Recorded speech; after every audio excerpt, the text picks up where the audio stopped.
What's up, guys? I think I'm live now, but how's everybody doing?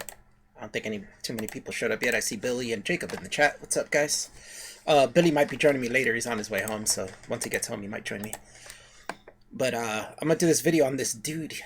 His name is Ben Barron. He does this thing called the Ben Barron Podcast. So I check out his YouTube. Got 39 subs so far on this video. Let me refresh it because there might be more likes or dislikes and more views and stuff. They were murdered by oh my god, his voice is irritating. No, don't worry, you'll be irritated by his voice soon enough.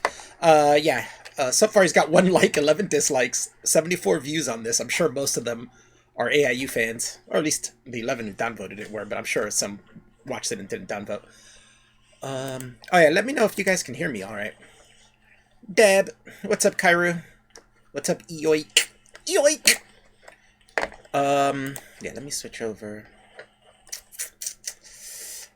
Boop. Scroll up. Boop. This is what the guy looks like. He's really goofy looking dude. He sounds like Redneck Cartman, like if Cartman was from Alabama, that's what he sounds like. Or maybe like a mix between, TJ Kirk and Dusty Smith. I think that's what Billy said earlier. It does sound like that. It's so funny. But, yeah, this guy made a video talking about Devin being a grifter for some reason. I don't see how he's a grifter. Devin's always had the same ideas. Yeah, he's never really... I would think a grifter is a person who goes from one side to the other. Devin's never done that. Devin's an old school Democrat like I am. We're both Gen X, and we're both Democrats from Gen X era. And, yeah, we neither of us are grifters. Neither of us have switched sides. So I don't know what he's talking about there. And then transphobe, which is the funniest part, considering, you know, all of us in our group have a friend who's a transgender woman, and that Devin used his channel to help, as you can see. Well, I'll show you guys later. I'm not, let me not go back. Shocked by his look, shocked by another atheist doing Cartman voice. Yeah, right? What is it with that? What is it with these fucking idiots sounding like Cartman on the internet? Well, at least TJ Kirk makes a Cartman voice. This guy, his normal voice sounds like Cartman. It's fucking funny. But, yeah, I don't know if I should wait for more people to show up, because I know people will eventually show up. 10 people, that's enough. Yeah, let's get this started. You can hear this guy's voice. Well, I'm back. And funny enough, because I'm sick as shit. I got this, like, cold... Because I'm sick as shit. Sinus thing going on. I'm hating life. Oh, no, man, you know who his accent reminds me of? Is fucking Ethan Ralph. Oh, it's so annoying. Fuck. My voice is going to sound like straight ass, but that's fine. Boredom finally set in, you see. Like, life had become this is all mundane bullshit he's talking about himself. I'd kind of like cover nobody really cares about him, right? Nobody cares about who he is. Back in the day. I mean, it might have been like 2010. I had my music room set up, and I'd be in there just in this little couch I had. And I would just be smoking out and like listening to these videos, these atheist YouTubers. I'd really gotten into it. Hitchens, Oren Raw, The Atheist Experience, TJ Kirk, Essence of Thought, Cult of Dusty, like all these motherfuckers, I would listen to them.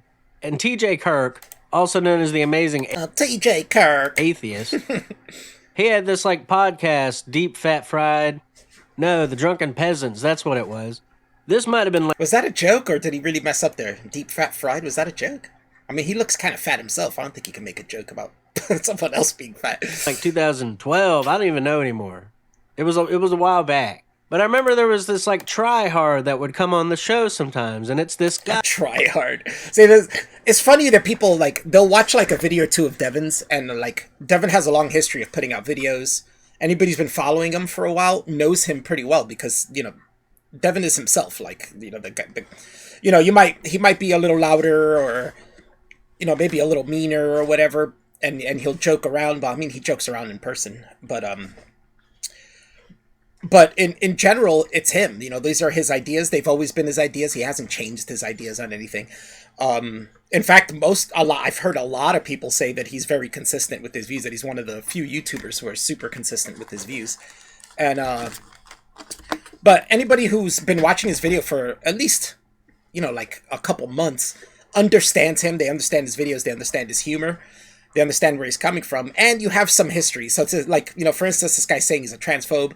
I think if you know Devin well enough, and if you've seen his videos for a while, you know he's not a transphobe, right? But he watched this one video. He heard of Devin years ago, thought he was a tryhard. He's not a tryhard. That was kind of the point, is that he's not a tryhard. That's who he is. He's not trying hard. He just, what it seems like to me is this guy's so weak that he sees him as a tryhard, right? This is what happens when sometimes I talk to people and they, like, on the internet, and they'll be like, oh, yo, why are you so rough? Why are you acting so hard? And I'm like, I'm not acting hard. This is just me. Like, if you fucking think I'm acting hard, it's probably because you're so weak that me being a normal person is fucking hard to you. But, that's basically it with that. It's this atheism is unstoppable because the motherfucker uses, like, do you remember that stupid movie fucking Kangaroo Jack? I guess he thought Kangaroo Jack was cool or something because that's his mascot is fucking Kangaroo Jack from that. All right, so now, first off, I don't know if he's joking. If he is, it's a horrendous joke. But Devin doesn't use Kangaroo Jack as his avatar. That's retarded. This picture he has here isn't Devin's avatar. I think maybe Devin's put up Kangaroo Jack in a video or two as a joke. It's not seriously his avatar. This is another thing where, like, if you don't know the history of this person and his channel, then you make a fool of yourself because you're going to be like, oh, he based himself on Kangaroo Jack. Why is he a kangaroo? It's so stupid. There's a reason why he's a kangaroo, because when he first started, and he started making videos on Christian apologetics and atheism, there was a video that he analyzed really early on with Eric Hovind and some other dude, and they were trying to fit how kangaroos ended up in Australia in their worldview of Noah's Ark happening. They were like, oh yeah, the kangaroos went from Mount Sinai and fucking on icebergs and hopped their way to Australia. It's ridiculous.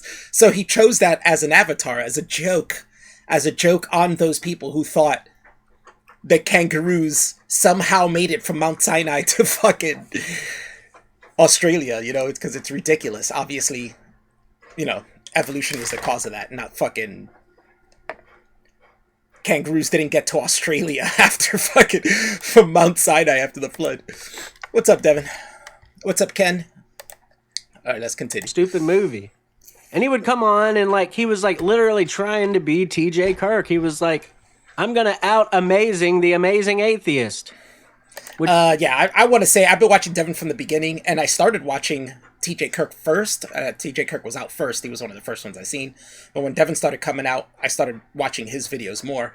But I just want to say that as a person who watched both consistently, Devin's nothing like the Amazing Atheist at all. Like, what? The Amazing Atheist is just an annoying loudmouth, where Devin is, concise in what he's saying.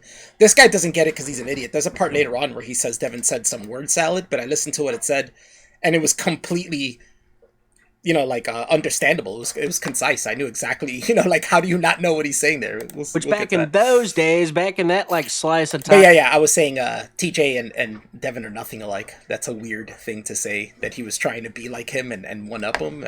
No. I meant being the biggest chud you could possibly be. That's where all chud. He keeps saying chud. I don't even know. The biggest chud. As a horror fan, a chud to me is that horror movie Chud, CHUD, with the underground dwellers. I forgot what it was. I forgot what Chud stands for, but I know the UD and it stands for underground dwellers. But yeah, it was a really cheap 80s horror movie. Like, why is he using chud? What is a chud? Is that like Chad, but with a U, like to make fun of it? I don't get it. It might be some stupid Southern Cartman shit. Who knows? All this anti-social justice warrior shit comes from is that slice of time and YouTube. For the life of me, I'll never be able to remember what this guy was on there talking about. But you could tell he was trying, like, really, really hard to be this, like, edgelord, like, I am the edgelord. You haven't seen it. What? See, this is what I'm saying. That's Devin. Like, this guy's just such a bitch that he sees it as being edgy, but Devin's just being Devin. He's just cracking jokes and talking like a fucking normal man, like I do, like most of us normal men do. Not like little bitches like this guy. It's the only reason I could see that he sees Devin like that. An edge until you've witnessed me, right? That's what he was trying to be. So it comes as no shock that, like, flash forward 10 years or so, and here he is, like, and he's like far out. Now he's about as far out as it goes. on just like the most cringy shit you can. How is it far out? I would say Devin's more center than most YouTubers. Like most YouTubers you see are either super far left or super far right. Maybe like, and then maybe like, I think it would range probably from like middle left to far left and middle right to far right. And I think Devin's somewhere in between on the left side. So I don't know why he's saying his views are far out. They're kind of common sense. Come up with. These aren't reasoned positions that he holds here. They're I would love to hear what positions he thinks are not reasoned. But I mean, after watching this video and having him think that Devin's a transphobe and a grifter, I know for a fact this guy doesn't even get the positions. That's why he doesn't think they're reasoned, because he doesn't understand them. A fact. Because today's YouTube landscape kind of demands it. And he's not a racist, but his favorite guy in the whole world is fucking racist-ass Jared Taylor. See, again, here we go. Devin's favorite person in the world isn't Jared Taylor. He respects some of Jared Taylor's views, but he disagrees with him on stuff, too.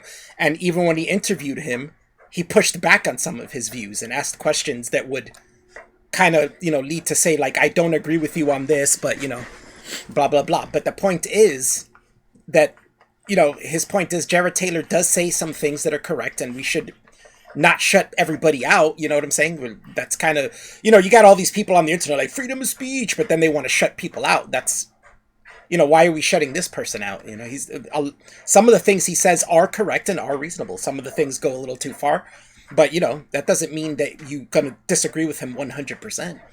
The guy that believes the white race is the superior race. Fuck that and fuck you. And let's get down to brass tacks here. Also, just to talk about Jared Taylor, I don't think he thinks white people are the superior race. I think he kind of holds a view that races shouldn't be together, that they work better together. Not together, I mean apart. I don't agree with that. That's not my stance, but that's what I think his stance is. I don't think it's that white are superiors, that I think that he thinks races should stay to their own places, right? Here, it's not just that this guy supports a racist, but he is racist.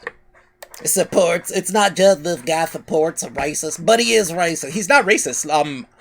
I'm not white, and we're friends. I've hung out with him in person. We hang out on the internet all the time.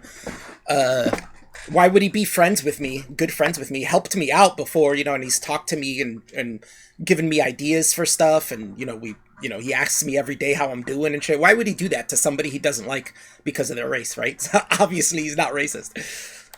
I've listened to plenty of his shit. He throws bullshit around like, oh yeah, we should In fact, he's made multiple videos calling out racists.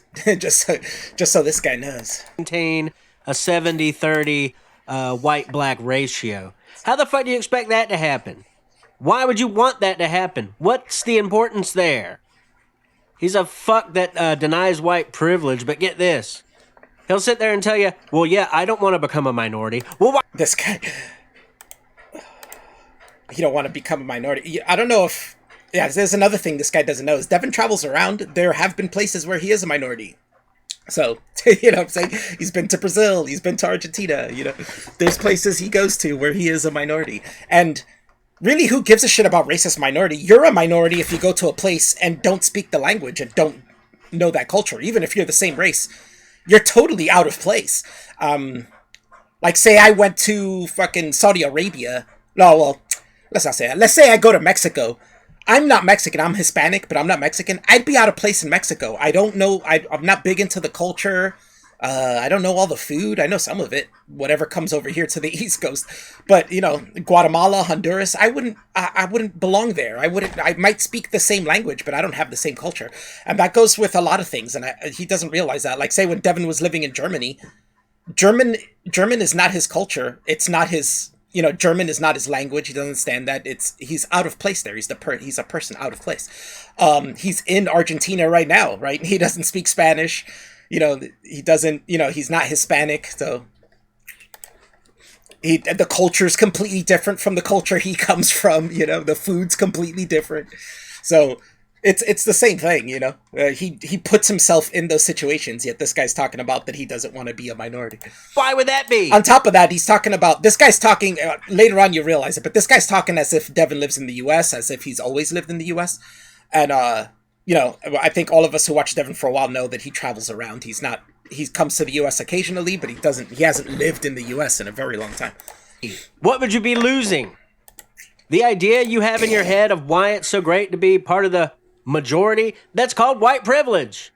Blacks, or who he refers to as bleeps, and some kind of like sarcastic workaround to the fact that he really means the N-word. Yeah, see, this is what I'm talking about, where he hasn't been watching the videos, he doesn't know the history of Devin's videos, like Joe would say, you don't know the history. But, yeah, he doesn't say bleeps because he's hiding saying the N-word. He says bleeps because his videos get struck down all the time just for saying the word black. Just for talking about black people and saying the word black, he gets strikes and has his channel taken down.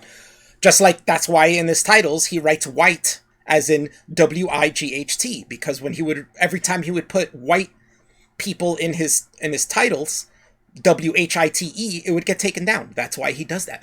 So more recently, he never used to say bleeps. This is something that's more recent. More recently, he started saying bleeps because saying black in his videos would get it struck down. But, this guy wouldn't know that because, like I said, this is what happens when you watch one video from a person and open your mouth like an idiot without looking through at least look through the titles of his past videos. Because you would have seen instantly that he's not a transphobe if you just looked 5 to 6 months into his past videos. Which he's too much of a coward to just go right ahead and say. He's not too much of a coward, you idiot. But I guess that might make him racist, and he's just not racist at all. Yeah, he's not racist at all. That's why we're friends. We wouldn't be friends if he was racist. He believes black people have some kind of bad blood. No, he doesn't. When has he ever said that? Talk about straw man, right? When has Devin ever said black people have bad blood? In fact, it's been brought up before where people say, oh, you're saying black people are inherently racist, are inherently violent. And he's like, no, I'm not. It's just looking at the stats, we can see it is a fact. It is a statistical fact that black people commit more crimes. But for some reason, pointing out facts makes you racist. This is the kind of brain we're dealing with here. This fucking redneck idiot. That they're like, jungle genetics are the reason why they can't fit into our quote unquote white society. Our precious little white society. It's so perfect, isn't it? Fuck. But he's never said that either. But if we look at the facts and look at statistics, we would see that white countries do better than other races, except maybe Asian, just because Japanese, but there's other Asian countries that don't do well either. But I mean, yeah, I would say overall, there's probably way more white countries at the top of the list than any other fucking race, just so he knows. That's a fact. That's not something you could say is racist, because it is a fact. You can look up the facts on that. It's what I call an acceptance of reality, he calls white guilt. An acceptance of reality calls white guilt. White guilt is something that's real. There are people who are guilty, who feel guilty for being white, even though not all white people were slave owners. You know what I'm saying? People, just because we're of the same race doesn't mean, look, the Spaniards conquered Peru, Pizarro did, and it's almost 100% that I have some Spaniard blood in me. Does that make me, should I have guilt on myself? You know what I'm saying? It doesn't make any sense. It's stupid. Nobody in Devin's family and his history did anything for him to feel guilt over the way black people are treated. You know what I'm saying? In any situation. Nobody in his family, nobody's done that. So nobody in my family has either, Because I don't look through everything through the lens of an automatic framework which says that these people are just fucking apes. What? They are apes, and so is every other human being. We're all apes, idiot. How stupid is this guy? Can you believe he just said that? Look, the framework that these guys are just apes. Yeah, we are all just apes, every single one of us. Because I accept this guy fell for the fucking Sam Harris joke. He said black people are apes, and people freaked out, and it's like, yeah, black people are apes, so are white people, so are Asians, we're all apes. But this guy fell for that shit. What an idiot. Realities of their fucking economic oppression. Economic oppression. This is the same show with Ethan bringing up economic wealth one time when we were talking. Oh my god. Economic oppression. Wow. Because, yeah, in the middle of a conversation about black oppression. And let me tell you, I was raised in poverty. My parents, when they moved to this country, they came here with nothing. They escaped. They left their countries. They were poor there. They got here so poor that they were the poor of their country coming here. So they were poorer than the poor people here, And yeah, they worked their way up. They busted their ass and they made money and they bought a house. Now I own the house, you know what I'm saying? And they made a better life for me and my brother. So, and themselves. So why can't black people do that? I don't see why not. But is there an economic oppression? Somebody's keeping money out of them? I don't start wondering about, well, what about the white people? All problems aren't the same for everybody, you dip. Yeah, all problems aren't the same for everybody, and that goes for races too. All white people don't have the same problems. All black people don't have the same problems. All Hispanic people don't have the same problems. Like, that the problem is this guy sees things through the lens of a race. He wants to group people up in races. Shit. Furthermore, this guy's a fucking racist, all right? Because he believes reparations for slavery is a bad thing. Guess what? He don't want to pay him. He's one of these, like, why should I pay? Yeah, why should he pay? I'm with Devin 100% on this, especially for him. He is a first-generation American. He owes nothing to anything that happened to black people in this country in the past because his family, his bloodline, his genetics were not here. Just like I don't owe them shit because I wasn't here. My family wasn't here. My mom is from Peru. My dad's from Dominican Republic. Nobody in their past bloodline lived in the United States during slavery era. Nobody. None of them had slaves. None of them have anything to do with America until, they moved here. 40, 50 years ago. Same with Devin. His parents his parents are not from here. He's a first generation American. He has no history past his birth that would lead to him having to pay for slavery. Why? How is that fair? You know what I'm saying? How is that fair at all? Pay for the sins of my great-grandfathers. Pay for the sins of my great-grandfathers. Neither of our great-grandfathers had anything to do with slavery. Devin's great-grandfather had nothing to do with slavery, especially in America. He had nothing to do with America. So it's like, what? Why would he have to pay for that? Because you're living as a product of these people. And no, he's not. His parents, his family made their money outside of this country. So no, he's not living out of the product of this. He might have been raised in this country, but he was raised in this country by people who came here from another country and had made their wealth in another country. They did. We're not. And in fact, after Devin went to college, he went, he got a job here in the States and eventually left and started doing his own thing. So he's not benefiting from the United States. He left the United States, been traveling around, makes money off of making these videos. So how is he benefiting off the U.S.? Off of slavery? How? I would love to hear that explanation. All free agents, man. We all start from where we start from because the motherfucker domino behind us fell a certain way. Yeah, but his domino didn't fall the way that you think it did. His domino fell from another country to this country, way after slavery existed. You may be free from the blame, but you're not free from the shame. Yeah, he's free from the blame and shame. He definitely is, 100%. Why would he be shameful for that? Where in his past, his great-grandfathers, find the information that shows Devin's great-grandfathers had anything to do with slavery. I dare you. Your life benefits from the way things are. Reparations is just a necessary and very well-deserved payback. Is it? Nobody is alive that went through that. And it's been so many generations at any point. I mean, we have the evidence. There's many, many black people who are doing good now. There's many of them are celebrities, making tons of money. They're in all over the place, making tons of money. It may not be all of them, obviously. It may not be a huge percentage of them, but it shows that it can be done. Why isn't it happening to all of them? I don't know. Maybe that's something we should be looking into instead of just being like, hey, let's throw money at this. Let's look into it. Because, hey, I know poor people of all kinds of races, and if you give them a bunch of money, you know what's going to happen? They're going to blow that money instantly. I'll tell you that much, man. I have tons of friends myself who I grew up with who were poor. They came upon tons of money and they blew it instantly. And now they're poor again. You know what I'm saying? That's exactly what reparations is going to do. They're going to blow that money. Now, of course, not all of them. Not all. I think we all know that. But a good number of them, especially like the real ghetto ones, are gonna blow that money. I live in a ghetto. I know people blow their money here. I know when people come across tons of money, they just blow that shit as quick as they can. I don't know how that shit works. This guy, I don't know who this guy is, but he sounds like some hillbilly. He probably lives in the suburbs or something. He has no idea. Oh, who's here? TJ, Tiffany, what's up? Sean, Steve, what's up, guys?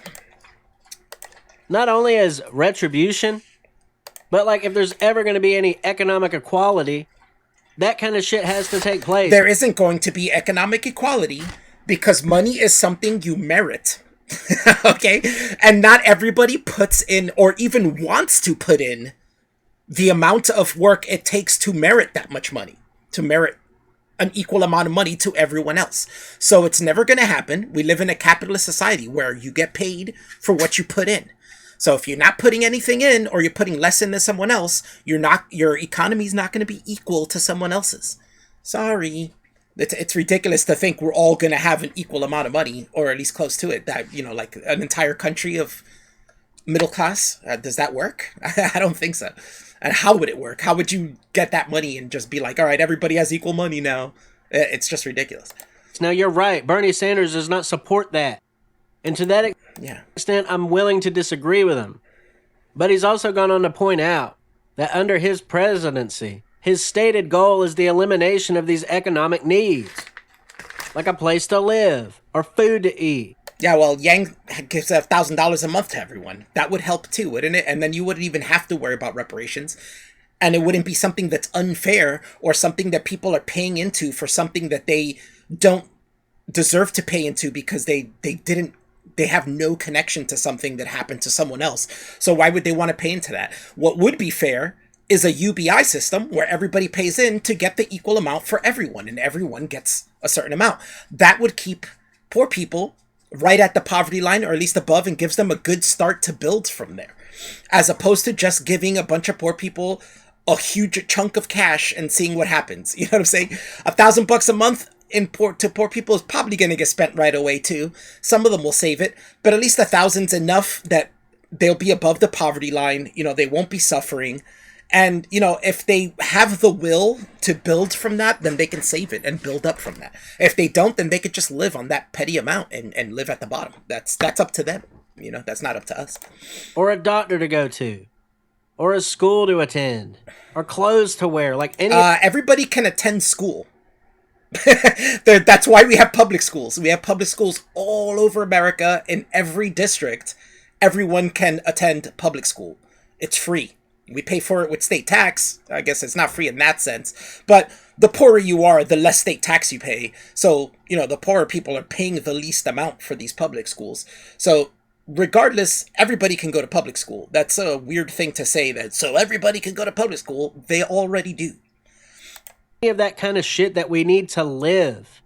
The point is... Yeah, $1,000 a month will afford you what you need to live. Is the next best thing to reparations would be a more egalitarian society. Let's balance the fucking scales just a little bit here.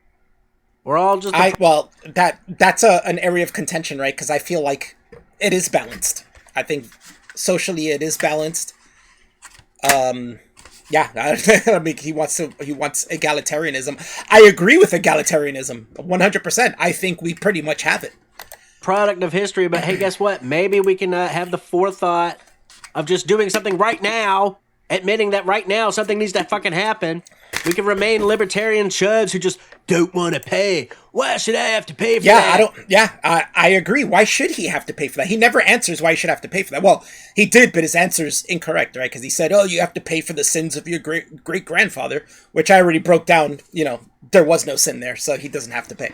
And neither do I. I agree with that, too. And this is why reparations won't work in America, because it's such a small percentage of people that had anything to do with slavery.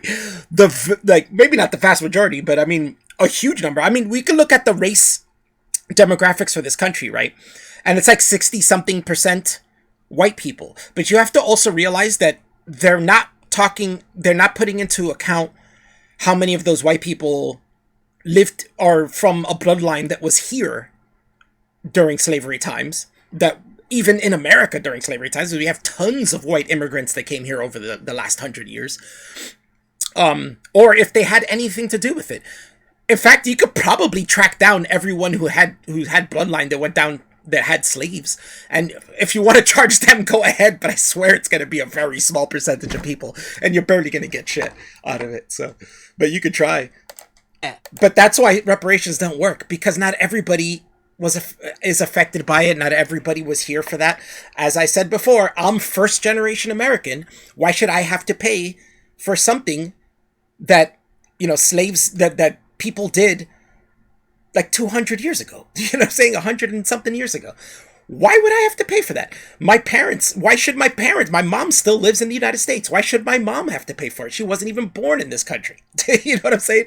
That makes no sense. My question is, why does it fucking matter? Let's eliminate these fucking needs, you shithead. Why does that? Yeah, I agree. Let's eliminate needs. That's why Devin and I are for Andrew Yang. Because UBI eliminates needs and keeps them at that level where you can either go up or stay there. You're not going to go down anymore. You're getting $1,000 a month.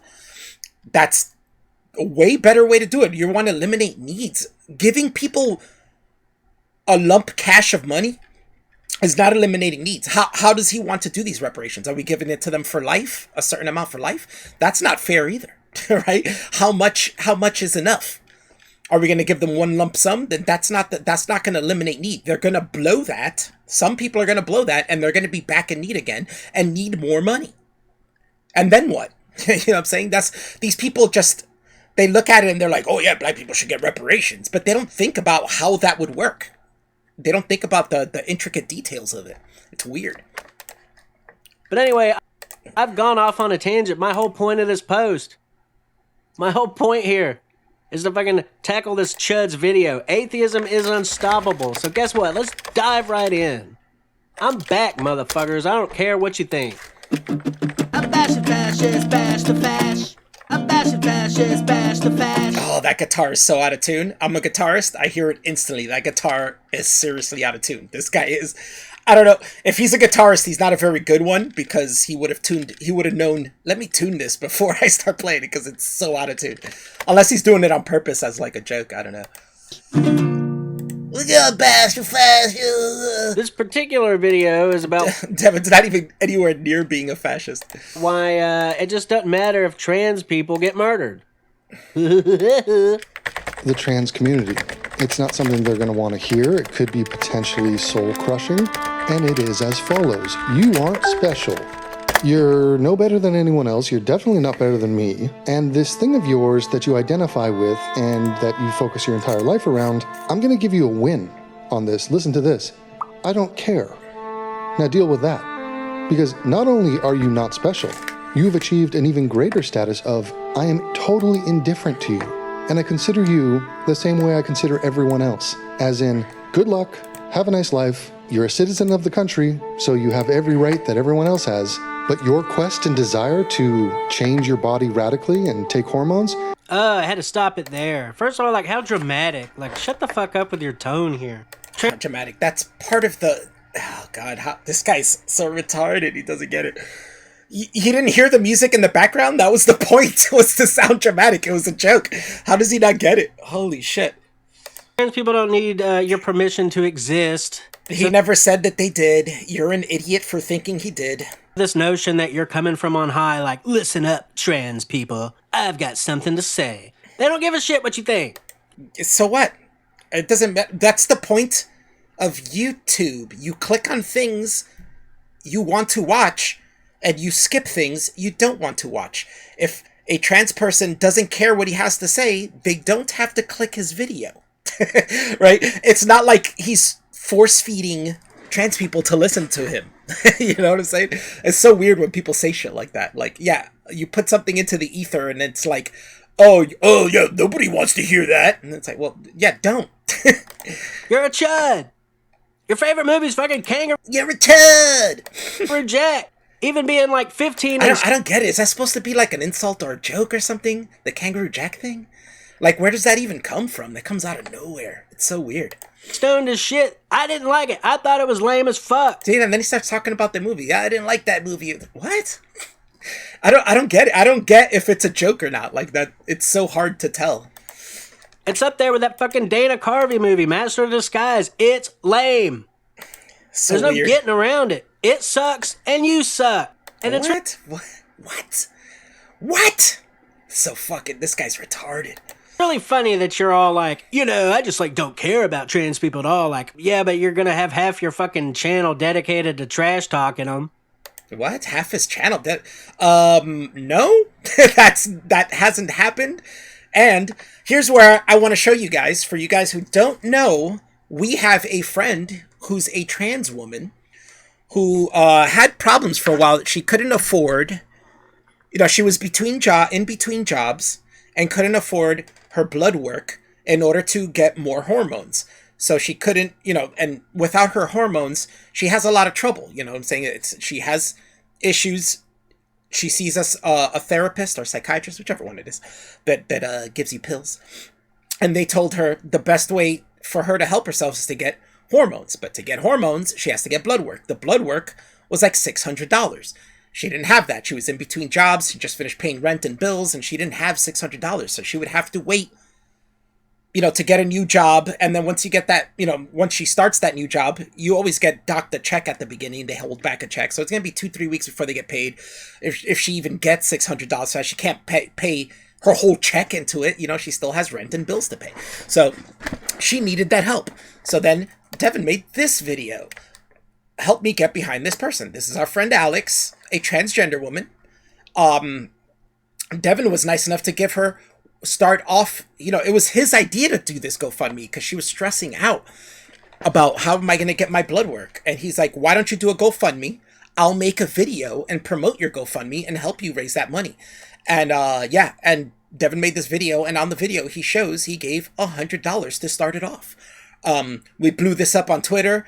I think Alex made 3 or 4 times the amount she wanted. She only wanted the $600 to get the blood work, but people cared so much about this because of Devin's video. And Devin got, well, I can't say everyone, because Devin got a lot of backlash from his fans as well. The douchebag fans who were like, I'm not giving money to a transgender woman, blah, blah, blah. I remember he kept getting all these comments of people saying, oh, she should go to therapy instead of getting hormones. And it's like, yeah, idiot, she did go to therapy and they told her to get hormones. But yeah, in the end, yeah, Devin went out of his way to help a friend who is a transgender woman. This is why Devin's not a transphobe. $100. And yeah, I think Sofane gave in too. A lot of YouTubers gave in, a lot of fans, and it helped her out a lot. So this is what I'm saying about how this guy is such an idiot. He watches one video and thinks he's got this guy pegged. He's like, oh, I got this AIU guy pegged. He's just like every other YouTuber. But all he had to do was look back 5 months. All he had to do was click the video section, scroll through the videos a little bit on, well, I guess he's on AIU Resurrection, but he's talking about because he put that in the title. But if he just went on to his main channel, Atheism Unstoppable, June 17th, here it is. A whole video dedicated to helping out our trans friend. Good luck. Go look it up. Go watch it. In fact, if you look, oh, you can't see it. I don't have it there, but let me move this down a bit and see if you can see it.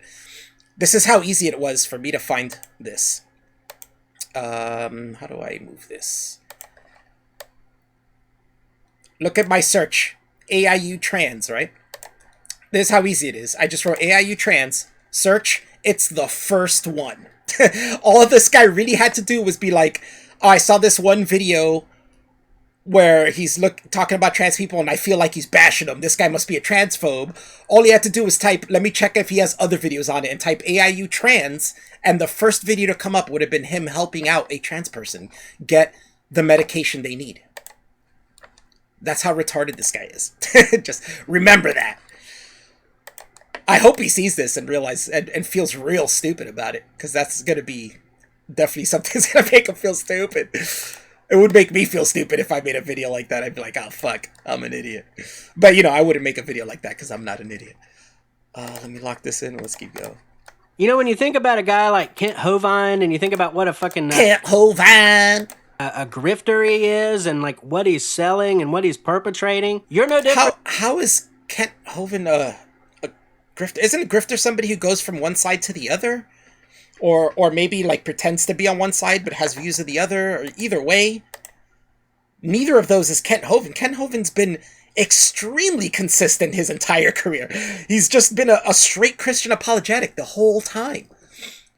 All he's ever talked about is anti-evolution stuff, like and pro-creationist stuff, constantly. Yeah, I'm making Billy's like Alf did Cartman voice. So yeah, I'm making fun of him. That's why I'm doing it. He's so dumb. He thinks his name is AIU. No, he did say atheism is unstoppable before. I think he knows that that's his name, but he doesn't realize the main channel's still up. Alf Broski is a grifter. Yeah, I wouldn't doubt it. I don't know him very well, but I wouldn't doubt he is. He seems like it. Different, man.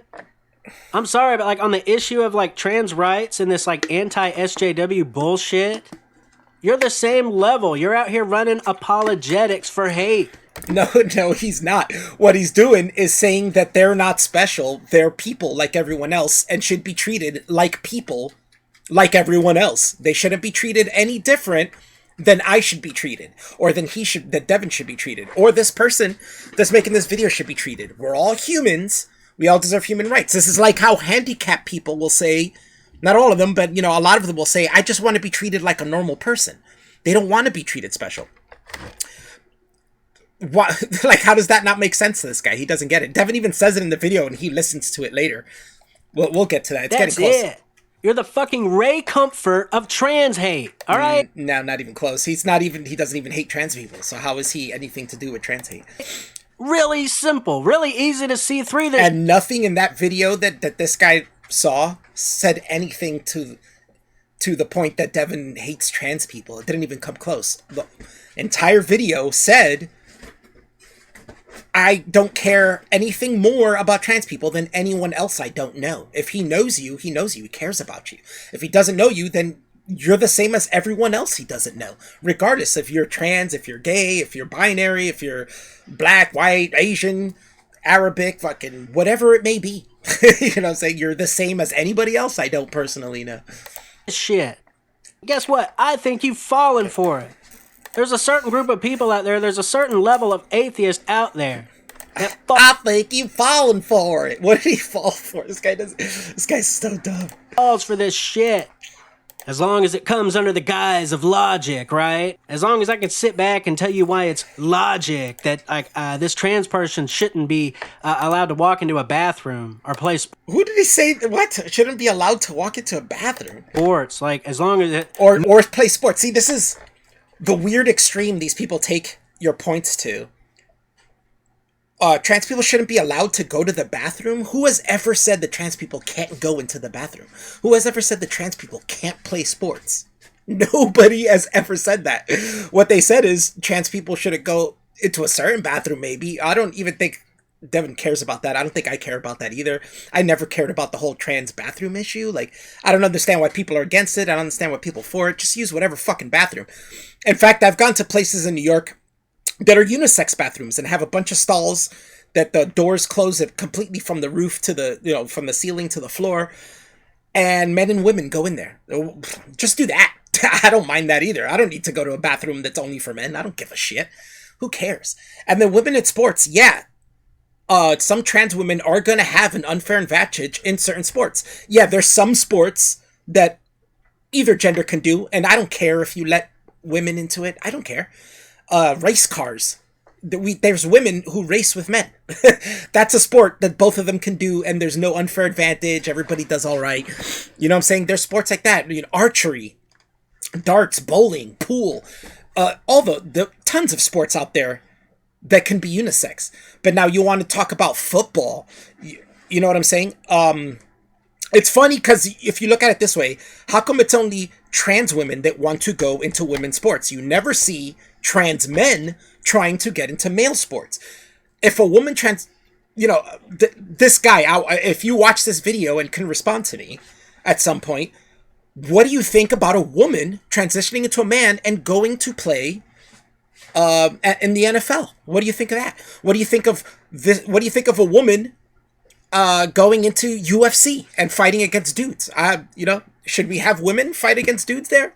Do you want to see Aspen Ladd fight fucking Masvidal? Is that what you want to see? And have her fucking face be destroyed? into a fucking utter pulp. This is the retardedness of these people. And it's happened before. A male transitioned into a woman, got into UFC, and was crushing women. Crushing them. Destroying their faces. He crushed a few of them. And then was finally beaten by a girl whose skill outweighed his strength, because he didn't even have that much skill. The only thing that he had was strength, or she, whatever you want to call her. All she had was strength, and that's why she was beating up these women, because one or two punches from this ex-dude would destroy them. Alright? And it took a woman whose skill level surpassed the strength that he had to beat her. So, finally, and then they gave up, because you know why they gave up? Because they didn't have the skill. They only had the strength. They could have kept going, but they would have only won through strength and not through skill. And I think some people, anything I'm competitive in, I don't want to win through some sort of natural advantage. I want to win through my skill, Let me see the chat again. Oh, thanks, Steven. Steven said, logic is the root of all evil for $10. Bing, bing. But you don't see it the other way around. You're never going to see a woman transition to a man and then fight Brock Lesnar in the UFC. It's not going to happen, because it's a complete unfair advantage, and you don't want the disadvantaged person isn't looking to go in. You're not going to have them in the NFL.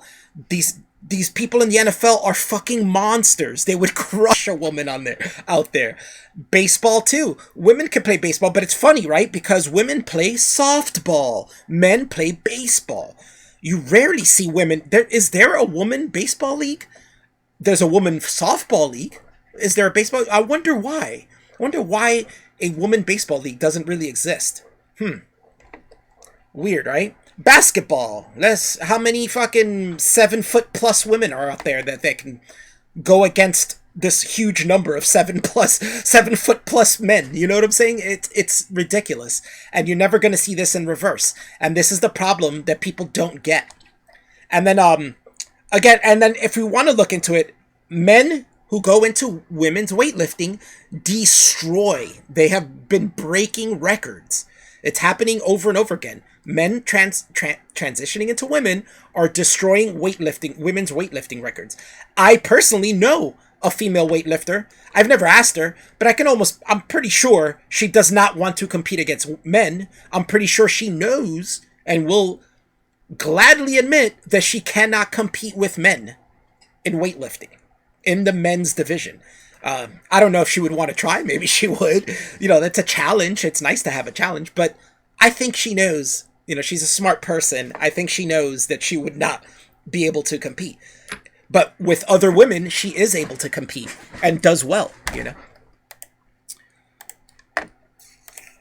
What was the other thing? Oh, rugby too, right? I'm not in a country where people like rugby, but I've been hearing there's a lot of transgender women going into rugby and destroying shit. And I've seen these pictures. When you look at the pictures of the rugby team, it's all these women who are like 5'5", and then there's this one like 6'4", fucking huge, broad-shouldered, muscular dude with long hair in the middle. And it's like, what? You know what I'm saying? That's not unfair? You don't think this person can run straight through a bunch of women and plow them down? Shit. Makes sense. Then it's okay, but I say fuck you. And the motto these days is, well, reals over feels, bro. But feels are real, you shithead. Feels are real. Yes, we understand. Feels are real. The point is, we can't change anything too drastic just because some people feel bad about something. Now, you want to talk about feels over reals?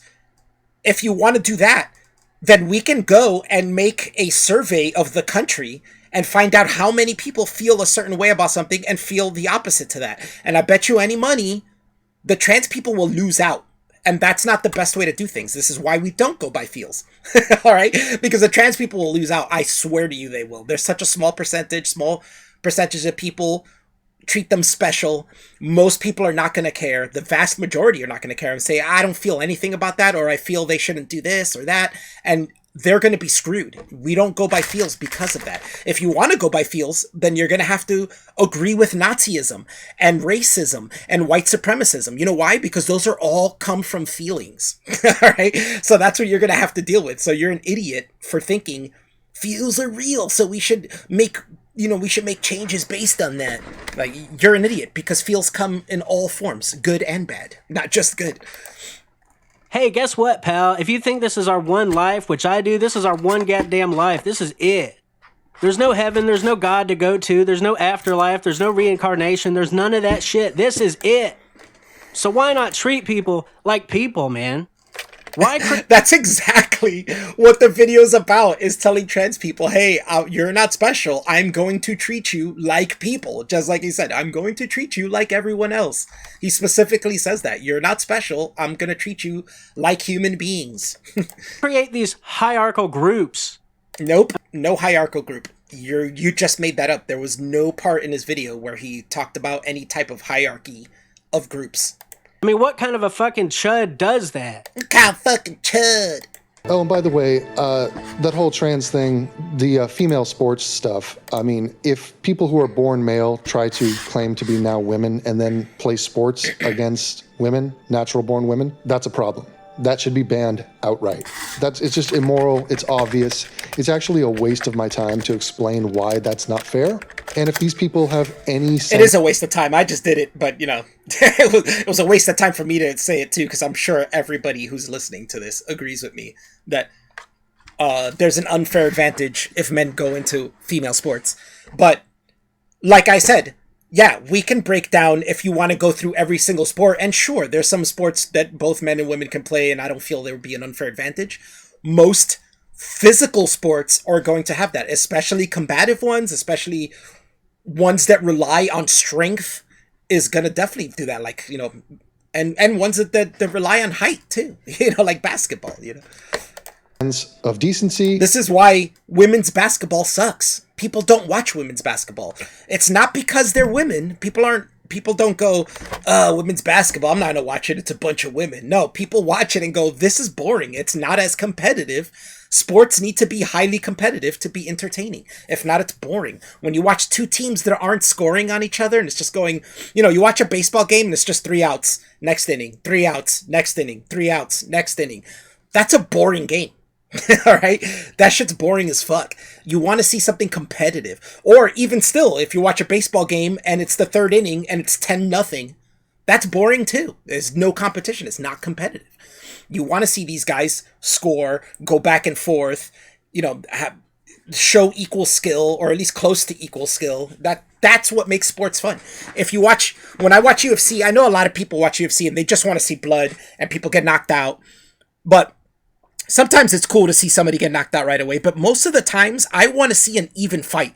That's what I enjoy the most when I watch UFC, is a very high level, high skill, equal fight, man. Those are fucking amazing. But, sometimes you get fights where one guy is just way better than the other at, say, like wrestling, and they're just on the ground and nothing happens, or the guy's gonna get choked out in like 2 minutes once this guy works his way to his neck, and you're like, yeah, this is gonna end.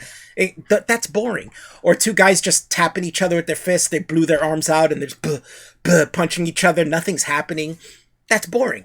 All right, so if you want somebody to be in a sports team or in a sport so bad and they can't compete with the other people who are high level competitors, why would they be there? What reason would they have to be there? They would just because they feel like it. Should we let 8-year-olds play in the NFL because they feel like it? Because they feel offended if you don't let 8-year-olds play in the NFL? Not even try. Don't even bring that fucking topic up. It is a no-brainer. How about little people? How about like a dwarf? Somebody who's like 3'2" or 4'2"? Should we let them in the NFL because they, we feel bad? I have spoken.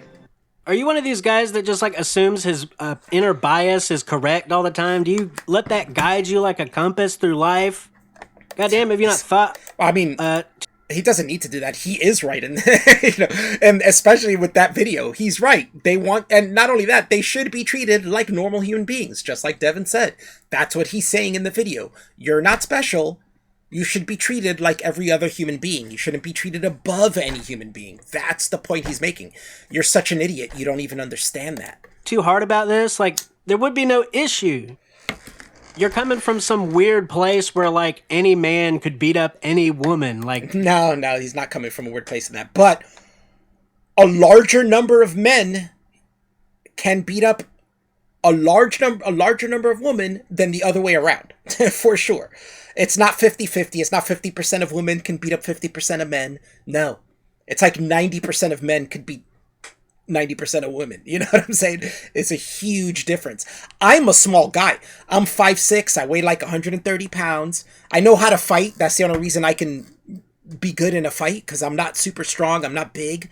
But I am fast, and I know how to fight. But I mean, I've lost many fights, but I've won fights against people bigger than me too. But I'm little.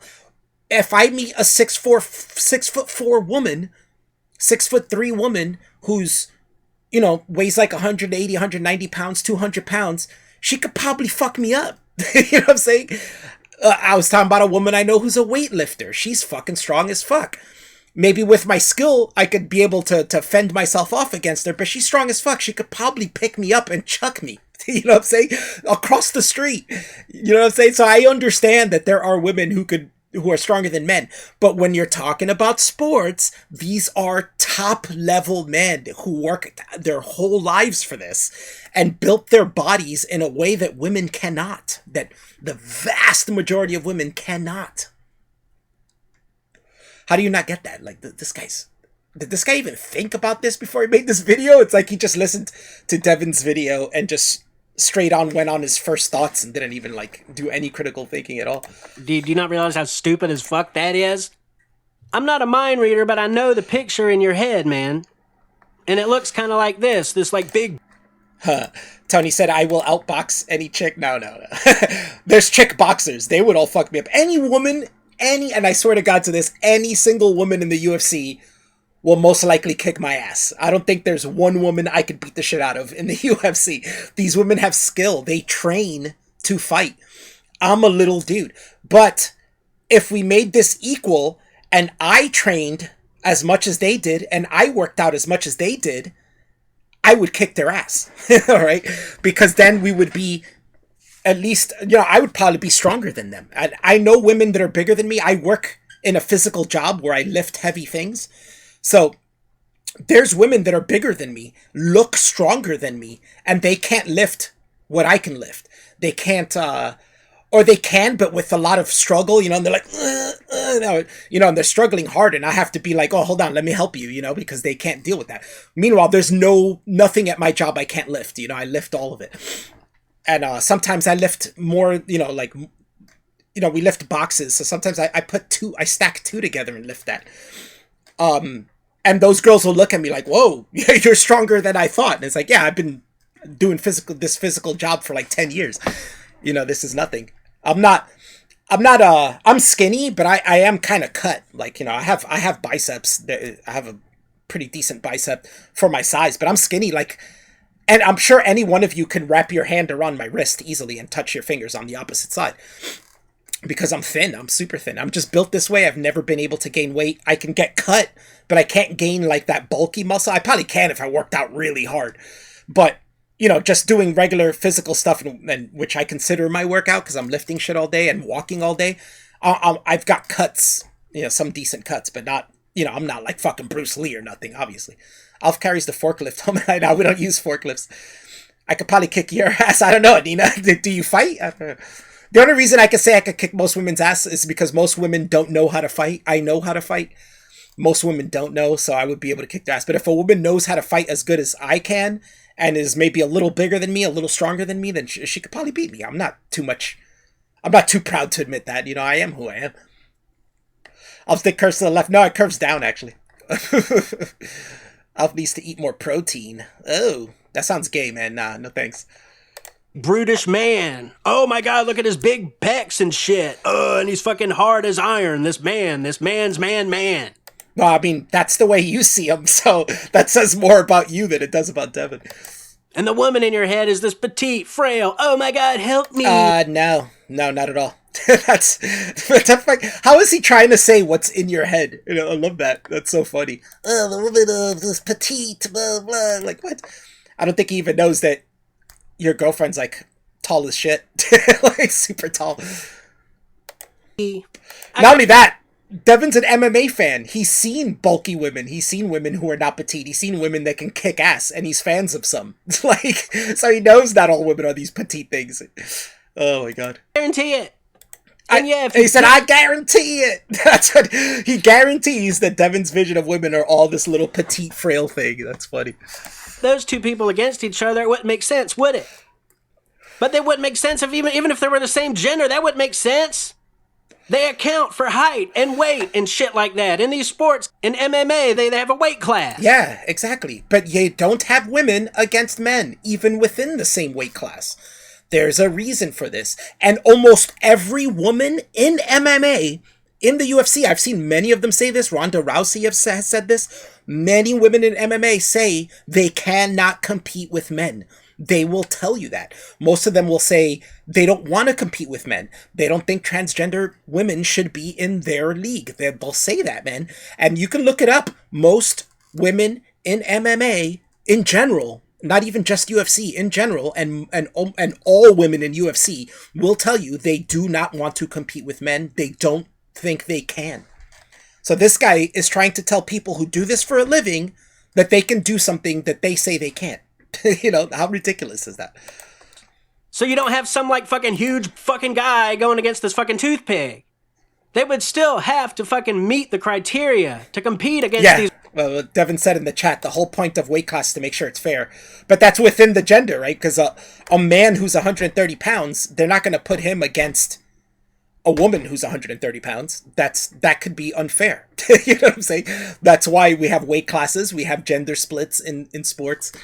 Well, in combat sports. Not even with boxing. And boxing, you wear these thick gloves. You know, you're refined. You're refined. What's the word I'm thinking about?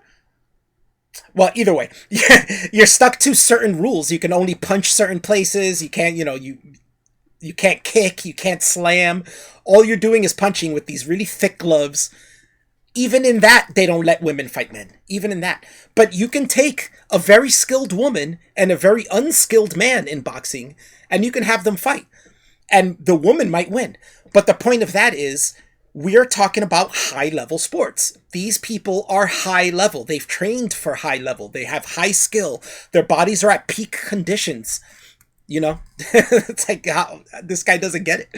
These women. And I don't give a shit about any of this pseudoscience fucking fast twitch muscle fiber, whatever the fuck that is. There's nothing. Fast twitch muscle fiber is pseudoscience? What? What is he talking about? That shit's... What?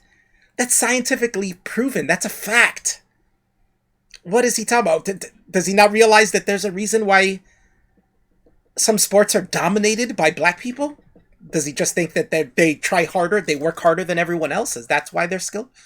I'm sure they work really hard. I'm not trying to diminish how hard they work, but I'm saying they have a physical advantage. That's why. Nothing. It's nothing. There's nothing there. It's bogus bullshit. It's bogus bullshit, he's saying. Wow. Fast twitch muscle fiber. Oh, boy.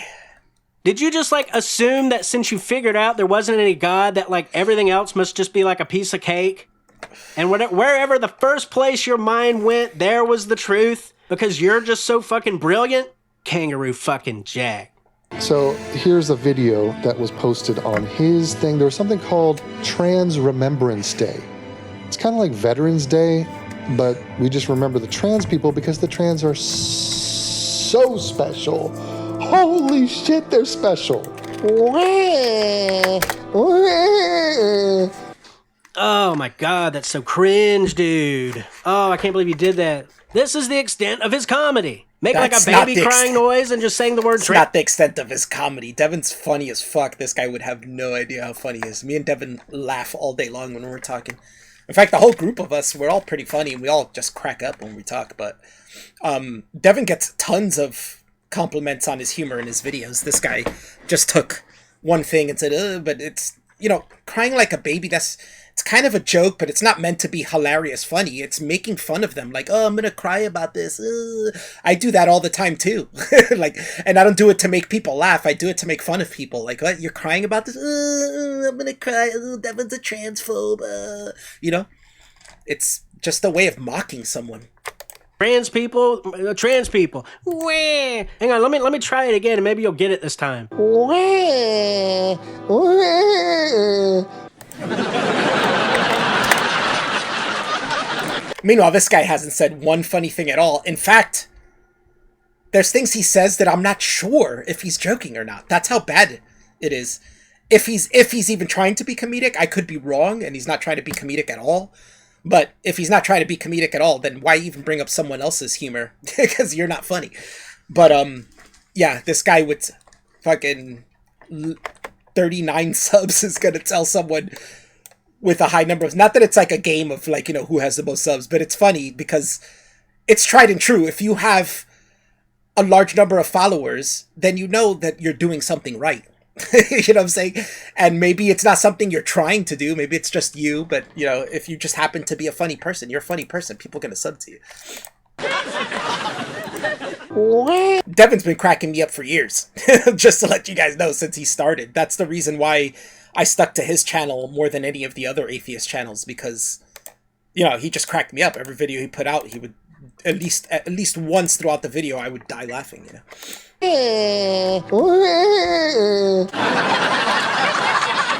Goddamn, it's no wonder this guy's so fucking popular. Comedic genius. See, is that supposed to be funny? Was he trying to be funny there? He sounds like Dusty Smith a lot right there, too. It's so annoying. But was that supposed to be funny? He put a laugh track to it, and he said, oh, see, it's funny. Like, was that supposed to be funny? Oh, God. Someone help me out here. Was there even a point? Was there even a point to any of this? Yes. I explained the point many times. I think you guys heard me already, that the point was trans people aren't special. They are just human beings like everyone else. They shouldn't be treated above any other human beings. They should just be treated as human beings like me and you. And from Devin's point of view, which was what the video was, is that he's going to treat trans people like anybody else he doesn't know. He doesn't care about people he doesn't know. As most people don't. That's the normal thing, is to... You know, out of mind, out of sight. Out of sight, out of mind. You don't know people. You don't care as much about them. You care more about the people you know and you communicate with all the time. So why is he going to treat random stranger trans people better than anybody else who are random strangers? He's not. He's going to treat them all the same. It's weird that this guy's making a video calling him a transphobe for saying that he wants to treat trans people the same as he treats any other human being he doesn't know. This completely vapid video is just geared towards placating his fucking chud army that, you know... His chud army? What does that even fucking mean? He's cultivated over the years of his chuddom. Oh my God, Devin, you've cultivated me. Is there any cogency to be found within this entire video? Okay, and this is to remember, by the way, the murdered trans people. Now, I don't know about you, but I don't know of a murdered Remembrance Day. At the end of every year, unless you're at the Oscars, and that's just people who die. But no, there isn't a day where we go, you know, all the people that were murdered, there was thousands of them. Let's just remember them. Let's say their names. Nobody has time for this.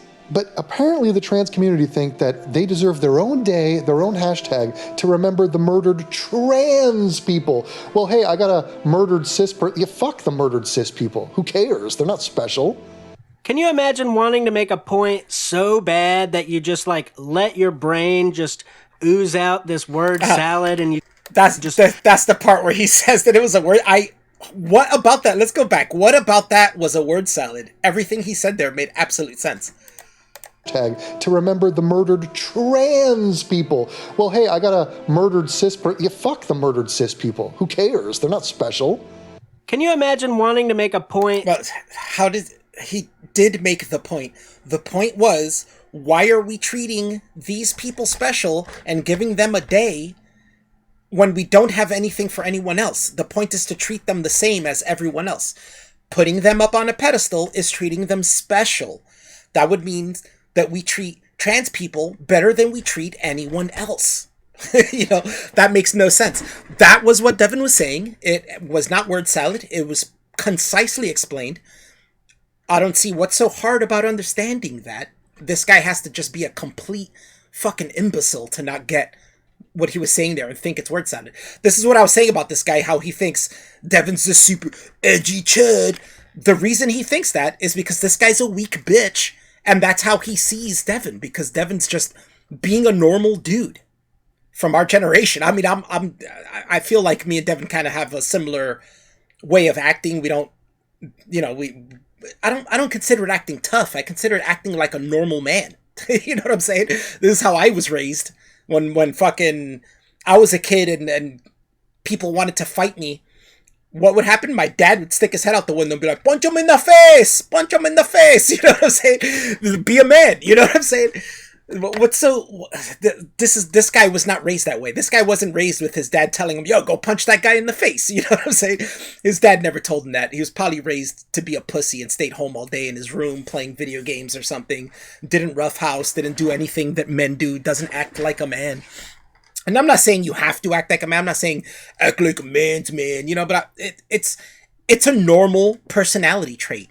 This is what dudes from our generation act like. And people who don't see that and see that as being tough or edgy or something it's because they're weak and they don't understand that. It's the same thing, man. And it's everything he sees is because he's so dumb that he can't understand what's happening, and he sees it in his own perspective because from his own insecurities, right? So bad that you just let your brain just ooze out this word salad, and you just string together one sentence after another, hoping, really digging down deep that there'll be something there if you try hard enough. He's sitting there all right, I get it, man. Yeah, they want their own day. That's crazy, right? But wait, why would that be? A lot of things have days. Wait a minute. Okay, yes.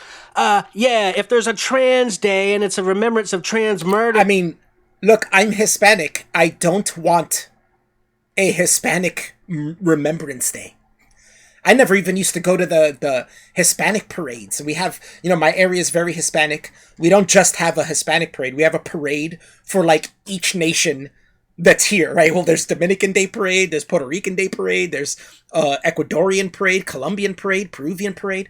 I never went to those. They were boring as fuck. I don't even want those. I don't want a Peruvian Day Parade. I don't want that. Who gives a shit? You know what I'm saying? I'm American. Yeah, I'm Hispanic, but I'm American. I don't give a shit. If I loved Peru so much that I needed a parade for myself, I would move to Peru. And I would have been living there for this whole time. I don't need that. Also, I just don't need those things to validate my existence. Or to have people not hate Hispanic people or something. You know what I'm saying? I don't need those things. I'm comfortable with who I am. I don't need to identify with things. I don't need special days for me. I just want to be treated like a normal human being, which is what everybody should want. Everybody should want to be treated equally. Having a day to remember your specific group and no one else is being treated special. And that means any kind of cishet murder that happened, they must be shitting on those people, right? No. Only in your scatterbrained scramble to fucking make sense does that have anything to do with reality. Have you ever sat back and told anyone, hey, it's my birthday, and then they go, oh, what do you mean? You go, what, fuck me and my birthday? I need to go fuck myself because it's not my birthday? No. Everybody celebrates their birthdays. Nobody's saying trans people can't celebrate birthdays. That's a point that doesn't make sense because birthdays are not special. Everybody gets them. It's not something that only a select few get, and those people are special because they get birthdays and no one else does. Everybody gets birthdays. You chud. Next, what do you got? Do you have anything here? If you took birthdays away from everyone and only gave it to a certain group of people, everybody would be pissed. Everybody would be like, what the fuck? I want my birthday. Why do they get it and we don't? Here, you're supposed to be the smart guy. It's such garbage. And the idea that they want equal rights, they're like, we're human rights or trans rights. Exactly. Therefore, you know what that says to me? That says to me that there are no such things as trans rights. You don't have any rights. You don't have any rights. You know why? I don't know why you put that in slow-mo. That's 100% correct. If trans rights are human rights, then why call them trans rights? Just call them human rights. It's the rights that everyone gets, regardless of whether you're trans or not, or cis, or, no matter what, gay, straight, race, whatever, doesn't matter. Because you're a human, you have human rights. What special right do you think you get? Okay, cool. So at least he acknowledges they have human rights. Well, guess what? At least he acknowledges they have human rights. When did he ever not acknowledge that?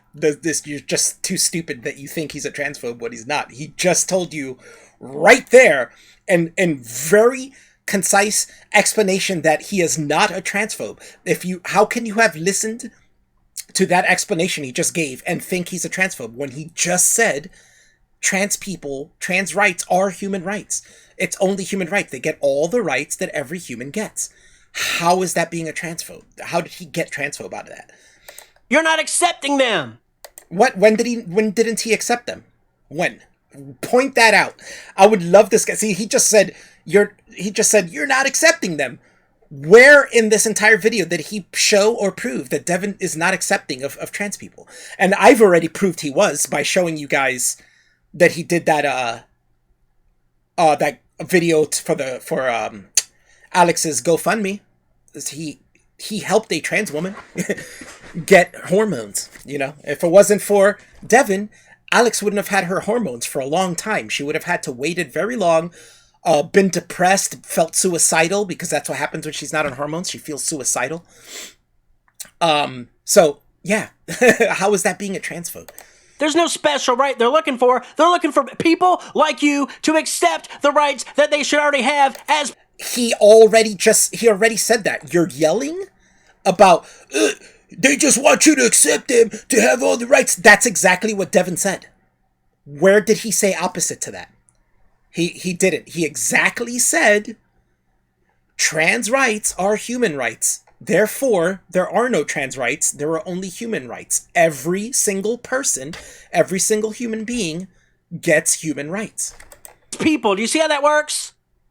Do you see how that works? You don't see how that works. That's the problem here. Special rights. Okay, so if you're telling me they want to identify as a woman, and you for some reason take issue with that fact, that you're not denying them their human rights? No. That goes with every single person on Earth. If I identify as a black person and nobody wants to accept that, should they be forced to accept that? I'm not black. I'm Hispanic. I'm not even like a very dark-skinned Hispanic. I'm just like lightly brown. You know what I'm saying? So if I go around and tell people, hi, I identify as a 12-year-old Japanese boy, you have to treat me as such. You have to call me fucking Hiroshi from now on. If people don't want to do that, how is that violating human rights? What an idiot. That doesn't even make sense. That's why you're not treating... See, this is where he doesn't realize he wants to treat trans people special. Because they're the only ones who can do that. They're the only ones who can say, I identify as this, and if you don't identify me as this, you're taking away my human rights. They're the only ones who can do that. Why is that? I can't say I'm certain things, right? If I go around and say, hey, I use Alpha as my avatar. Let's say, yeah, I came from outer space. I identify as an alien from another planet. You have to treat me as such. Should people now have to call the FBI on me to get autopsied and shit? Because they're gonna have to treat me like I'm fucking just came from outer space? It's fucking ridiculous. Obviously, that's not a violation of human rights. In fact, it's probably a violation of human rights to force someone to identify other people as what they want to be identified as, because that's kind of a violation of your free will or your freedom of choice, your freedom of thought. That it's kind of a violation of that. I think the opposite is against human rights. This guy's doesn't get that. It's pretty ridiculous. Let me see what you guys are saying. Hiroshi Alf, yeah, that's my new name, Hiroshi. Not special. Next. It's like he doesn't get that trans are humans. Yeah, that's the funny thing.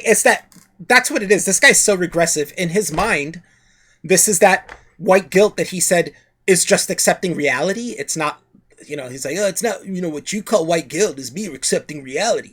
Well, his reality is that trans people are special. And he wants them to be treated special. And somebody coming out and making a video and saying, they're not special, they're normal humans, they should be treated like every other human being is treated, is wrong to this guy. He's like, no, treating them like a human being is giving them special rights. That's what he thinks. Or it's logically inconsistent. The only way I can see that he doesn't realize his logically inconsistent is because he's dumb. That's the only way I can see it. I could see that. Because, like I said, right now, the perfect point, he made it for me, was him saying, if you don't want to identify a person as they want to be identified, that's taking away their human rights. Why does that only work with them? Why doesn't that work with every person? If every person's to be treated the same, then we should all be able to identify as what we want to identify, and everybody has to see us as what we say we are. If I say I'm a ghost, people have to treat me like a ghost. Say people gotta fucking scream and run out of a house every time they see me. Because I'm fucking frightening. I'm a scary ass fucking ghost. You know what I'm saying? Because I say so. And then if I tell someone I'm a ghost and they go, yeah, right, look, I could touch you, you're a human being. Is that them taking away my human rights? Retarded. This is where there's a simple thing you can do with arguments. And it's really simple. I think anybody figures this out when they're young. But it's weird that there's so many people who don't get this. If you have an argument, reverse the argument back on yourself and see if it still works. If it doesn't, it's most likely a shitty argument, right? So if I say trans people should be treated this certain way, now reverse that and say all people or cis people should be treated this certain way. If that seems weird and doesn't work, then the opposite doesn't work. You know what I'm saying? It's simple to do that. But there's so many times I argue with people and they give me arguments that I just reverse on them and they're lost. And it's like, dude, how do you not figure that out? Like, you should figure that out when you're young and figure out that, you're logically inconsistent if it doesn't work in reverse, If you say black people deserve a certain treatment and then you want to reverse that, say, well, then only white people deserve that kind of treatment. Oh, wait, that doesn't work. Only black people receiving that treatment is good, but white people receiving that treatment is bad. That argument sucks. Don't do that. That argument sucks. Learn this. This will help you with arguments. What kind of an idiot you gotta be to look somebody in the face and go, you're not who you are. I'm going to deny your humanity. What do I owe you? That doesn't deny you your humanity. You're human. You're flesh and blood. You're a human being. Just because somebody doesn't want to identify you as something you want to be identified doesn't mean they're taking away your humanity. That's stupid. If this guy called me a Southern hick, that's not taking away my humanity. You know what I'm saying? I'm a Northern city boy. That doesn't take away my humanity. If I call this guy Canadian, obviously he's not Canadian. You can tell from his accent. That doesn't take away his humanity. This is the worst argument ever. You owe them their human rights. You owe them the human rights. Where in any fucking book, in any place where we have taken down human rights, does it say that you have to identify people as what they want to be identified no matter what? Where does it say that? That is not a human right. Nobody has ever said it was. It's retarded to say that's a human right. It's wrong. No matter what way you look at it, it is not a human right. It will never be a human right. It is a dumb thing to make a human right because there's no end to it. The second you do that, people can be whatever the fuck they want and you have to accept it. Look, in fact, if somebody wants to be a pedophile, then you denying them being a pedophile is taking away their human rights. This is why the argument sucks. It's a stupid argument. People identifying as what they want to identify is fine. Other people don't have to accept that. That's just the way it is. That's humanity. Nobody has to accept anything from somebody else. That is taking away human rights. Making people have to accept something that they don't want to accept is against human rights. Denying their personhood in any way. Denying the personhood that doesn't make any sense. If you're a man and you want to identify as a woman, telling that person they're a man doesn't take away their personhood. They are still a person. They're still a human being. They're not saying you're not a human being. They're not saying you're not a person. They're not saying, oh, you're a man that identifies a woman? Well, you're an insect. You know what I'm saying? That doesn't make any sense. You're a plant. It doesn't take away their personhood at all. Not even nowhere. I've been called things in my life. It never took away my personhood. I never felt like less than human because somebody called me a spick or somebody called me a fucking dirty Arab because for some reason when I grow a beard, some people think I'm an Arab and they're like, oh, this fucking dirty Arab. I'm not Arab, I'm Hispanic. But either way, no matter what people have called me, you call me a faggot, you call me fucking a retard, a fucking cheat, whatever you want to call me. It doesn't matter. Anything you call me is not going to take away my personhood. In fact, if your personhood is taken away by something someone called you, you are a weak bitch. You need to toughen up. I don't care if you're a woman, a man, a trans. Toughen up and be able to take those things and realize that everybody has agency and can say whatever the fuck they want. And it's okay. You don't even, in fact, this is the way it is. If you don't know somebody, who gives a shit what they think? I don't give a shit. I've seen this so many times. I used to have a roommate. I used to live with a friend and his girlfriend in Miami. And I remember she went on Facebook and she wrote a reply to some friend. There's some dude. And then a little while later, she gets a notification. We were watching something. She paused what we were watching because she had to, she wanted to see. No, first she looked at her phone to read it. And she saw this girl responded with something to her in some really snide, like bitchy way, right? And I read it. She was like, "Oh my God." So she had to stop the movie and put it on her monitor so that we could both look at it. And she's like, "Look what this girl said." And I was like, "Oh shit." And I was like, "Oh shit, that's fucked up." But I was like, "Do you know that girl?" And she was like, "No." And I was like, "Oh, who fucking cares? Who fucking cares? Let's go back to watching the movie." And she was like, "Oh." So we went back to watching the movie. No joke. 2 minutes back into it, she had to pause. I have to reply. And her eyes were like watering and shit. I was like, what the fuck? Like, who gives a shit? You don't know these people. Nothing any stranger on the internet will say to me will ever get to me. I could give less. I don't give a shit what anybody thinks about me that I don't know. The people I'm close to that are my friends, they know me. So I don't have any fear of them thinking anything about me, or if they do, whatever, they're my friends. They know me. It's fine. Or if they thought something really negative about me, knowing me and knowing that I wouldn't, and I think that they know that I wouldn't do those things, then that might be hurtful. But it's because I know them. If a stranger comes up to me and says, "Hey, I heard you raped a girl, blah, blah, blah," I'd be like, "Who the fuck are you?" Like, I don't give a shit. Get the fuck out of here. I don't give a shit what you think. I remember I worked at, I had a friend where it was like one of my really close friends when I was in my early 20s, and he got me a job at Barnes and Noble's in the cafe. So I was working there, but me and him were really good friends, so we goofed around a lot at work. I'd push him around and blah, blah, we goof around like anybody in their normal early 20s would do, any two dudes that are friends.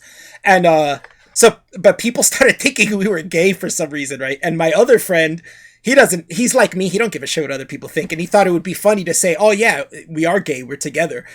So all of a sudden I started getting all these people I didn't know. I just started working there. I didn't really give a shit. All saying, you gay? And I would say no, and they're like, "Oh, well, this guy's saying you're gay." And I was like, "Oh, I don't care if people think I'm gay. Let them think that. I don't give a shit. My friends and people who know me know I'm not. Anybody who wants to get to know me will know I'm not. Why am I going to get pissed if people who don't know me think I'm gay? I don't give a shit. What difference does that make?" And in fact, if they want to treat me differently because they think I'm gay, then they're just assholes, and I don't want to know them anyway. You know what I'm saying? They should treat me the same regardless. In any way is denying their humanity, thus denies their human rights. It's not hard to figure out. It's really kind of a 2+2 situation, you fuck. We're not paying for your surgery. Sorry. I have the right to swap genders and then dominate female sports. No, you don't. No, you don't. Okay, this is the part where you can really tell he's starting to struggle. He's really kind of, people like this, they rest on the laurels of being like these logical guys that can figure shit out. So he's got to kind of like watch his step, right? He can't just be up here like saying like, "Well, I hate trans people," but... Well, just to clarify, that was not in Miami. That was in New Jersey. I didn't have very many super close friends in Miami. I only lived there for a year. Because they're icky. No, trans people are icky. Who said that? Got to string together something that kind of gives them the plausible deniability of like standing on some kind of logic. So so you say something reasonable, right? And this is what's funny, right? So this guy's bitching about Devin being a transphobe.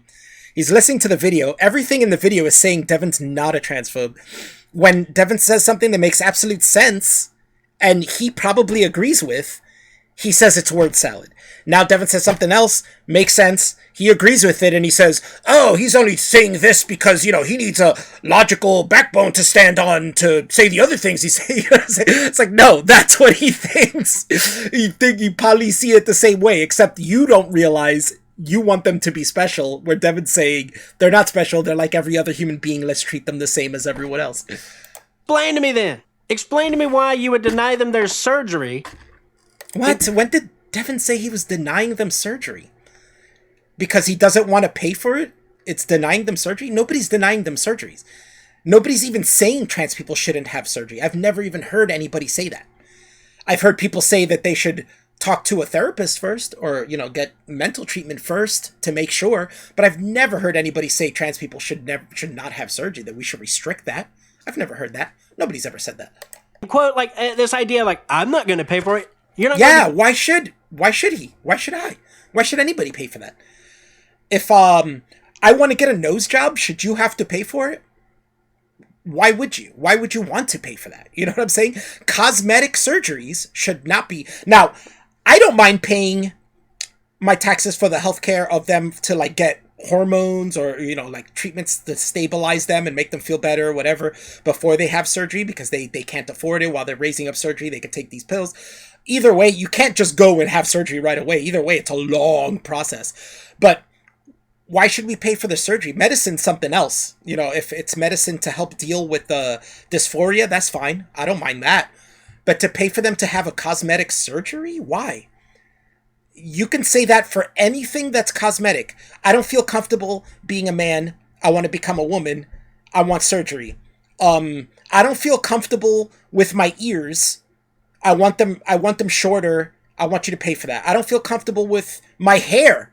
I don't feel comfortable with my hair color. You should have to pay for my hair dye. Right?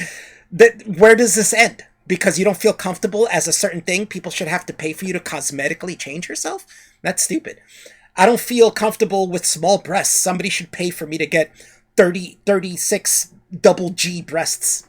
You know what I'm saying? It's stupid. Of course not. That doesn't make any sense. You personally pay for anything, you fuck. You're going to pay taxes which get allocated. Yeah, you paying taxes is you paying for something.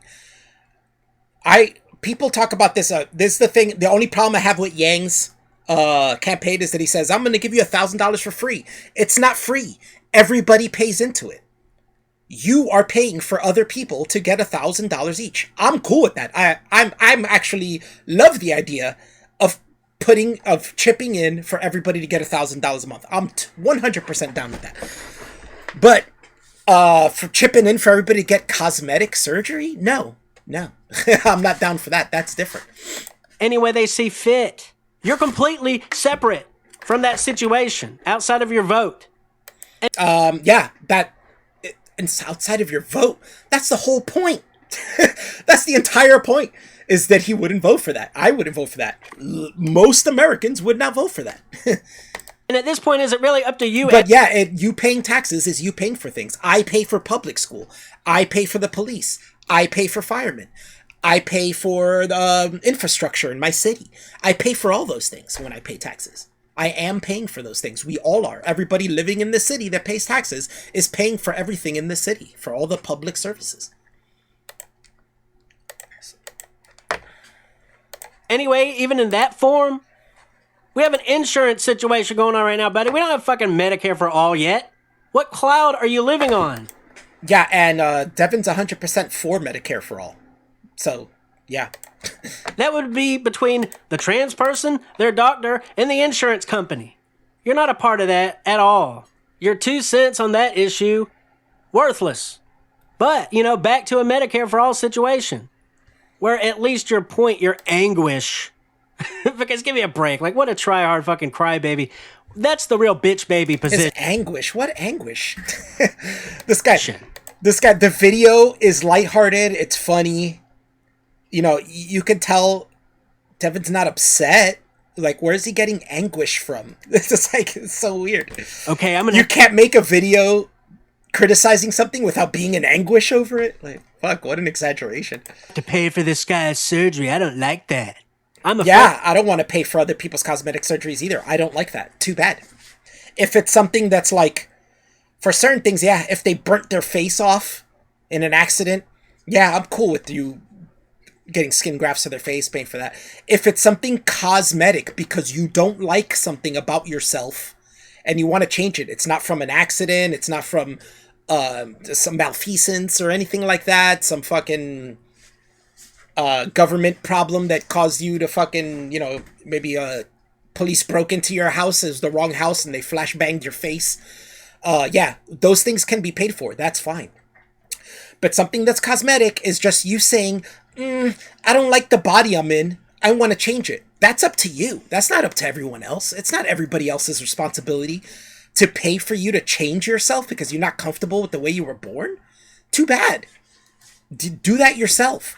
I can't do that. Nobody's going to pay for me to be taller. You know what I'm saying? I'm 5'6", right? And say I wanted surgery to become, if it was a such thing, and say I wanted surgery to become 6 feet. Who's gonna, you're cool with paying for that? We should just pay for everybody to get height fucking changes? Get the fuck out of here. Paid a dicks, and I'm a homophobe, but I don't want him to get his dick he's not a homophobe. Cut off. I don't want to have to pay. He never said he didn't want people to get their dicks cut off. Devin's 100% fine with transgender people transitioning. He doesn't want to pay for it. Neither do I. Neither do the vast majority of Americans. I swear to God, if you take a survey of that shit, you're going to find out way more Americans do not want to pay for someone's cosmetic surgery than do. Brilliant forward-thinking position. But outside... It is forward-thinking. Why should we pay for something someone doesn't like about themselves? It's dumb. This guy's seeing it as something completely different than it is. Whatever right you may think you have to decide for other people what they get done. He never said he had the right to decide what people get done. Where are you getting this? He never said it. He was never telling trans people to not get surgery. In fact, he helped a trans friend get hormones. This is where you're a fucking idiot and don't understand that Devin's not transphobic. You fucking retard. Can you justify that at all? Like, can you justify that? Can you? Like, nobody said that. Why would he have to justify something he didn't say? Outside of trans people are... This whole video is one giant straw man because this guy does not understand who Devin is. He watched one video, thinks he understands Devin now 100%. I know exactly what kind of guy this is. He's a chud. And, and basically got every single thing he said about Devin is wrong. Like, the complete opposite of what Devin is. Icky, can you give me one reason why, like, if I have a broken arm and I go to the hospital, that they would just, like, help me? Yeah, you got a broken arm from an accident. That's medical treatment. That's not cosmetic. That's not a cosmetic thing. It's not like, I don't like this arm. Can you give me a different arm? That's cosmetic surgery. That would be like, I don't like my arm. Can you chop it off and put like a stronger person's arm on me? And then you're going to want everybody else to pay for that. Is that cool? Would you be all right with that? That people can chop off their arms because they feel like it and get new arms attached?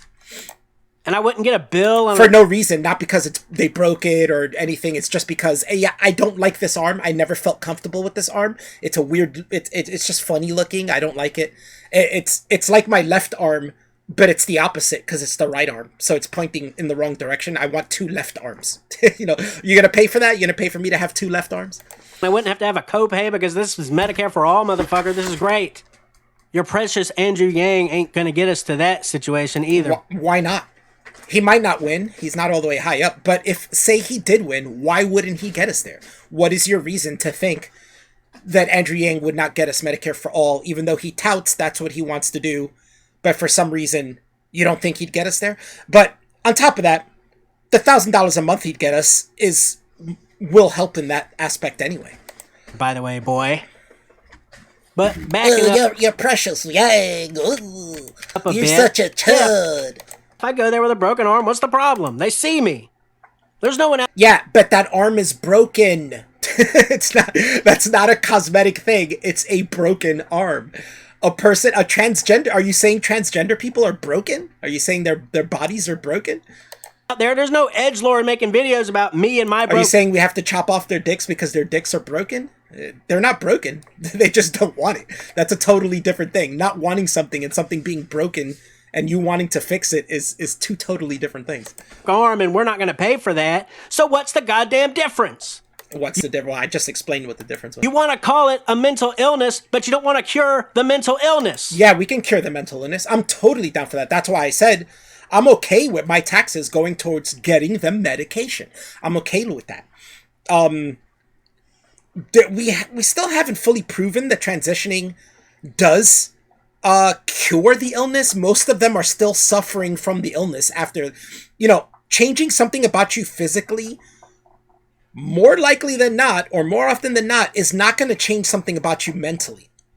If you're insecure about, let's say you're a woman, you're insecure about your breasts, and you get these huge breasts, you're still going to be insecure.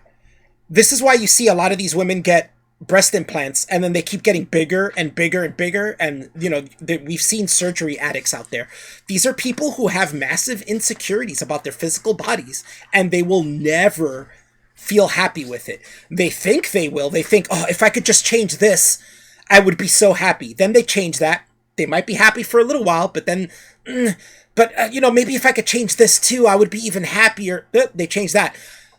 There's a hole in them psychologically that they're trying to fill physically that can't be filled physically. And that's a problem. So all they're doing, so I'm not saying that every transgender person is going to transition, get the surgery, transition, and they're still going to be suffering. Some of them, it probably does help and they probably feel better. But I'm betting you a great number of them still suffer from the mental illness after they've transitioned. And in fact, I think, I haven't really looked in the stats, but I've talked to transgender people who have talked to me about these stats. So, don't quote me on this. I could be wrong. But I think the suicide rate for transgender people is the same or close to the same before and after surgery. This just goes to show that this mental problem they're suffering, insecurity, whatever it could be, it might not even be gender dysphoria. Maybe they're just insecure. Maybe they have another mental condition. Regardless of what it is, when you have psychological problems, you changing things physically is not going to solve that. You know what I'm saying? You've seen it all the time. It might help. Like, you see these people who are scrawny, like incel kind of guys, and, maybe they'll work out, get a haircut, start dressing nice. That could help. But if they don't change mentally as well and keep those insecurities, even after they've built themselves up and look good now and stuff, but if they're still not confident, if they still have all these insecurities, it's not going to help them much. You know what I'm saying? The point of doing those things is to give yourself confidence so that you can work through your insecurities. Becoming muscular, getting a haircut, looking nice, and driving a nice car to pick up chicks isn't supposed to help you feel better just from doing that. It's supposed to give you the confidence to help you work through the problems you have to feel better. So, like saying that they're going to be cured just because you're transitioning them from a male to a female, that's not true. It just doesn't happen. Let's live in reality. And we know that that's not true. We know that a lot of trans people do have surgery and still suffer from mental problems. What is... Or depression. I say mental problems. It might not be mental problem. It might be just depression or, like I said, insecurities. It's a whole range of things. Is it dysphoria or not? Yes. Yes, it is dysphoria. Do they have to live a life of struggle for your benefit or not? Explain to me. Do they have to live a life of struggle for your benefit? What benefit? What benefit does a trans person or any person who is not connected to you in any way have towards you? Like, none. That was a weird thing to say. I think talking about word salads. This guy's talking about word salads. What the fuck did he just say there? Like, that didn't make any sense. Have it make sense. And then he says, have it make sense after he says some shit that makes no sense. They're nothing more than just talking points. I've heard this bullshit. I've got it right here. Yeah, they're nothing but talking points. He's heard this bullshit, yet he got it all wrong and did not understand it at all. Wow. So many chuds on the fucking internet. So many fucks on YouTube. No different. The personal thought and critical thinking that you've put into this, you might as well be reading off a goddamn script. You've got it all lined up. Women in sports, paying for surgery. Yes, women in sports. There are sports women should not be playing in with men. If you want that, go for it. But I swear to God, it's going to go wrong, and people are going to stop watching because it's not as competitive anymore. The point of sports and why people like sports and why people watch sports consistently is the high level of competition. If there wasn't a high level of competition, nobody's going to watch it. Nobody's going to watch two amateurs play tennis. That's not captivating. You know what I'm saying? Nobody's going to watch. If you wanted to watch amateurs play basketball, you could go to your local park and watch people play basketball. Nobody's doing. You know why nobody goes out of their way to go watch people play basketball unless it's their friends or something or relatives. But people don't go in large numbers and say, hey, 7 o'clock, that's when random people show up to play basketball. Let's go watch them. You know why people don't do that? Because it's not highly competitive. It's not top level shit. People want to watch top level sports. That's what NBA, NFL, Major League Baseball, UFC, these are all top level, high tier athletes. You're not going to find a woman, no matter how high level, that's going to compete with these top high level men. You're not going to. Now, like I said earlier, there are sports you could let them that it makes no difference. Well, at least personally, I could be wrong. Maybe scientifically it does make a difference, and I don't know.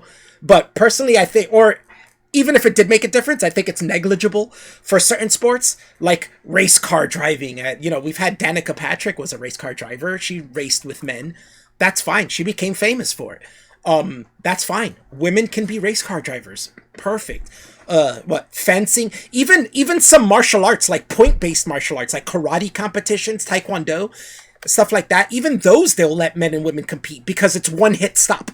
There's no, like, I'm going to beat your ass. You know what I'm saying? It's not like UFC or like MMA where you keep beating the person, you know what I'm saying, till the ref stops it. These point-based martial arts, a lot of times they will let men and women compete together. Because, like I said, it's one hit stop. It's about skill. It's not about strength. The strength don't make a difference. It's about speed and skill. And technique, really. Especially with, like, when you're in the same martial art, it's not a mixed martial art. It's all karate or all taekwondo.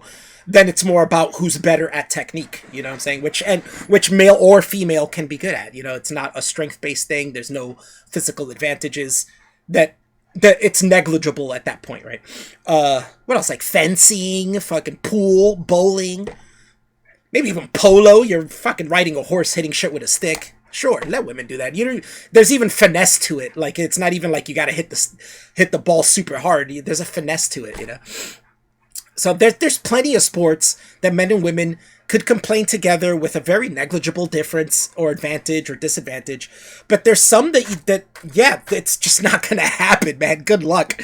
And if you do let women into them, it's just going to fuck everything up. But like I said earlier, it's funny how these people will talk about this and advocate for transgender women to go into women's sports, but you never hear anybody advocating, or you don't even hear people trying female to male trans people even trying to enter into male sports. Especially these ones where men have a physical advantage. And there's a good reason for that. Because they know they can't compete. They know it. Even if they deny it, I know deep down inside they know they can't compete. I remember in high school, when I was in high school, and this is like early 90s, there was a girl that really wanted to play football. My school gave in. They were like, you know what? Yeah, they wanted to seem progressive. I mean, I live in New Jersey. It's going to happen. They're like, let's be progressive. And this is early 90s. And they let this girl play football. Now, she was in the newspaper and everything. First female student to be in the freshman football league and for this high school in New Jersey, blah, blah, blah. You know what happened? She stayed on the bench the whole time. You know why? Because she couldn't play as good as any of the other football players. Them putting her in the team was optics.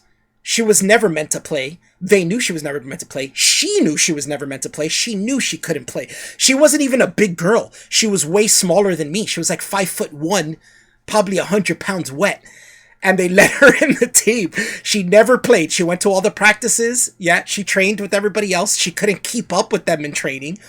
Really, if she was a guy that size and weight and kept up the way she did, they would have cut her from the team instantly the first day. But because she was a girl, they wanted the optics. They let her in the team. She couldn't keep up. She ended up in the newspapers. It was like a month or two later, she dropped out of it. She was like, I'm not playing. The optics are over. Everybody saw me. I'm special. I'm out. You know what I'm saying? Because in the end, she couldn't play football. She couldn't play and compete against even these high school students who are fucking 6'8", 6'9", huge fucking dudes, right? That she could not compete with those dudes. I played freshman football. I was too small to keep up with these dudes. I had to drop out because of my asthma, but I tried and I played for a while. I was a big football fan. I used to play a lot of football in before high school, but by the time I reached high school, everybody started getting bigger than me. Well, at least the athletic people, not most of the school was probably around my height, but yeah, the people who played football, basketball, baseball, they were all big athletic dudes. I'm not a big athletic dude, so I couldn't keep up with them either. I'm fast. I was good as a running back, but I get to, I'm not gonna plow through people. I can't. What I'm saying? If I run into a dude on the opposite team, he's most likely double my size, and it's gonna be like me running into a brick wall. Do you have anything original here? This year alone, according to the Human Rights Campaign, over 20 transgender people in the U.S. have been violently killed. Okay, so just understand what we are dealing with here. We're dealing with a microscopic problem. So when you break it down, there's very few trans people, and there's a very few of them who are murdered. So, I mean, are they claiming that murdered trans people is worse than a murdered person? Is that what they're claiming? No, you chud. If they weren't trans, they'd still be alive. That's the difference. That right there is a ridiculous statement. He's saying that if they weren't trans people, they'd still be alive. He would have to prove and show a citation that every single one of those trans people were killed because they were trans. Not every trans person dies because they're trans. They could be because they put themselves in a shitty situation, or they do drugs and overdose, or they do something else, or they were deceitful and put themselves in a shitty situation and got killed. I've seen a couple like that. But in the end, it is a small problem. There's very few of them, very few of them dying. But they were murdered by virtue of them being trans. There was no other reason for it. You see how he's saying there was no other reason for it? How does he know this? How does he know that? I would love to see any citation on that, but there's not going to be. It makes them That's just his dumb assumption, thinking that every single one of them died for the same reason. Special kind of victim.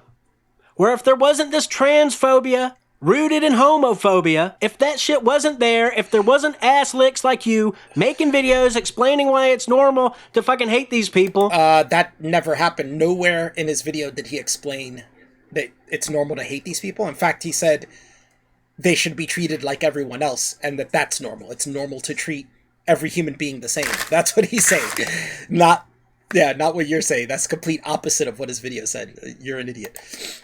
If the world was just a little... This guy's such a chud. ...different, they'd still be alive. Again, he's saying if they were different, they'd still be alive. I'd love to see any type of proof of that. I don't believe that. I'm sure that's true for a number of them, but it's not going to be true for all of them. I don't even know if it's true for the majority. It could be a minority for all I know. I've never looked into it, but a lot of the times these things happen. We're not going to always know the reasons behind it. Is this guy saying that there's no douchebag trans people? There's no criminal trans people? Is he saying there's no murderous trans people? No trans person has ever tried to murder someone and got killed in self-defense? That this never happened? That's him seeing them as being special. That's what I'm saying. Where they should be treated and looked at as normal human beings, not as something special, like they're all angels or something, That's the fucking point. That's the reason why we got to take a step back. And that's not asking a whole lot, is it? I mean, here's the trick. If you don't care, you don't care.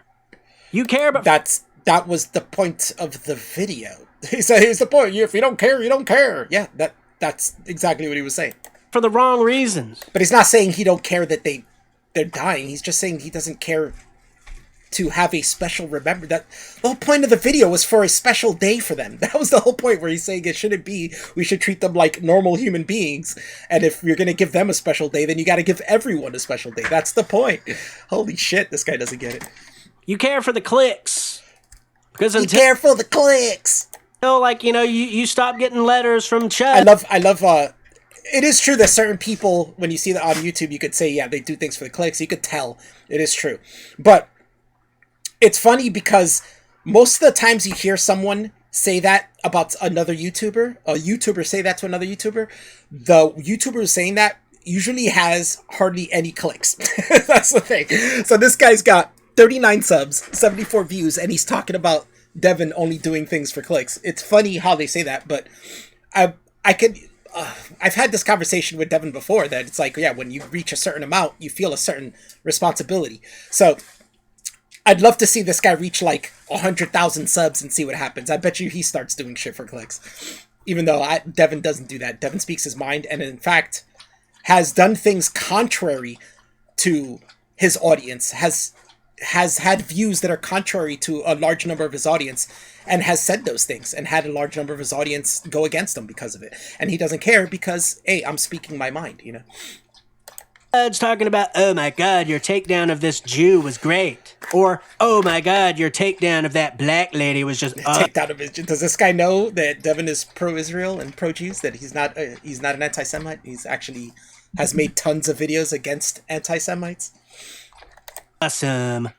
Or, you know, I'm a white guy. Hey, can you help explain why I'm the real victim? That's never happened. But I think he's missing the whole point of what Devin makes videos about. Is his videos are an answer to something. When he brings up a person's race in a video, is because those people bring up races. In the end, Devin doesn't give a shit about race. None of us really do. I don't give a shit about race. Everybody's the same to me. I don't give a shit what race someone is. I care about someone's personality and who they are as a person, not as the color of their skin or anything like that. So most of the videos are in response to something. So when Devin's like, for instance, there's him calling Cenk the fat brown buffalo, and we saw one time Cenk did a video addressing that, or an interview addressed that, and he took the brown part to be the part that he thought people were insulting him with. Oh, I don't find it insulting to be brown. I don't know why they're trying to insult me with brown. No. The only reason people are calling you brown is because you call people white. If you can call people white, then people can call you brown. That's being treated the same. That's the point. If that never happened, and if the whole thing if the whole thing that the other person was saying didn't have anything to do with race, Devin wouldn't bring up race because it would be irrelevant to the discussion. This white, masculine fucking aggrievement, it's pathetic. It's stupid as fuck. It's a grasping at straws kind of mentality. It's not rooted in anything real. Well, I should say, it's real in the fact that you're a big bitch pussy about everything. And like, you know, how dare the world expect you to accept them as people? How dare the world expect you to acknowledge that maybe... When is that ever said? This guy just says so much bullshit. Like, how dare people expect you to be treated like that? That's exactly what Devin was saying. Treat all people the same. The circumstances of their death are just a little bit different. And the circumstance to everyone's death is different. What the fuck are you talking about? Some people die, some people commit suicide, some people die by accident, some people die from horrible diseases. We don't have a cancer death remembrance day. We don't have an AIDS death remembrance day.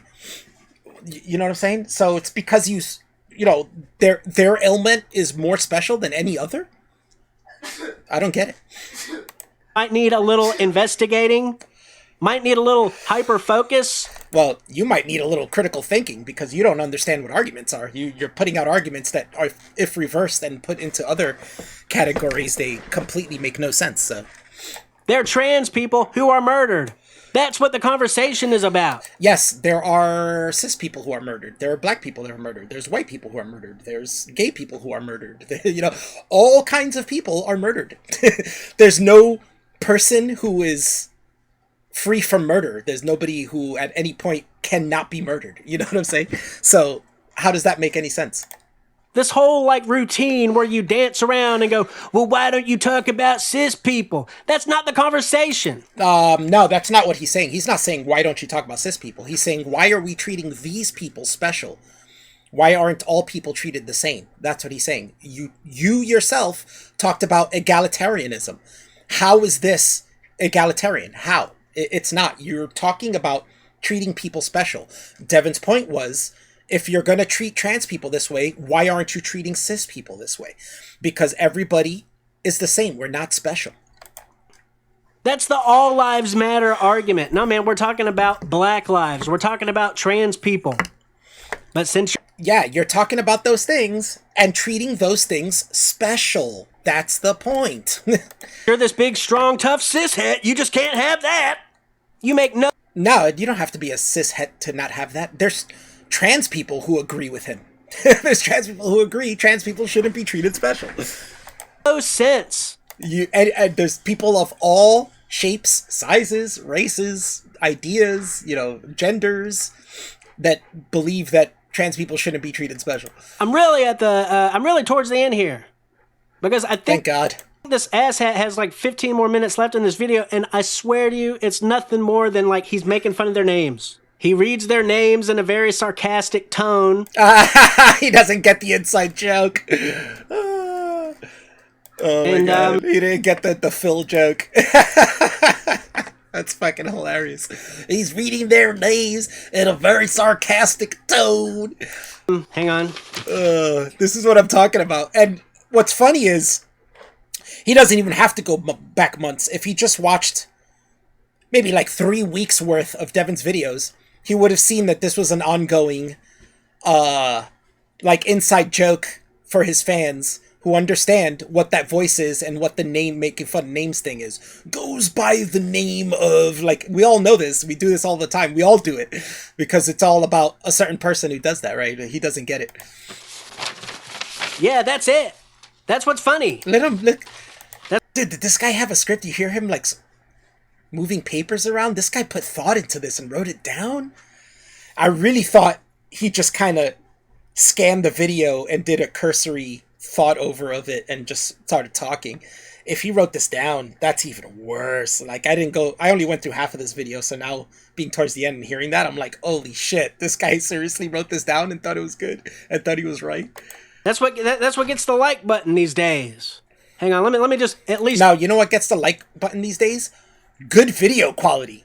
Not just this still image, which, I can't say much because I do that too, especially when I'm streaming. I'll just leave a still image. And but I'm not trying to do anything special with YouTube.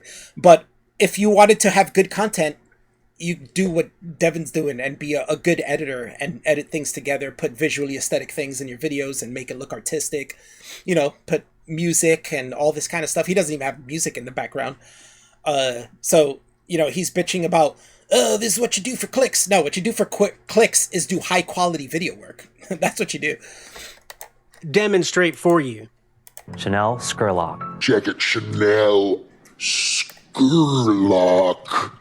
Zoe Spears. Zoe Spears.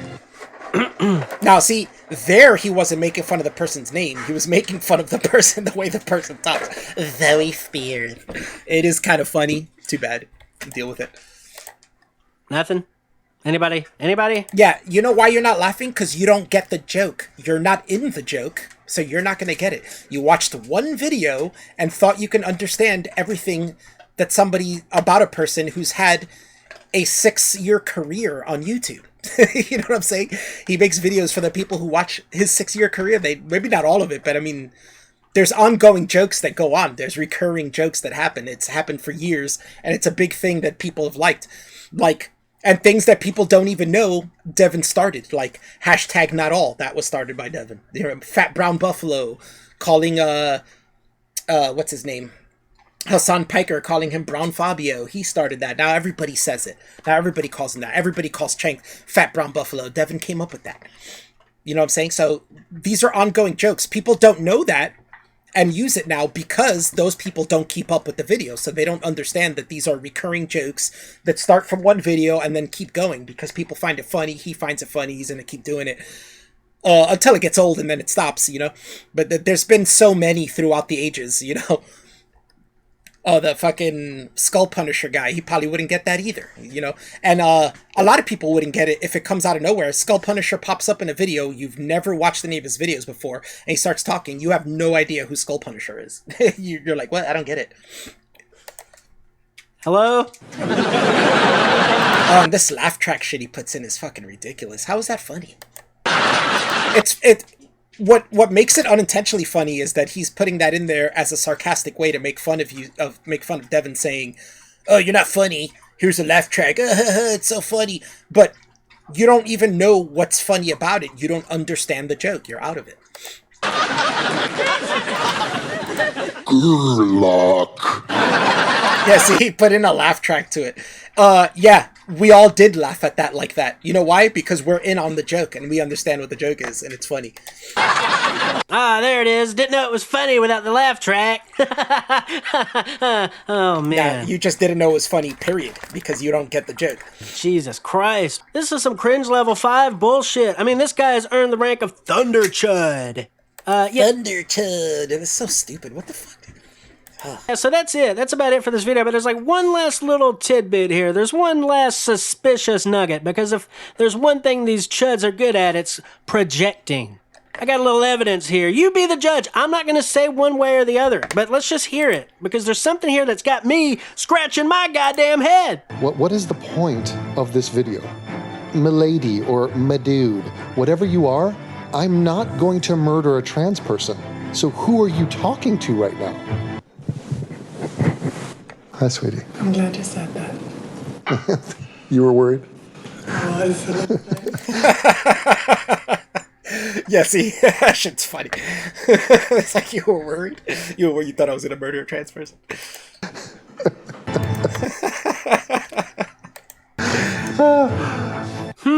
That sweetie there sounds a little suspicious. Garcia, enhance. I'm glad you said that. Oh, what a dick. He's gotta go for your girlfriend. Oh, I said Only an asshole does shit like that. Man, was that a dude? No, I've met her in person. She's not a dude. At all, she's a very lovely person. A very lovely woman. And a total sweetheart, so it just makes you look like a complete asshole making fun of her. Because she's a complete sweetheart and would never say anything bad about you. Even after this video. Because that's the person she is. She's a super sweet person. I'm glad you said that. Oh, I said Ugh. Well, goddamn, I think I'm just so done with this guy that I want to be done. He's got this whole I'm justification. so done with this guy that I want to be done, but he keeps going. This is how stupid this guy is and how little control he has over himself. Let me just wrap it up. Because I'm seriously done here. He's got this whole justification for like why it's okay that trans people get murdered. Now, No, he never once justified why it's okay for trans people to get murdered. In fact, he basically is saying it's as bad as anybody else being murdered. Murder is bad. That's what he's saying. Murder's bad, and trans people being murdered is just as bad as anybody else being murdered. And if they're murdered for being trans people, that's just as bad as people being murdered for who they are, for being gay or for being, white or for being, Hispanic or Asian or even murdering somebody for their religion. That's, just as bad too. Anything you murder somebody for any specific reason that goes with that person is just as bad. He doesn't explicitly say it's okay, but he pauses it like, hey, it kind of makes sense that if, you're sleeping with a guy and then you whip your dick out, that he might kill you. That's how... Well, don't deceive people. That's one thing. I'm not saying you deserve to die if you deceive people, but if you deceive people, you're putting yourself in a bad situation, especially a situation like that where there's people out there who are crazy about that kind of stuff. Like I was talking about before, where if people that I don't know say I'm gay, I don't give a shit. But there's people out there that if I went around and told people that one person was gay, that guy might kill me. That guy might come and beat my ass because he doesn't like it. You should know reality. You should know that there's people out there like that there's people out there ready to murder other people for lack of respect, for look at let's talk about Andy Worski. The dude went to Florida and was pumping out on a radio a song saying, I hate N-words, I hate niggers, blah, blah, blah. And guess what happened? Some dude wanted to beat his ass. That's normal. That's normal out there. If you deceive someone that you're a woman, you never make it clear to them that you have a penis, you're putting yourself in a fucked up situation. I'm not justifying the person for murdering them, but you have to be aware of the reality that there are people out there who will murder you for that. That's like the people bitching about you break into a house, the person who owns the house shoots you, and now you're gonna bitch about that? You know what I'm saying? Yeah, don't break into people's houses. You know what I'm saying? And in that case, I might justify the guy in the house because, yeah, you broke into their house. They don't know who you are. But yeah, don't be deceitful. If you're gonna be deceitful about who you are, and then you're gonna date someone or have sex with somebody, and you're being deceitful about who you are, shit can go really fucking bad. That's the reality of the situation. You don't need. It doesn't need a justification. Nobody needs to say that it's good or bad that happens. It's a reality of what happens out there, of people's mentality. There's people out there who will murder you for that. There's people out there who will beat the shit out of you for that. You know? So, yeah, don't put yourself in those situations. That's for sure something you should never do. You should never be deceitful to somebody you are in a relationship, somebody you want to, especially about something like that.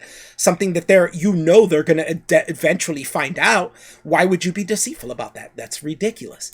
Deep homophobia is within this motherfucker. That just like the thought of a dick. No, there's no homophobia there. You're projecting that. Is reason enough to kill. No, he didn't justify that they should be killed. He didn't justify the murders of that. He's pointing out the reality of that. I don't know. And never once in the video justified anybody killing a trans person. That's how this guy's fucking retarded. Holy shit. Don't put him on that jury. He's got put him on that jury. He would find the murderer guilty. Dick phobia. He's scared of dicks. I can imagine this guy's like worst nightmare would be being murdered. This is a weird joke. You see how he's laughing? And this is a joke. This is a weird joke. It doesn't even make sense. He's scared of dicks? He doesn't... First off, this guy thinks Devin doesn't want trans people to chop their dicks off, which is not true. But this is what he thinks. And because of that, he came to a conclusion that Devin's scared of dicks? If he was scared of dicks, wouldn't he be okay with people chopping them off? Wouldn't he want to chop off his own? Like, this is where this joke makes zero sense. Wow. Even in his logic, it makes no sense. It's so weird. But the dick is the murder weapon. Oh my God. I shouldn't have even put that thought in his head. He's gonna lose sleep now just thinking about that dick coming right for his fucking skull.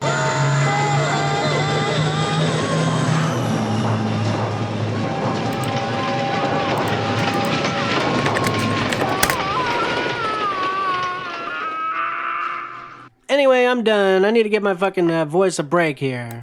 I haven't had this much fun taking on a chud in quite some time, so who's next? Taking on a chud. Who's next? Oh my God. Who's next for your 39 subscribers? And I'm thinking he only got 74 views because most of them are, clicked because they saw AIU and they're like, what a transphobe. That doesn't make any sense. Let me refresh this and see how many dislikes he has now. That's gotta be funny. Well, I'm 18. But he's still only 77 views. And this whole time I've been streaming, he only got 3 more views. 3 more views, but 5 more dislikes. Alright, well, I guess that's that video. Man, I don't even know what to say about this guy anymore. I think I've said everything I needed to say, but let me get his ugly face out of here. I don't like it. I don't like it! Go away! Yeah, anybody want to come on and chat? Let me read the... Devin just showed me another picture of this guy. I should show it, but I'm not going to. Oh my God, he looks like such a herb. Oh God. He looks like such a dweeb. Yeah, so let me read some chat. See what's going on out here. What are you guys up to? You guys want me to talk about something? Anybody want to come in and chat with me? Or should I just end this? Because if there's not going to be anything else to do, I probably will end this. But thanks for coming. This was fun. It was easy to fucking trash this dude. He had no idea what he was talking about. He's got 2 followers on Twitter. And then Alan said the same thing. You guys both looked him up on Twitter and found out he only has 2 followers. I don't know if he's new. I mean, he's got some videos. Let me see when he started his channel. But he does have very low number of subs. It says his video June 12th, 2019. So he's been at this for about 6 months, very close to 6 months, and has only acquired 40 subscribers now. Somebody subbed. Probably somebody who's watching my video subbed. I'm sure it's a hate sub, but who knows? But he just gained a sub in the time I was streaming. 1 sub. So he's got 40 subscribers in 6 months. That's pretty sad. When I started my channel, And my channel sucked at first. I didn't know what I was doing. I was just fucking making the shittiest fucking videos. And I got like to 50 something subs with, in less than a month. Maybe it was like 2 weeks or something. I got to 50 something subs. This guy's been going for 6 months and only has 40 subs. Shit. It's crap. And I always end up comparing YouTubers to me because I don't really try that hard. So it's like, anybody who makes a YouTube channel and is trying to make something out of it and trying to like be popular from it, make money off of it, maybe turn it into a career. If you're doing worse than me, you suck. Because I don't even come close to trying. So I don't know. You gotta do way better than me if you're actually trying. If not, you should just consider yourself a failure and give up. But my YouTube for me is just a hobby. So I don't really put too much into it. If I wanted to make it a career, I would definitely be pumping out videos all the time and, publicizing myself, having guests, other YouTubers as guests and shit like that. Really, I just, most of my followers are really just fans of Devin's and like people that we've made friends with. So, I mean, I'm cool with that. That's all I really care about is entertaining the few people I get on here. I can come on and chat. Yeah, Nina. I have to drag you in. So if anybody wants to come chat, you'd have to go into the main voice chat and then I could drag you in here. Grant, can you hear me? I'm like, Grant's in here, but it doesn't, I'm not lighting up when I talk. Give me a second, Grant, I'll be back. Hello? Hello? I don't know if... Oh, maybe I have the wrong mic on. This is weird. I was lighting up earlier. Can't hear you on Discord, yeah. And go back to push to talk and see what happens. Hello, hello. Can you hear me now? Alright, when I went to push to talk and I pushed the talk, it works. So let me go back to voice activity. Okay, nope. Oh, shit.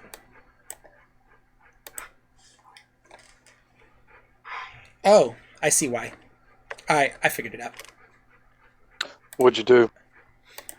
Somehow my mic got turned off on my headset. It has this little thing, but like where the little switch, you know how like the headsets will have a control mechanism like halfway down the cord? It's that's right at where my chest is. So when I move my head, it slides around on my chest and the on and off switch is really delicate. So sometimes it switches it off. It grabbed one of those thick Hispanic chest hairs. Yeah. No, actually, I'm not very hairy at all, man. It's true. Most Hispanics are hairy. I'm just not. Oh, let me put it Anina in here. Oh, let me see. She's typing something. Hey, I want to point out that this dude's picture in like a bathroom here. Yeah. It's so weird to me. He was the Associate of the Month back in 2012 at Kroger grocery store. Oh, he works at Kroger's. We should appreciate those accolades. Yeah. Maybe he's from Georgia, you think? Do they have Kroger's in Alabama? His accent kind of sounds like Alabama. No, we got him up here, too. Oh, you guys have them, too? It's like a southern thing. Yeah. I remember when I lived in Georgia, they had them, and they had Publix. But when I went to Florida, they didn't have Kroger's anymore, but they still had Publix. Where is she? I keep sliding her in here, and then she... Yeah, I dragged her in, and then she keeps... This is the second time I dragged her in, and she left. I'm like, what? Maybe she's having trouble. It says I'm connecting, but I can't hear you. Shit. That might be an issue with her, because you can hear me now. Yeah. Ken Lee said, Alf Benny, we are all hate subbed to you because you ate our cats. Yeah, like how did you come across this video? Oh, Devin, like, Devin I'm just came showing up across late. it. He showed it to me, and I was like, "Oh shit, I wanted to stream today, but I didn't have anything to stream about. You know, I don't like to stream unless I have something to talk about. So I was like, fuck it, I'm just gonna play video games." Yeah. And then, God forbid if you actually like, did like an hour-long video or stream every day and you had nothing to talk about. Yeah, exactly. I don't want to do that. Even though I do get, people do like when I stream. I get good reception. I get super chats and shit, but I don't feel good getting super chats when I'm fucking streaming about nothing. You know what I'm saying? I'm not entertaining anybody. Yeah, because you feel like you're like e-begging. Yeah. And it's not even e-begging. It's just something I haven't earned. Like I'm not earning anything. Right. You're just giving me money just because I'm streaming. Like don't give me money because I'm streaming. Give me money because you feel I'm entertaining or, you're enjoying it. But a lot of times, even, you know how we do, like, I remember in the old days when we used to all go on Devin streams and there'd be a big group of us. A lot of it was like Devin was just editing, so, you know, a lot of the stream was for the point of us hanging out in the chat, you know what I'm saying, and just talking and shit. So sometimes when I stream, I see that, and people just, you know, have fun in the chat. That's cool too. But don't give me money just because you're having fun with yourself in the chat. Give me money because I'm entertaining. But yeah, this guy is funny. Yeah, I had to go to the store, and as I was driving back, I was checking the phone, and I saw that, you know, you had put up Redneck Cartman. It's AIU 100%. Like, oh no, we got another one. So I'm looking through this guy's videos. His first video is a podcast called "Free Speech Debunked. There Are Bad Ideas." Does that title make any sense to you? That's the point of free speech. To root out the bad ideas. Yeah, that's the whole point. It's like, who says free speech? There are no bad ideas. Who says that? Like, we want free speech because there's no bad ideas. Nobody says that. Everybody says free speech, even the bad ideas. Like, even the bad ideas should be free to be heard. Yeah, he's new to this game. He's trying to get out there. Yeah, he is pretty new. He looks kind of young in that picture too. He doesn't sound young, but he looks young from that picture. He's got to be like early to mid-20s probably. I'm in main chat now. Let's see. I was going to tag him in. No, yeah. Every time I drag her in, she just it disconnects. Even if you drag her in, she's getting bounced out. Yeah, the second I drag her in, it just disconnects her. Have we had any of the lower level the live streaming before? Maybe it's not allowing. Yeah, maybe. I mean, down. Let me see. Let me give her another role. Let's see what roles she's got. She got the Patreon. Oh yeah, she's not. She has Patreon. That should be as good as being verified. But I just verified her anyway. Let me see if she tries now. But I mean, usually it just won't let you in. It won't kick you out though. Well, it's not letting her in. Hello? You're dragging her there, but she's staying in here now at least. But she's just constantly lit up, so I don't think. Either we're not going to be able to hear her, and I'm not sure if she can hear us, but at least she's staying in here now. Whatever it is she needs to fix. Let me check this channel real quick. Permissions.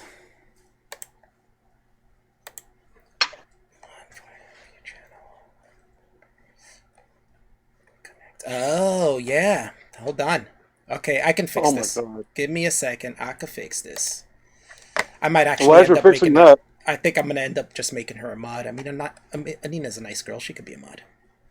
Yeah. While you're saying this, I'm looking at this guy's Twitter right now. He's following 6 people. He's following Dusty Smith, Jingle Eyeball Zone, Godless Cranium, Jen Peebles from fucking Atheist Experience, Steve Shives, and Essence of Thought. That shows you who we're dealing with. Oh my god, really? Yeah. He's one of those. Yeah, so it's these type of people that Devin has dealt with like 4 or 5 years ago. So this guy's coming into this game really fucking late. Really late. Really out of touch. He's going to say all the same shit these guys were saying like 4 or 5 years ago and think that he's being original and shit. Mm-hmm. Oh my god. Interview with pro-male revolutionary. Race realism debunked. This guy should see all of Devin's videos bashing fucking Steve Shives. That'd be great. Oh yeah. But that's what I'm saying. This guy knows nothing of almost like you heard his video. Almost every single thing he said was wrong. Was opposite of who Devin is. You know? Oh yeah. Because he's watching one video. He named Devin as AIU Resurrection. Yeah, yeah. Nobody knows him as that. No.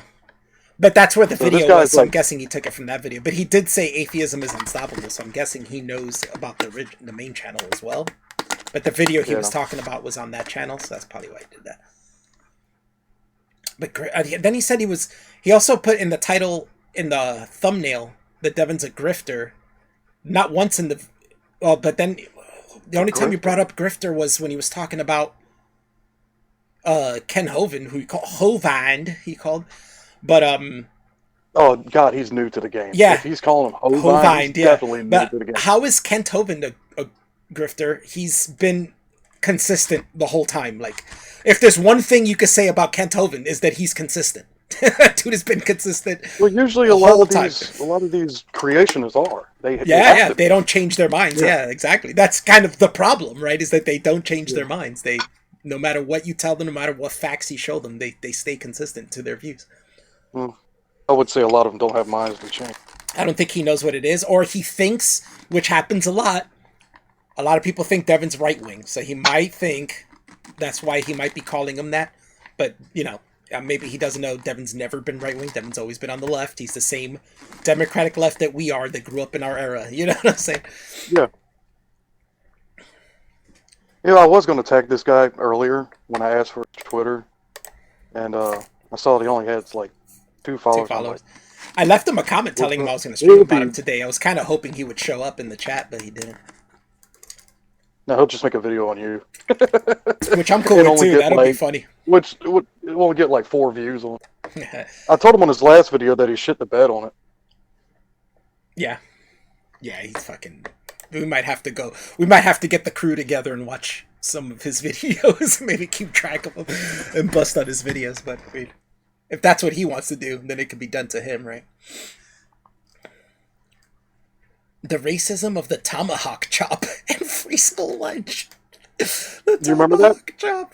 Yeah, he did that video. Yeah, when they told the Braves. Yeah, he made a video on it a month ago. It says the racism. Yeah, I remember being pissed off about that.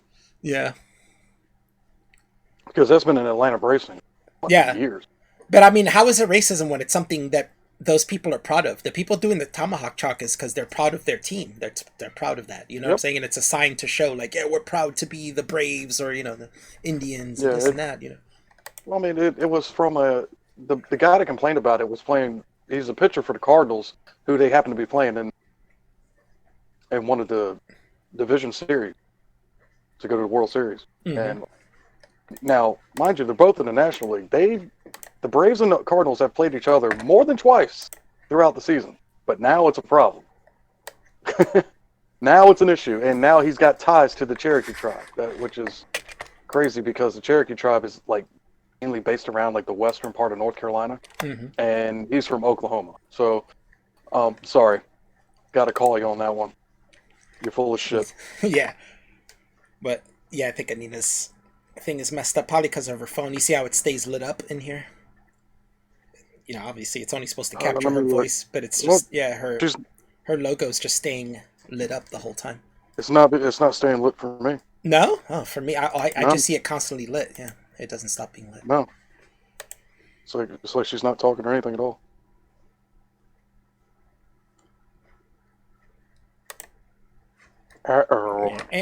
Sorry, Anina. Maybe next time I stream, you can come hang out. If you can figure it out. He's got these 6 followers, or he's following these 6 shitbags. Which oh yeah, the ones you said earlier. Yeah, and then so being followed by whoever the fuck these people are.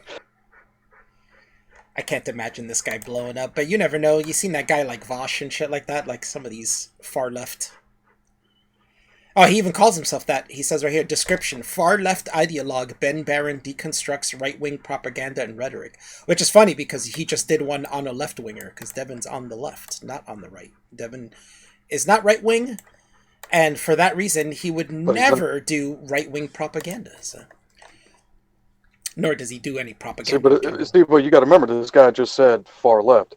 Anything that is not far left is considered fucking right wing. Anything that's on the right to him is right wing because he's far left. To me, I would place Devin kind of where I'm at, which is like right in the middle of left. You know. How do you join Twitter back in September and only gain 2 followers? Yeah. Shit. Yeah, shitting on That's I'm like a nobody. I always compare people to my numbers because I don't really push myself that hard. So I'm like, damn, if you're really trying and you can't surpass me, there's a problem, man. You're not good. Like, you need to quit. Or just have my mentality and just do it for fun and not worry about it. Like, if you're trying hard and it's not working, then you should probably stop trying hard and just have fun. Let's see what's going on. Chat. Yeah, that's Jamie. This is another one we're going to talk about him for a couple days, and then we're gonna act like he doesn't exist after this, but this guy will remember this shit for years. Yeah. Remember that time I took down Devon trees? Yeah, right. It's gonna be like an accomplishment for him all this time.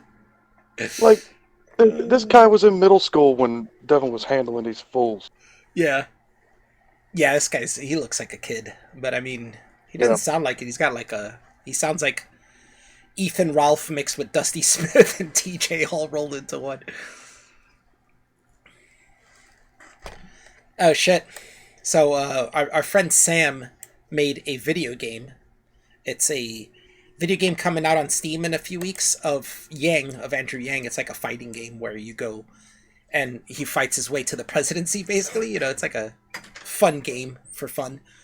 And he just put a clip in here showing Braun Fabio shitting on my game. What an absolute cunt he is. I'm actually raging.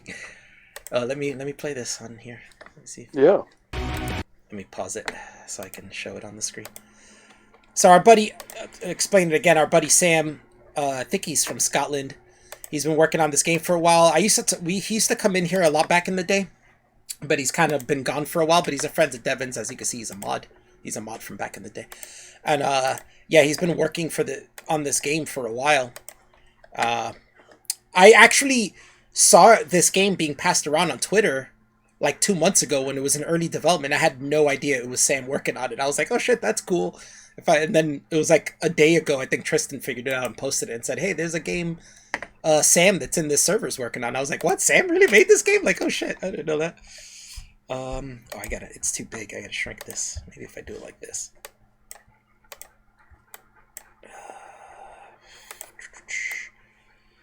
Hey, Jacob in the chat says you need a vamp of your own to handle shit for you. I need a vamp of my own.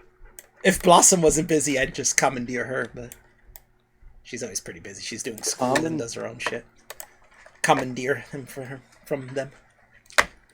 I know she wouldn't mind, but she's always pretty fucking busy. We were supposed to do a weekly thing, but we came up with the idea right before she started school. But we were supposed to do a weekly thing where we watch a horror movie together and then stream and talk about it from a person who, me, who has seen the movie like a bunch of times and is a fan, and then her who's never seen the movie. So you have two different perspectives. But we never got to do it because she started school and she's just always doing homework. And when she's not doing homework, she's streaming with these guys, right? So it doesn't work out. Yeah, fucking school. Yeah, but I mean, it doesn't suck. But I mean, I'd rather her do school. But yeah, it's fucking school. But yeah, here, let's watch this. What the fuck? I hate his what the fuck. It's just the way he says it, right? What the fuck? He just sounds like such an idiot when he says it. Oh my god. Sounds like he's dense.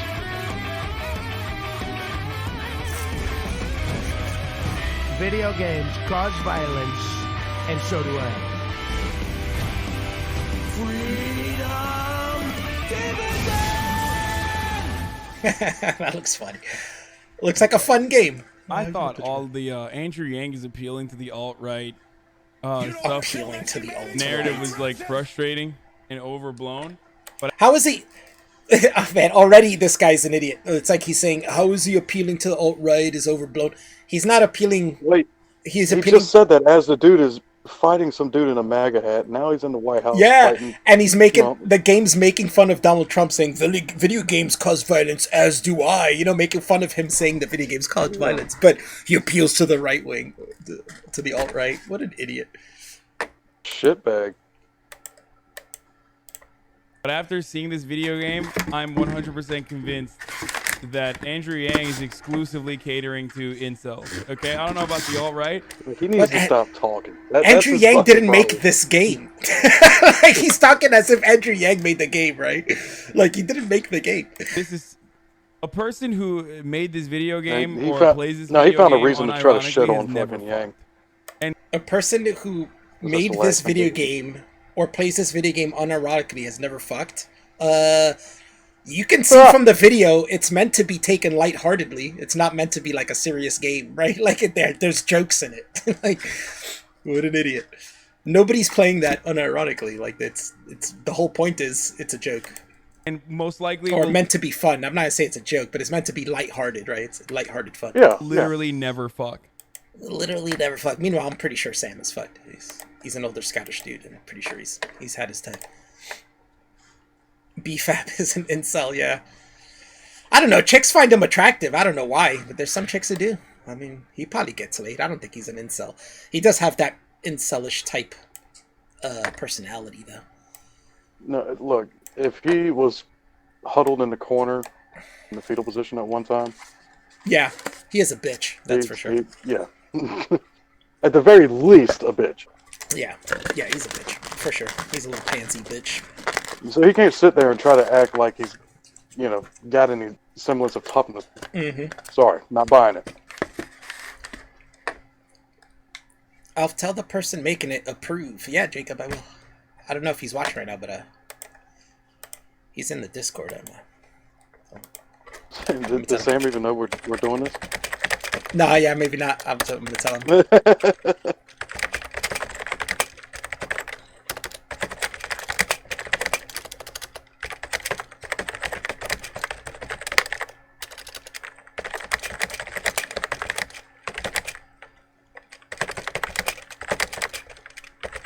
Steven says Brown Fob can explain the loaves and the fishes to us. Yeah, Steve. I was shocked when I found out that Francis was straight. Me too, actually. I always thought he was gay. When I first heard he was married to a woman, I was shocked too. I was like, oh shit, he's married to a woman? Like, really? I always thought he was gay. Francis? Pics or it didn't happen. Yeah, I've seen pics. His wife isn't that good looking. You saw that picture that he posted? Somebody posted it in here where he posted his picture from when he graduated and his picture now. And oh my God, didn't he look like such a fruit in his second graduation picture? Yeah, he was shoved into a few lockers. Yeah. He's very feeble looking too. He looks like if you touch him, he'd fall apart. Frail. Yeah. Yeah. I was shocked when that's right there. Francis is straight? No way. Also thought Brown Fob was gay. I didn't think Brown Fabio was gay, but I thought he was like, like one of those metrosexual guys. I still think that he's a little feminine. Brown Fabio, he might as well be. Yeah, he might as well put it like be. That. He's a little feminine. I don't see anything wrong with being a little feminine, but I mean, he's fine, but he's just we're a talking pussy about in general. This guy. Yeah, exactly. He's just a pussy. On top of being effeminate, he's also a pussy. So. Yeah. He's also a little bitch. Jamie, he's mad. Everybody's saying he's married, and Jamie's like, married to a woman. Like, it's true. Like, oh my God. Same.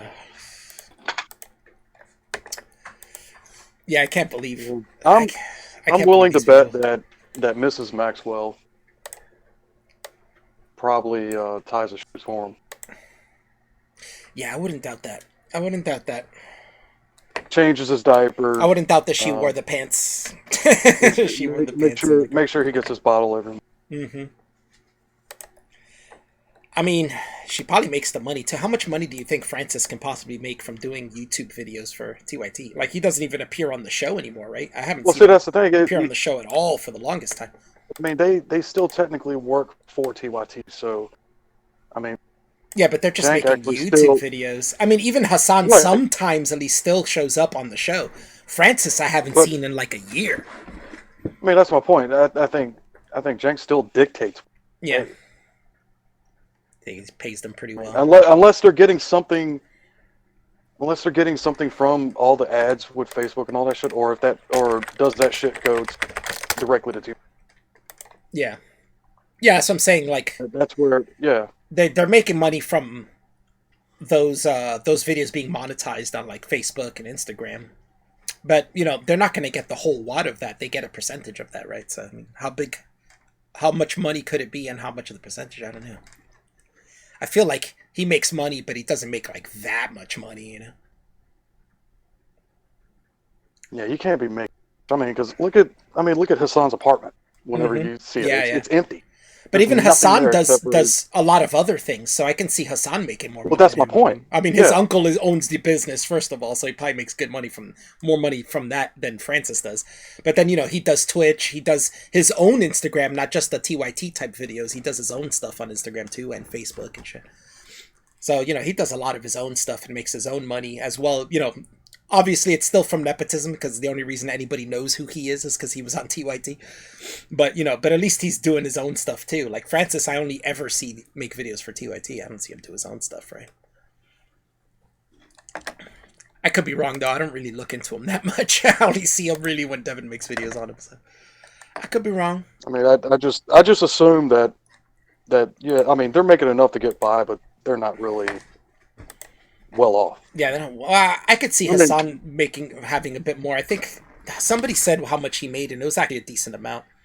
It wasn't like, he's not rich, but I mean, he's upper middle class. Like, he's making a decent amount. He does have a little tiny apartment, it looks like, though. So I don't know. That might just be the room. You know what I'm saying? He still kind of acts like a kid, so who knows? No, you've seen his bedroom as opposed to like that shot we just saw. That's in his living room. All wood floors and just empty. Yeah, true. Got a couple things hanging on the wall. Got a futon and that desk he's sitting at. That's it. Yeah, that's true. Motherfucker, look like you live there. I mean,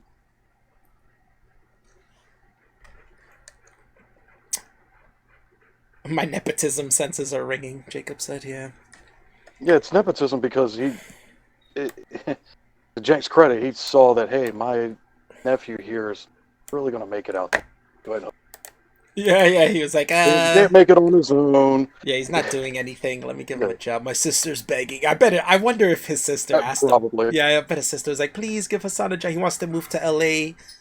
Can you Jank, give him a job with that motherfucker ain't doing shit over here. Because they both went to school in Rutgers. I mean, Hassan did, and then moved to California, right? And then, I mean, Cenk did, and then moved to California, and then like years later, Hassan went to school in Rutgers, and then probably wanted to do the same as his uncle, moved to California, but what was he gonna do there?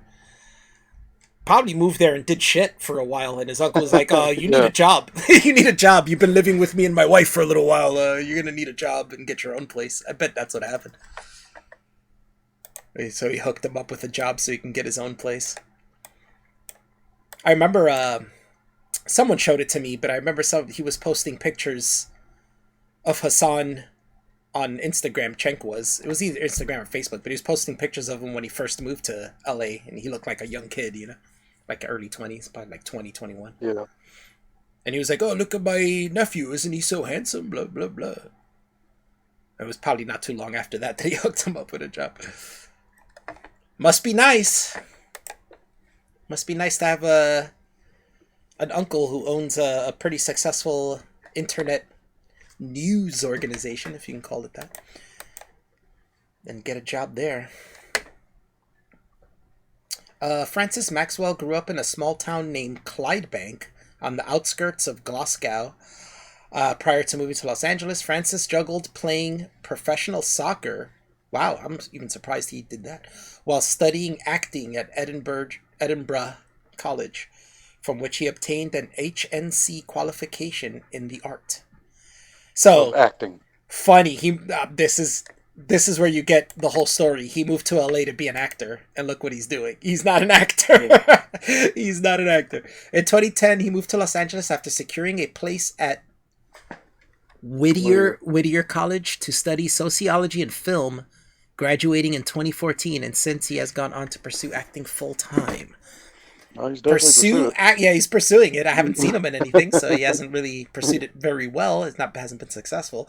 But I think, I don't want to blow up anybody's spot, but I think Francis recently moved to New York City. Because I know someone, or I heard from someone, I can't say I really know the person, but I heard from someone that they live upstairs from him. In New York City. And they said, I moved into this place a few months ago, and I think this was a few months ago, but a few months before that, he was like, I moved into this place on the second floor. It's like a house. And then I heard people moving in the first floor, so I went down, and he was like, I was completely shocked, because the second I went down, I saw Francis with his wife. And I was like, oh, shit. Like, fuck. I live upstairs from Francis. So I don't know how true that is. I don't know if it was like a permanent thing, or he was just staying there temporarily, but Francis might be living in New York now, which to me seems like he's giving up on his acting career. He got married, gave up on his acting career, and he's like, all right, let's move to New York and do something else. He's gonna just keep doing what he's doing now, his activism shit, because acting isn't working out. You know who else was pursuing acting and comedy and it didn't work out? Do you remember Francesca Ramsey? God. Yeah, that didn't work out at all. They gave her a pilot on Comedy Central, and she filmed the pilot, and nothing was ever heard from it again. But I remember her being so excited tweeting out, I'm going to have a show on Comedy Central. I'm filming the pilot now. It's going to be huge. And you never heard from it again. And now I think she's getting divorced. She's leaving that pudgy white dude who she was probably completely in control of. And dude was just being manipulated by her the whole time. And she shaved her head. She looks gross. I think she's going through, I would say a midlife crisis, but she's not old enough to have a midlife crisis yet. But she's going through some sort of crisis, I think. She's going through her Britney Spears phase, where she leaves her husband and shaves her head. Wait a minute, you guys. It's a change of subject. I'll throw it in. What is? Oh, this. Oh, yeah. So, let's see.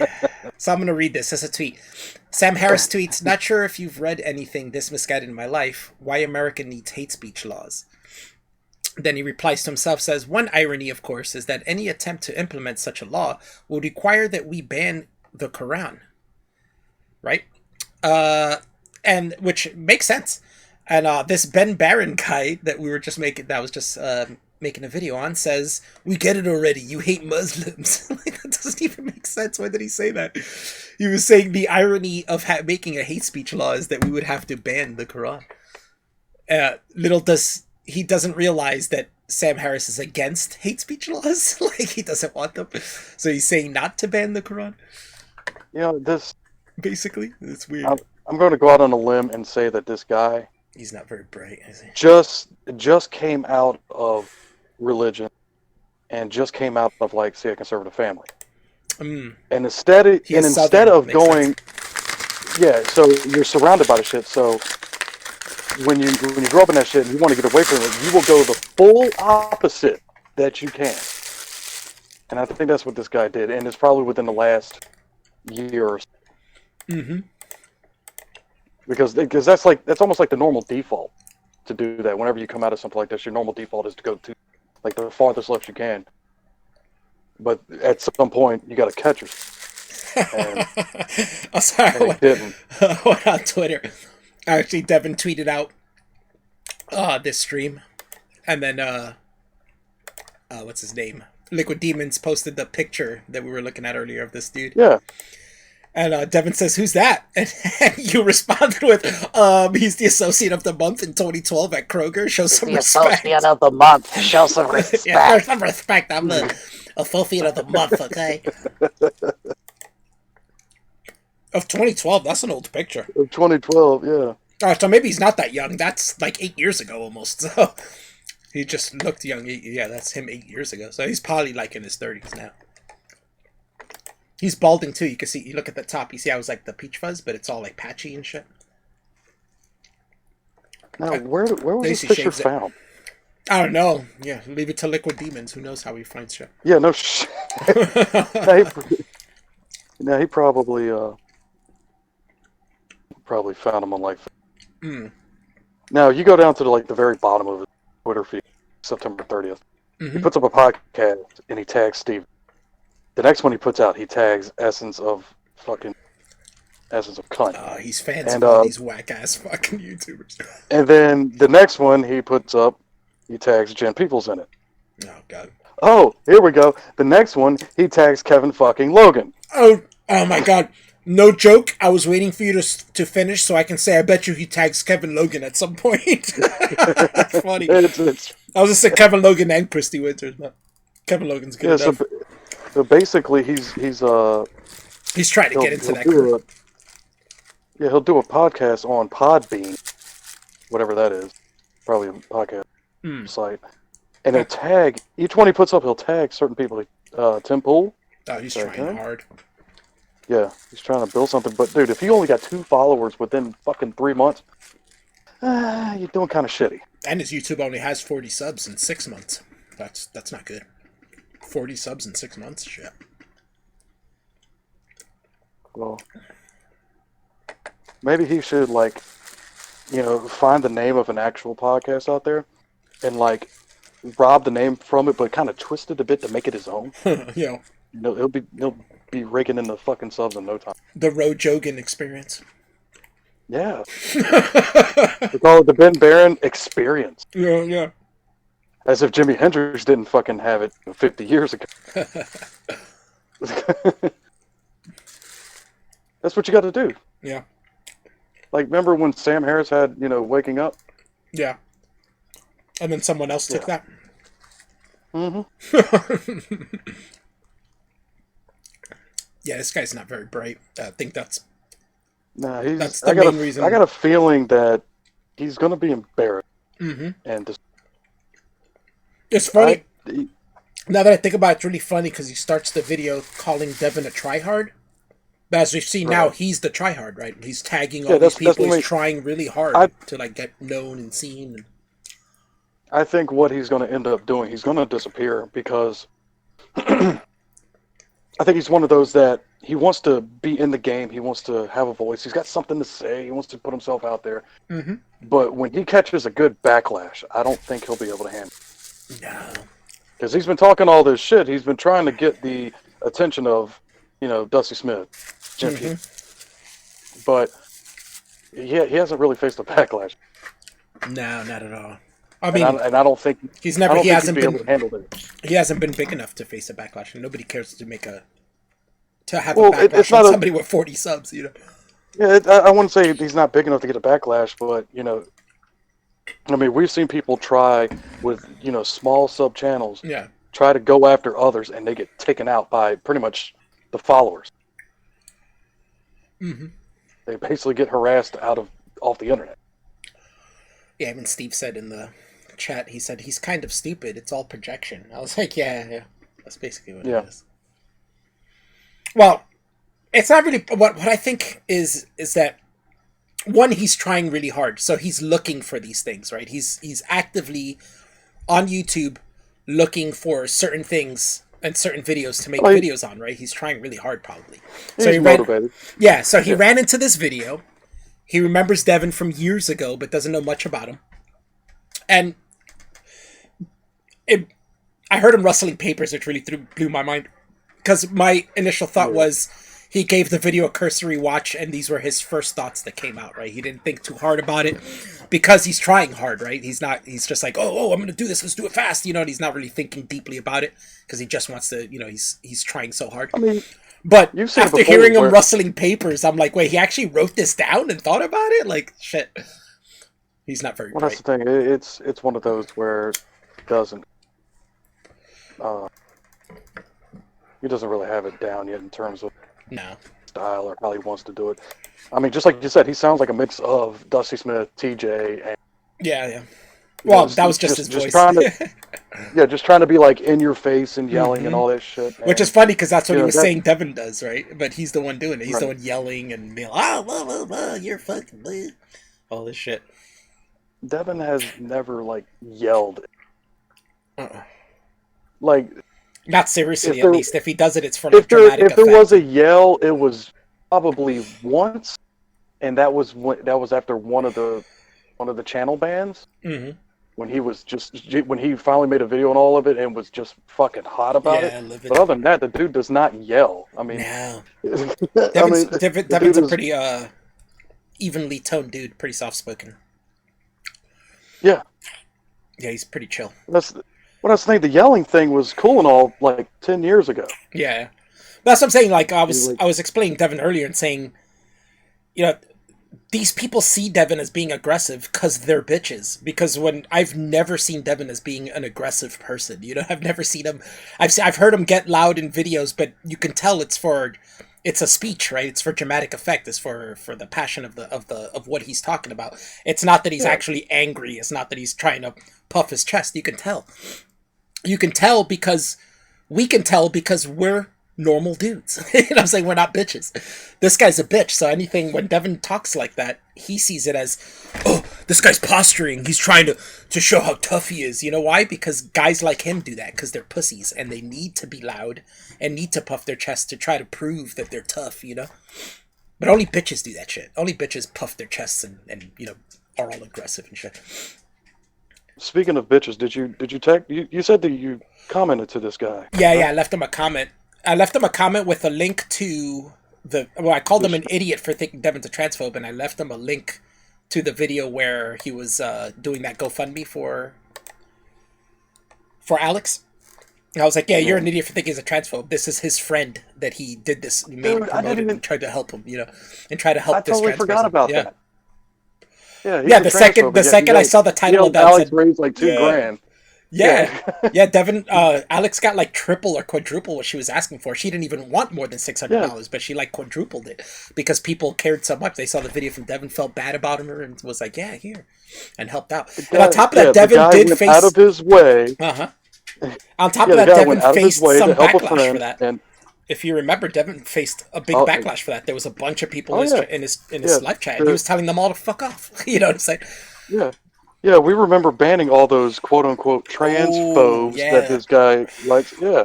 Oh, yeah, during the premiere, when he premiered that video? During the premiere? Wow, there was a huge group of people who came in just to say their bullshit of, they should be going to a therapist instead of trying to get, sex change. I'm not paying for someone's sex change. That's not even what she was asking for. She wasn't asking for anybody to pay for her sex change. Just asking people to help her pay for blood work.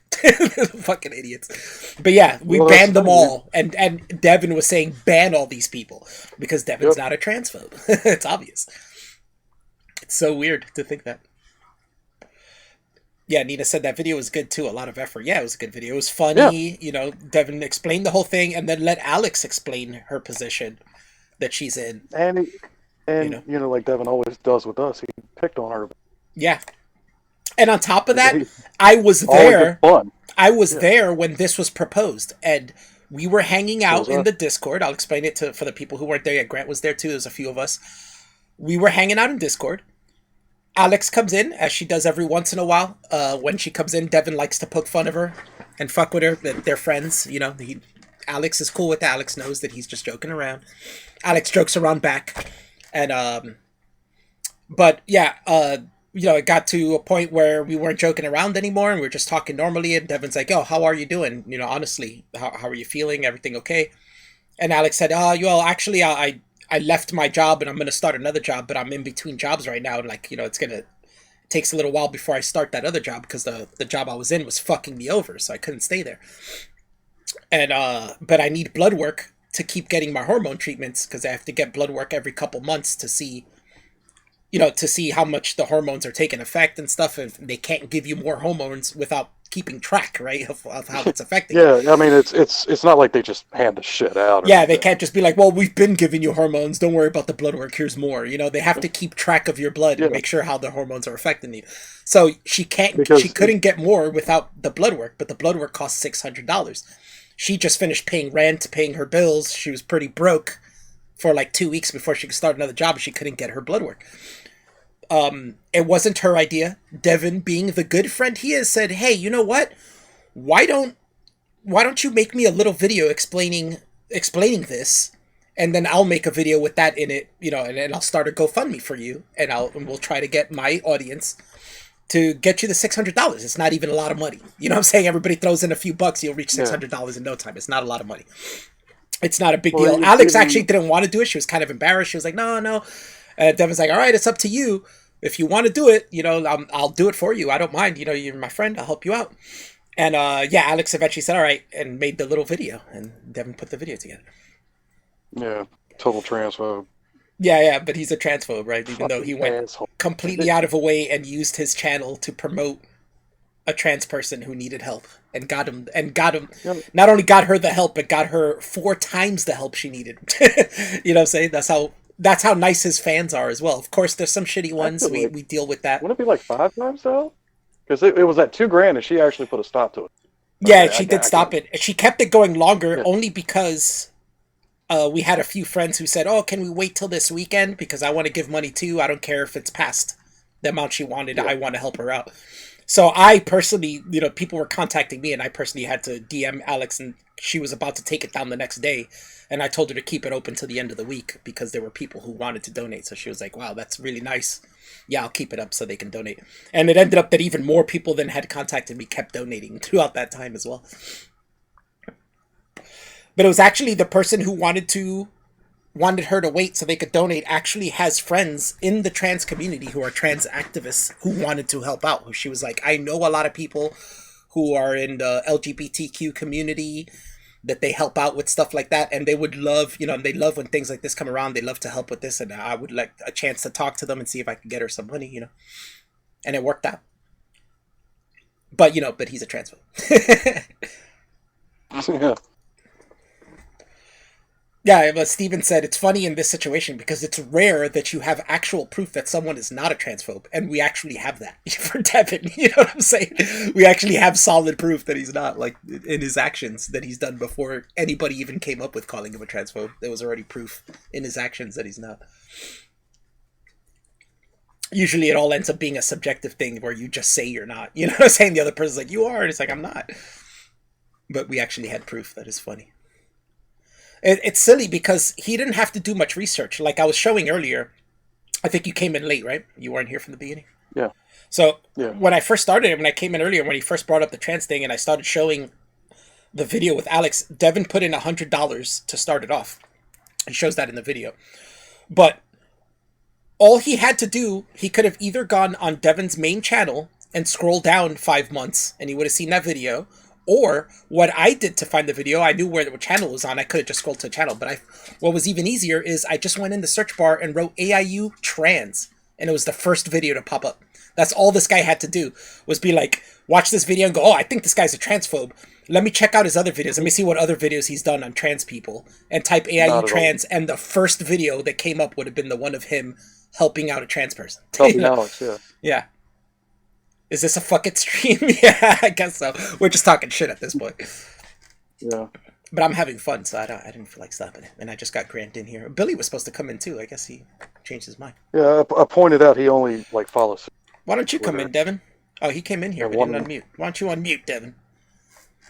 And one of them is Steve Shies. He's not blocked by Steve. Stop cucking in the shadows.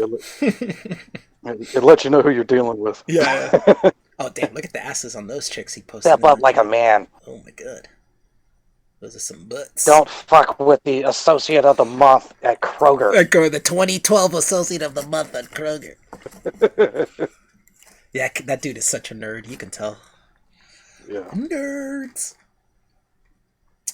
But this happens all the time. I think it's a constant thing that people run into Devin's videos out of nowhere. They don't know who he is, and they watch one video, and they think they know him.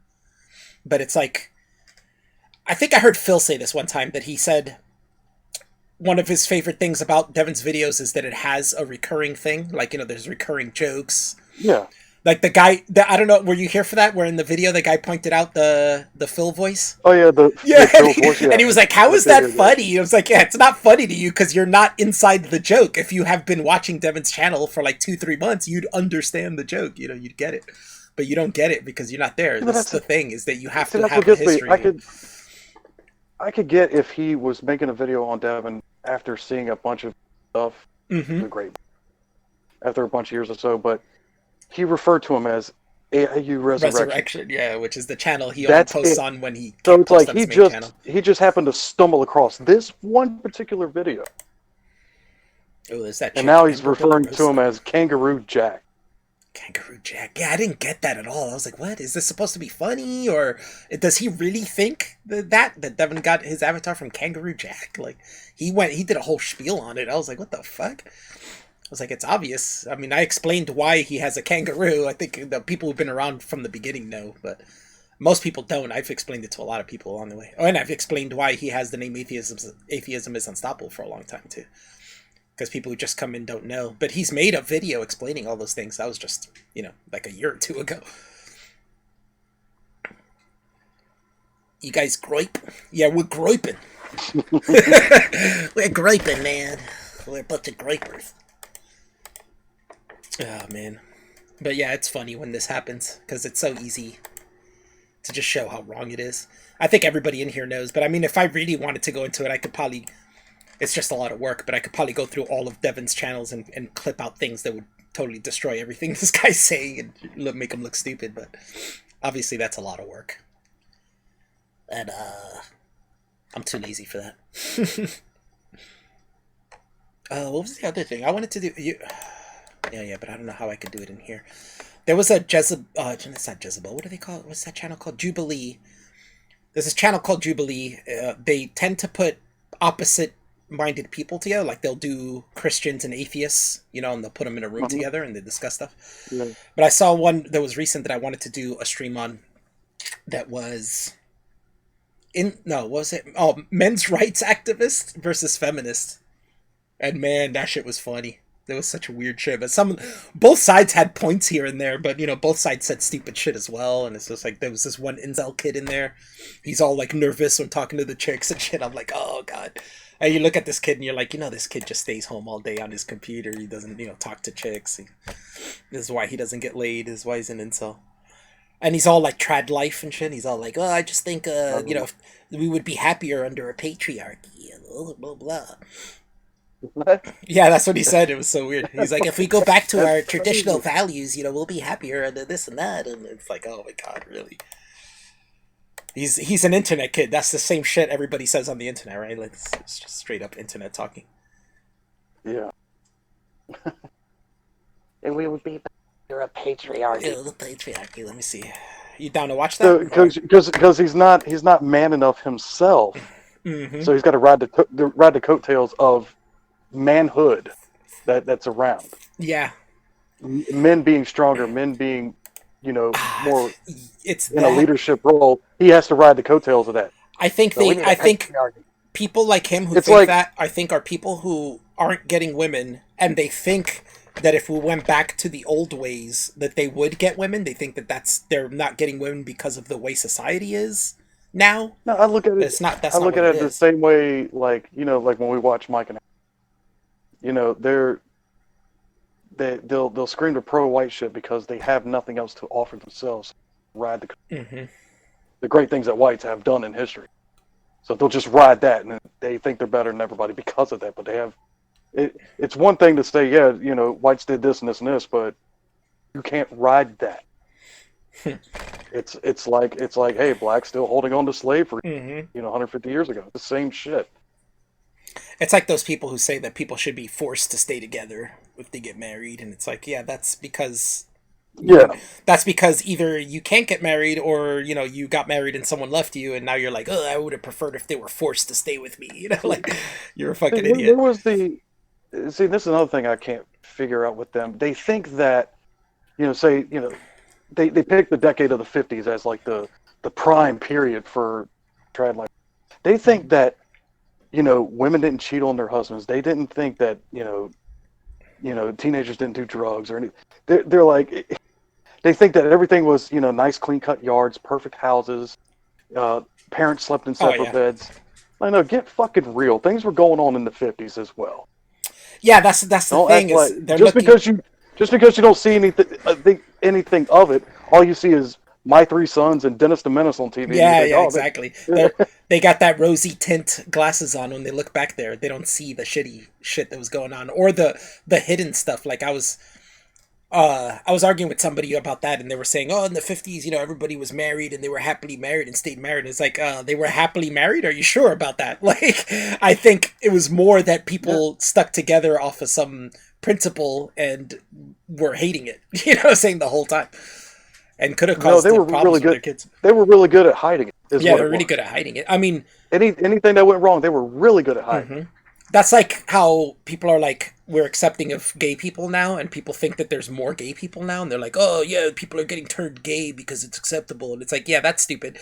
There was the same amount of gay people before. They're just more out in the open now. It's like before they would forcefully marry a woman because they didn't want people to find out they were gay, so they married a woman they didn't love and had kids, and then later on it came out that they were gay and devastated their family. You know what I'm saying? It happened to Princess Leia. What's his name? Fisher, Carrie Fisher. It happened to her. Her dad was gay. Yeah, her dad was an actor. Her mom's an actress. They both got married, and he was gay, and he left the family and devastated her mom and her. And that's why she was an alcoholic. Her mom was an alcoholic because of it. What's his name? Rock Hudson? Rock Hudson. Wasn't he? Yeah, that's Katie Hudson's father. He was another gay guy who left the family. He left their family, devastated their family, and if it wasn't for Kurt Russell coming in and marrying her mom and becoming her dad, she might not be in the position she ended up being in. Yeah. So here's another one. Sober brings up in the chat, he first said Nick Fuentes, and he says, or they don't think women are ladylike. Yeah. See, this is the problem that these fucks don't understand. What is the one thing we're told by like our big brothers or our uncles or anything about women? Women love a confident dude. Yeah. They will fall head over heels for a confident.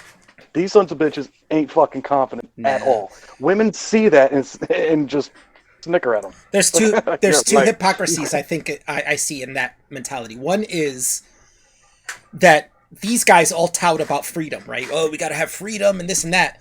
But they want women to be the way they want them to be. And they want to force that on them. You know, they want to manipulate them socially to be that way. Oh, we need women to be more ladylike. No. Women are free. They should be any way they want to be. Too bad if you're not getting laid. You know? Yeah, they're so against fucking Hollywood today, but yet they want that Hollywood stay-at-home mom from the 50s that you saw in those movies or those black and white shows. That's what they want. That shit did not exist like in its entirety. Not everything was like, you know, Dennis the Menace, My Three Sons. What were other ones? Fucking Lassie. Lassie, yeah. Mom stayed in the kitchen the whole fucking time. Yeah, Leave It right. to Beaver and fucking all these shows. But Gee, I made a mistake. It's not Carrie Fisher's mom that was married to a gay guy. It was Carrie Fisher who was married to a gay guy, and it was her and her daughter who suffered from Carrie Fisher. Had a daughter with a gay dude, yeah, and he came out as gay. I had it backwards.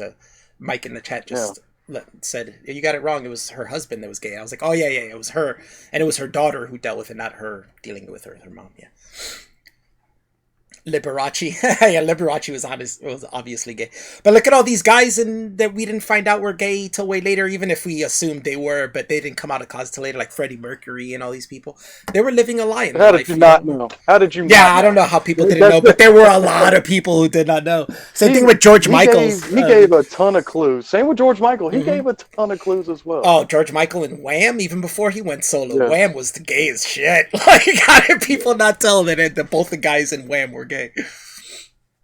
I mean, honestly, like, I wasn't even surprised when Rob Halford came. No, I kind of saw that. I wasn't surprised. I didn't know, but I had my hints there that I was like, he might be, but I wasn't totally sure, but I thought he might be. When it came out, I wasn't surprised. I was like, it makes sense, There's nothing wrong with that. In fact, it's shitty that they would want a world where people have to lie about who they are and how they feel and shit. It's stupid. Go back in the closet, faggot. Yeah, go back in the closet. You're turning other men gay. Which is bullshit because... You figured they'd be happy because that's more women for them. That's true. But I think they'd be all for it. There's something really stupid. Anybody who says that somebody could be turned gay is really stupid. Because what they're saying is what they're saying is that they can believe that. What they're saying is that they can be turned gay. Because if they believe somebody can be turned gay, then they believe that they themselves can be turned gay. I know I can't be turned gay, so I know that gay isn't a choice, right? Because I know there's no way that I would turn gay. Like, there's nothing you can do about it. It's crazy how these people live in that kind of... Yeah. They're so fearful of that. But I think that exposes something of those people, just like when Christians argue with atheists and they say, well, how do you have morality then? I don't think atheists could be moral. That exposes that person. Well, it exposes them to say they would not be moral people if it wasn't for them being devoutly following this book, Well, you remember the Lauren Chin shit from earlier today. Oh, yeah. What she talked about how people are calling Dave Rubin a grifter. She's like, it's funny that, the term grifter only comes from the left. No. You don't see it when somebody from the left turns right. It's like, no, because one, you go when the money's there, and number two, if you go back to religion, that is just living in fear. Yeah. That is total fear. Yeah. And you're weak enough to go back to religion. But grifter isn't a lefty thing. Republicans and right-wingers call other right-wingers grifters as well. Yeah. When they don't toe the line with them, they say, oh, this guy's a grifter. He's not a real Republican, right? They do that all the time. I hear it all the time from right-wingers. And and what's crazy is like they think like all Christians buy into them coming out of atheism back into religion. They think every Christian's on board with it. Mm-hmm. When you see Dave Rubin and whoever he was talking with on that stage, like there's no way everybody in that building is like, yeah, Dave, welcome back. No, No. I don't even truly believe that he's turning Christian again. I think he's doing the whole Jordan Peterson thing. God is a message, God. We need God because it sends a hero message through the logos. It's just a bullshit excuse. It's that cultural Christian shit. It's just like, I don't truly believe this, but I believe we need to follow this to save the It's West. all fear. Which is bullshit. It's all fear, exactly. Yeah. My big question in all this, has the pursuit of truth just gone away? Does it mean anything anymore? They're so comfortable living in lies as long as it brings them some type of fucking comfort. Oh, I can hear you. Oh, there you go. We hear you. Whoa, oh my God. Hey, you fixed it. Finally, I restarted my phone, and apparently that's all it wanted. I know when I'm on Discord on my phone and I get a call or something, the mic doesn't pick up anymore, and you have to like pretty much close out Discord and start it again. Or sometimes I'd have to restart my phone. That might have been what happened. Yeah, probably. Or I got a text or something. Yeah, and it knocked off your mic. I don't. The mic was set up for something, not set up for Discord, so I wasn't reading it. Yeah, or maybe I was just I don't know. I play D&D on the weekends, so I fuck with the Discord settings all the time to try to make sure it doesn't echo. You so, nerd. That might have been it. I know. I'm the worst. I used to play D&D a lot when I was a kid. I don't know. When I got older, it got harder to get people together to play, so it just eventually disappeared. Yeah, I play online because the only people I like playing with theater kids, and I don't have a bunch of theater kid friends out here. So we've got some in Alabama that are really fun to play with. Did you say feeder kids? Feeder. Theater, as in the arts of theatrics. Okay. Theater. Feeder. Feeder. I have a bunch of feeder kids. They hang off my teeth. they hang off my teeth feeding all day and playing D&D. I thought it was some like Dungeons and Dragons shit where you like kids or shit. I don't know. That sounds more like a fetish than something. Yeah, it does sound like a fetish, right? I'm a feeder, just so you know. I mean, we can ask Sargon about it.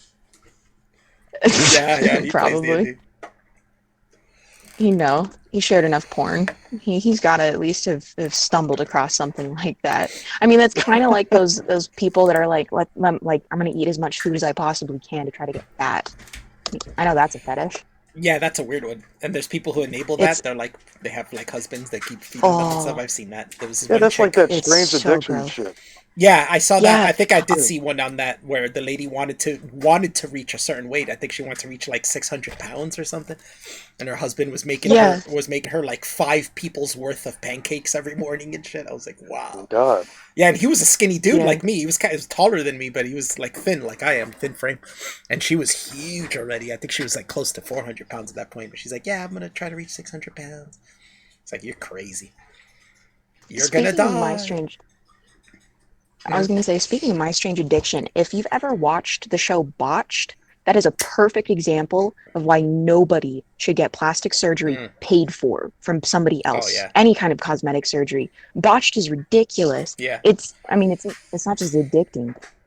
The crazy people that they'll go to if they have money and they're like, oh, my friend of a friend said it's good, so I'm going to go to this doctor who, then fucks them up. And let me tell you, these people who get plastic surgery, it doesn't look good. It might look good for like a year, but then it starts looking even worse than you looked before. You know what I'm saying? You start getting this really plasticky look, and you start looking like a cat lady, and it's fucking nuts. Well, it's because they have to go back for procedure after procedure after procedure because they go to the first doctor or the first couple of doctors who don't know what they're doing, and they basically kill all the tissue. And it dies, and they have like rotting flesh on their faces, and they have to get that corrected. You see that with the Botox stuff too. Like when they do it too much, their skin starts looking really weird. It's just like it just doesn't look human anymore. You're like, oh, you should have stopped that a long time ago. Or not even started in the first place. Like, fuck, I'm not paying for cosmetic surgery. Yeah, it's silly to ask people to pay for that. So he made a weird analogy in there, and he was like, oh, if I broke my arm, you don't have a problem playing with that. It's like, yeah, but that arm is broken. To me, the analogy would be right if you just don't like your arm and want it to be replaced, that's cosmetic. Exactly, it's not. What was that other horrible ass analogy he did? He used the birthday. Oh yeah, yeah. It's like, well, people have birthdays. It's like, yeah, but everyone has birthdays. It's not a special group that gets them. Everyone has them. No, That's the point. That's the point Devin was making, clearly was this- that trans people you can wanted tell a specific day for them, and it's like, no, everybody should have a day then if you want to give somebody, because that's treating them special. You can tell who he's been listening. Yeah, yeah. His points were so bad. It's funny how he was saying that Devin's points are like, oh, you're reading off the script. That's what everybody said. But all of his points were the same as that group people say too. Like Kevin Logan and shit. They're all saying the same shit. He didn't say anything new. I mean, what the guy didn't even attempt to, and he wasn't even right. like he didn't even attempt to look at the video before or the video before that. No, that's what I was saying. He didn't look at any other fucking video on that channel. Yeah, I showed how easy it was. You just write AIU trans in the search. The first video that comes up shows Devin's not a transphobe. Devin's like, is there a girl on the stream? What the fuck? Yeah, Anina came in and ruined our MGTOW party. I know. Party's over, guys. Now we can't go our own way. God damn it. He's like, what the fuck happened to my safe space? She's gonna want a special day now too, Devin. See, now we're gonna have to treat her special. You want a Nina Remembrance Day? God. Next thing you know, she's gonna want to have a bed in the same room as her husband. Oh my god. Same room. Right? You want to share a bed with her husband? Okay. Let's go back to having separate beds for married couples. God, that is. Yeah, let's go back to the 50s when we had a fucking war in Korea, but everything was great then. Ed Gein was fucking running amok in Wisconsin, but yeah, let's go back to the 50s. Yeah.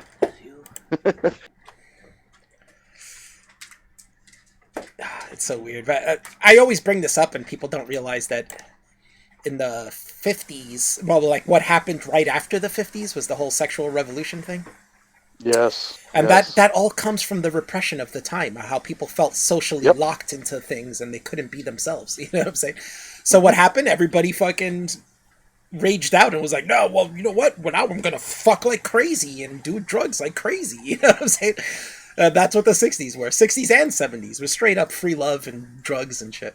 And that all came from how tight-knit it was the 50s were. I mean, when you're repressed like that, it's not just repressed in sex, you're repressed in other things where you don't really get a chance to express yourself, do what you want to do, be your own person. I mean, you were kind of taught at the time you're supposed to part your hair a certain way, tuck your shirt in at all times, that kind of shit. Yeah. And being divorced was taboo. If you look at, people look at the divorce rates, and they did, shoot up after the 50s. But this is because it became more socially acceptable, right?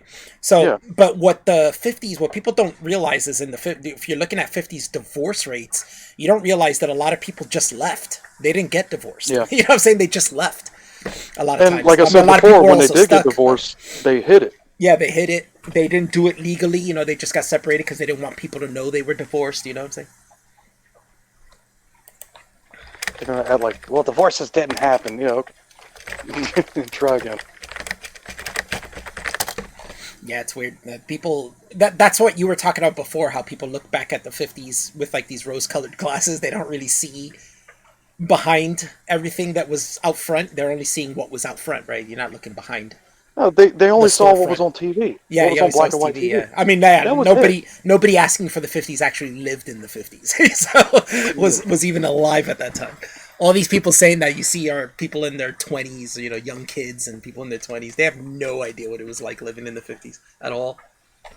Their only idea of it is, like you said, we're talking about people that don't even know the 90s. Yeah, some of these people don't even know what it was like in the 90s. Shit. That's the scary thing. Let's take them back to me, that's the best decade where everything was just, better all around, and they didn't even get a chance to experience that. Yeah, it's weird to me how things are so, if you remember, the 80s, there was still some race stuff, but it was really slowly going away, and then the 90s wasn't even that bad, and there was a couple of incidences, but, it was really kind of slowly going away, and then all of a sudden it's all come back now, and everybody's so focused on race again, and it's like, what the fuck? Why did this happen? But I know where it happened is because this is the generation raised by the generation of the time where it wasn't that bad, and they just have it stuck in their mentality, don't be this way, don't be that way. Yeah, but I've never. I cannot wrap my head around. You know, we look at the world today. There's some fucked up things, and due to the internet, we can see a little bit more than what we used to. I can never get to a point and be like, you know what? We have a problem, and this is what we need. We need to go back to religion, even if you believe it, even if you don't believe in it, whatever. We just need to go back to religion because it's a pillar to our society, and we need to go back to women being back in the kitchen, barefoot and pregnant. Yeah, and what's funny is they will say, that's what makes them happy. I don't know why they're getting careers when they're happy in the kitchen. It's like, did you realize that life comes in such huge variety of thought? There's no way that we can stick everyone in the kitchen, they'll be happy. It's not happening. Yeah, I was listening to one of Dangerfield's, and he says the one thing that pisses him off about feminism is when they told women that they're allowed to go out and get careers, get jobs, make money. And I'm like, Chris, you're a fucking asshole, because I remember growing up, that's when things got hard in terms of the point where my mom actually had to go out and work. Yeah. You rarely see today a household where just one person. Mm-hmm. It is rare. That happened in my household. My dad didn't want my mom to work because he's old school. He was born in 1941 and he's from like a third world country, right? So he didn't want my mom to work, but we were so poor. Eventually, I think I was like maybe 7 or 8 when my mom started working, because she was like, I need to get a job. Like, we need money. Like, we can't live by this old, stupid, fucking traditional shit. Like, yeah, I need to get money. And my mom for those couples out there that only one person needs to work, more power to them. That's great. Yeah, that's great. Majority of families, it's a 2-income household. Yeah. That's just how it fucking works. That's just life, especially if you're raising kids now. Mm-hmm. So for them to think that they can go back to, well, women just need to stay at home. Okay. Yeah, good luck with that. Yeah, good luck with affording that. See, hearing that makes me wonder, it's like, do these fuckers even work? Do they even know what it's like to have a household with just one income? Mm-hmm. Even somebody who is, let's just say on the high end of middle class, right? You're still having to do 2 income. Whether that second income is like really minute or whatever, you're still having to have it. Mm-hmm. Yeah, it's true. Especially in certain places. But I mean, even middle class. That's how you can tell these fuckers are kids. They're still living with mom and dad. Yeah, they don't know. They don't understand what it's like in the real world. They're still stuck at home, doing shit. I mean, even if you're not married or have a significant other, there's a lot of people still having roommates. Yeah. Because the shit is fucking rough. Yeah, it's rough. So to say, women need to go back to the home and take care of the kids, and it's bullshit. It's the way this world is now, the way the economy. It's 2-income households. Oh my God. If you don't think that's true, you need to fucking wake up. I don't know who this is what real life is. I don't know who Reese 2.0 is, but I hope he's joking. He said we need Reaganomics. I hope that's a joke. We do have Reaganomics. It's failed for 40 years. We don't need that anymore. Chris was a former communist. People on the far left tend to fall further right as they get older. Maybe Chris was a former. I don't know who Chris. Who's he talking about? Chris? I don't know. This Mike. I don't know what he's saying. Sometimes I don't understand him. Men made more money then, Steven said. Yeah.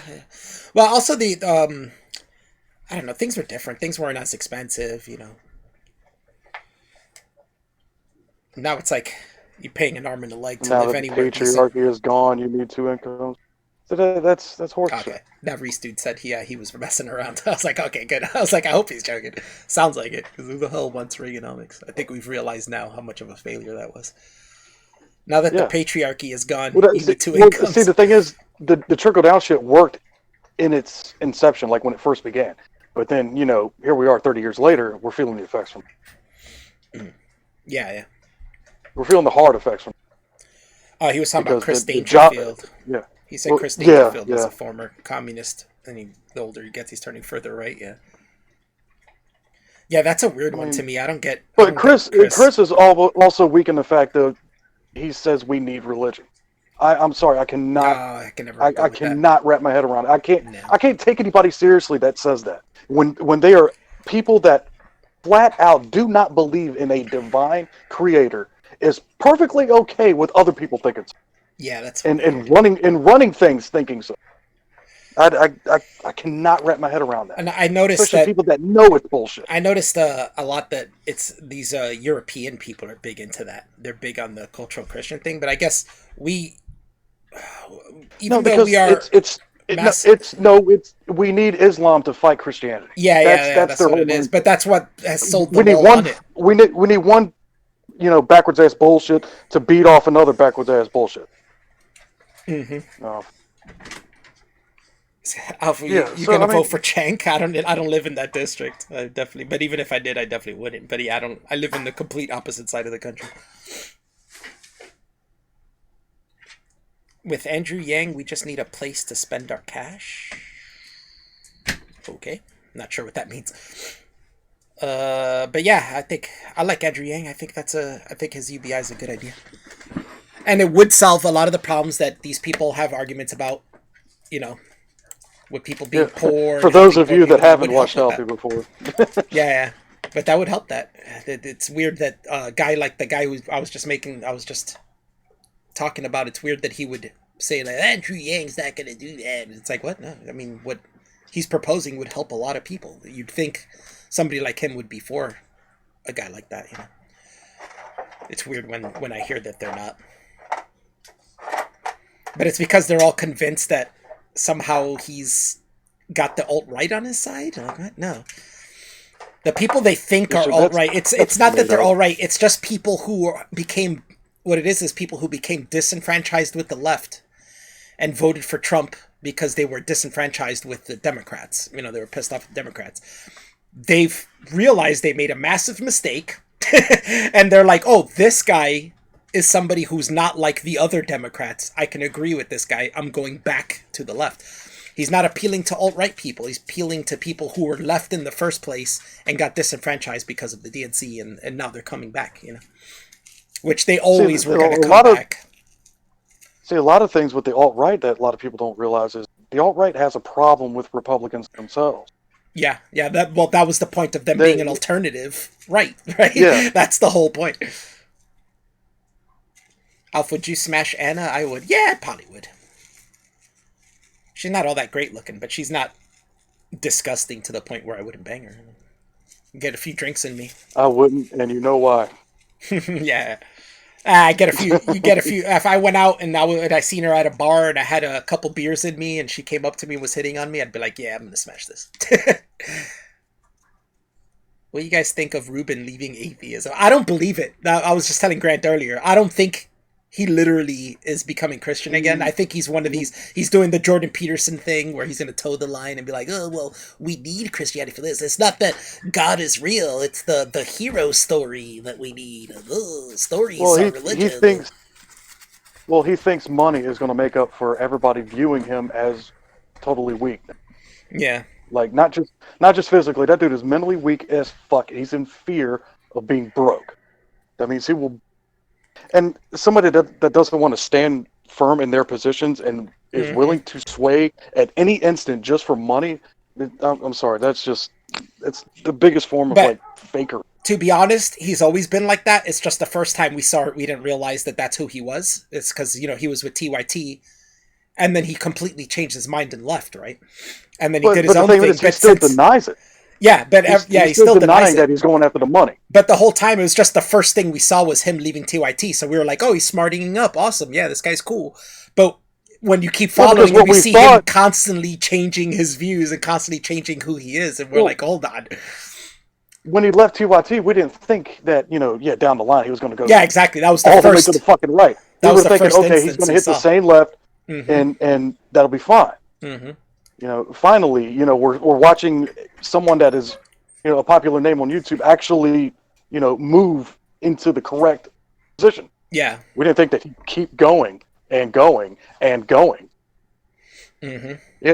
And I'm seeing all the retweets of Ruben's little interview with whoever that is at that church. Every fucking one of them, they're all predicting 2020 to 2024, he's going to be anti-gay. Oh my There was god, like so many of them.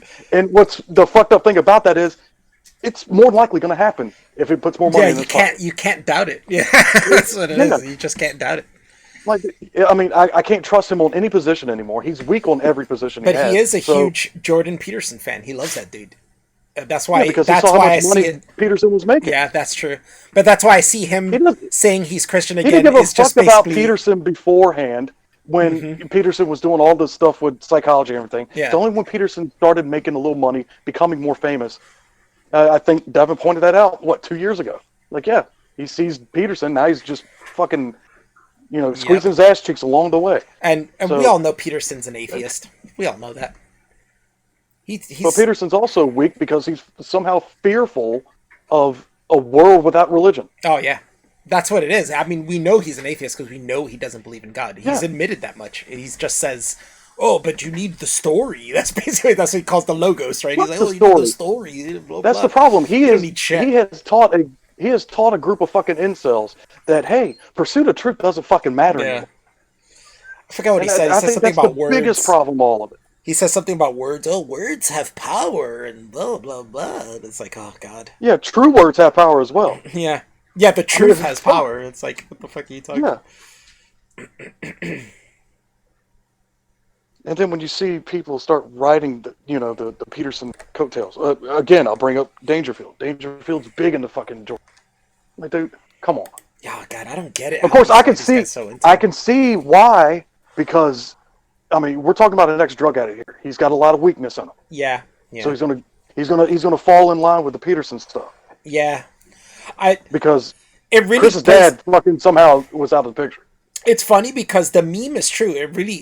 Jordan Peterson's fans really play into the meme where it's like that Daddy Simulator meme. You've seen that, right? Where it's Jordan Peterson's Daddy Simulator 5000 or something.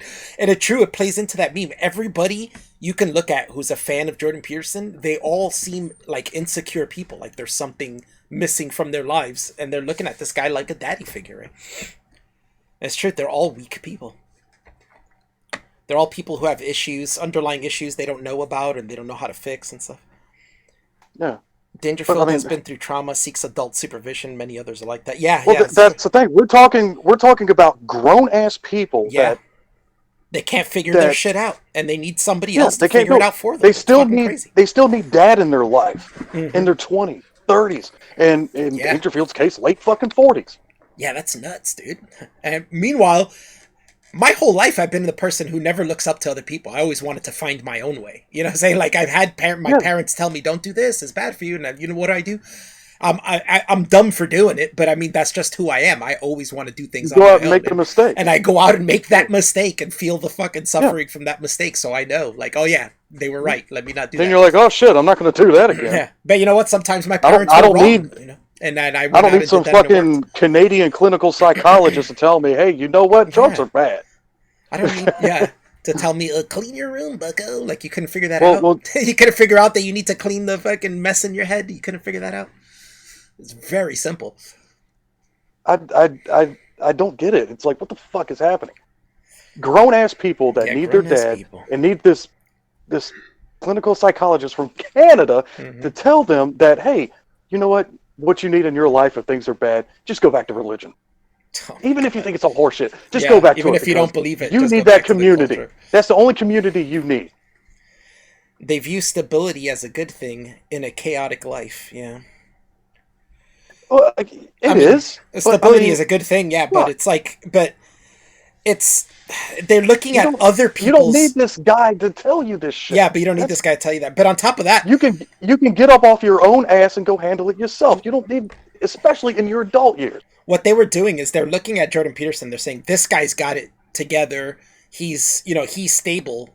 My life isn't. So I'm going to look up towards this guy so that I can make my life stable the same way he did. But as we all saw, his life isn't stable. He had to go into rehab. You know what I'm saying? He's got the same problems all other human beings have. You know, he has the same weaknesses a lot of people have. You know. Yeah. To be fair, I have to give him a bit of credit. To say, you know, I have an issue. I need to go get this handled. Yeah, I'll give him credit for that. instead of letting it draw out Mm-hmm. to the point where you're a fucking drug addict in your goddamn 40s. And not only did he face up to his own problem, but he publicized it too. He didn't keep it hidden. You know what I'm saying? He came out and said, "Hey, I gotta go to rehab." I will give him credit for that. Yeah, I'll give him rehab. I said I'll give him rehab. Yeah, I'll give him credit for that. Yeah. But I mean, I don't like completely hate him. I think he's got this stupid word salad bullshit. But I don't think he's a. I don't think he. I don't know.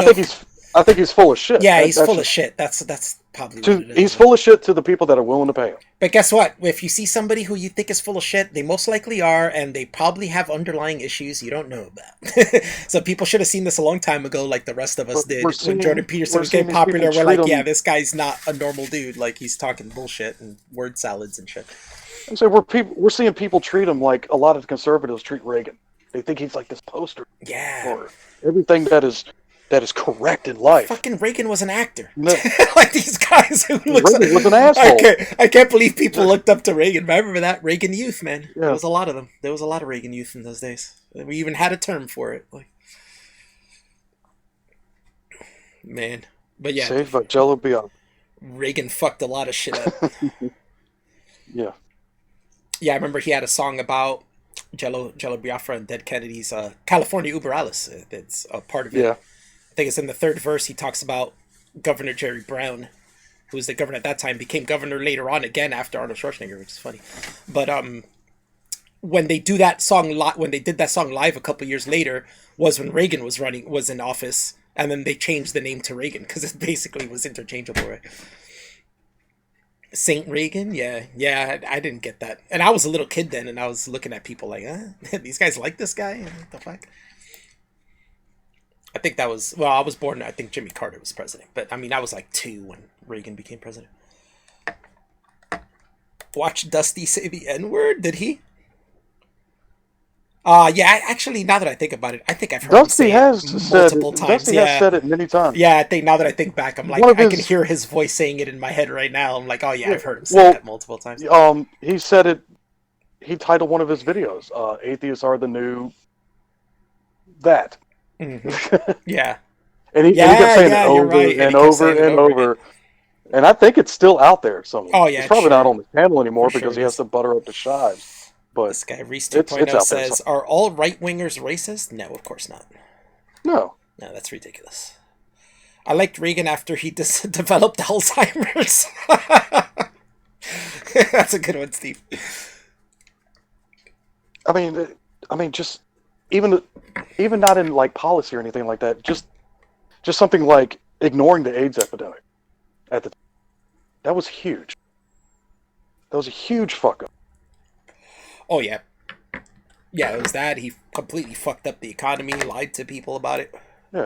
Said that money was gonna trickle down, but then opened it up so that money didn't trickle down. Like, it's like, what the fuck? What are you doing, dude? But I remember when I was in the Army, a lot of the older people that were in during the 80s, they said the 80s was the best time because there really wasn't much going on, and so much money was getting funneled to the military. So yeah, it was like that was like the best decade. Well, we were ending the Cold War, but we didn't know it was ending at the time. We thought it was still going on. But well, I mean, you still had like Grenada and all that shit, but those were special operations. No, but I mean, like your everyday soldier was doing this. You're a little younger than me, but you're not so much younger than me that you wouldn't remember. But you remember the 80s being all about fucking nukes are coming. Oh yeah. Fucking Russians were the worst. They were evil. Yeah, so we still had that mentality at the time. That's why we were funneling so much money into the military, because we were still under the mentality that we can get nuked at any time, that a war with Russia could break out at any time. Grant, imagine how many N-bombs I dropped watching a Ravens game. Fucking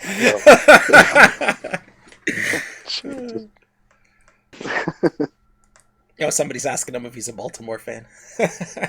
He should be, if he knows better. Oh, shit. Yeah. Should be a Lamar fan. You figure after 2 months of sadness, he'd climb on board.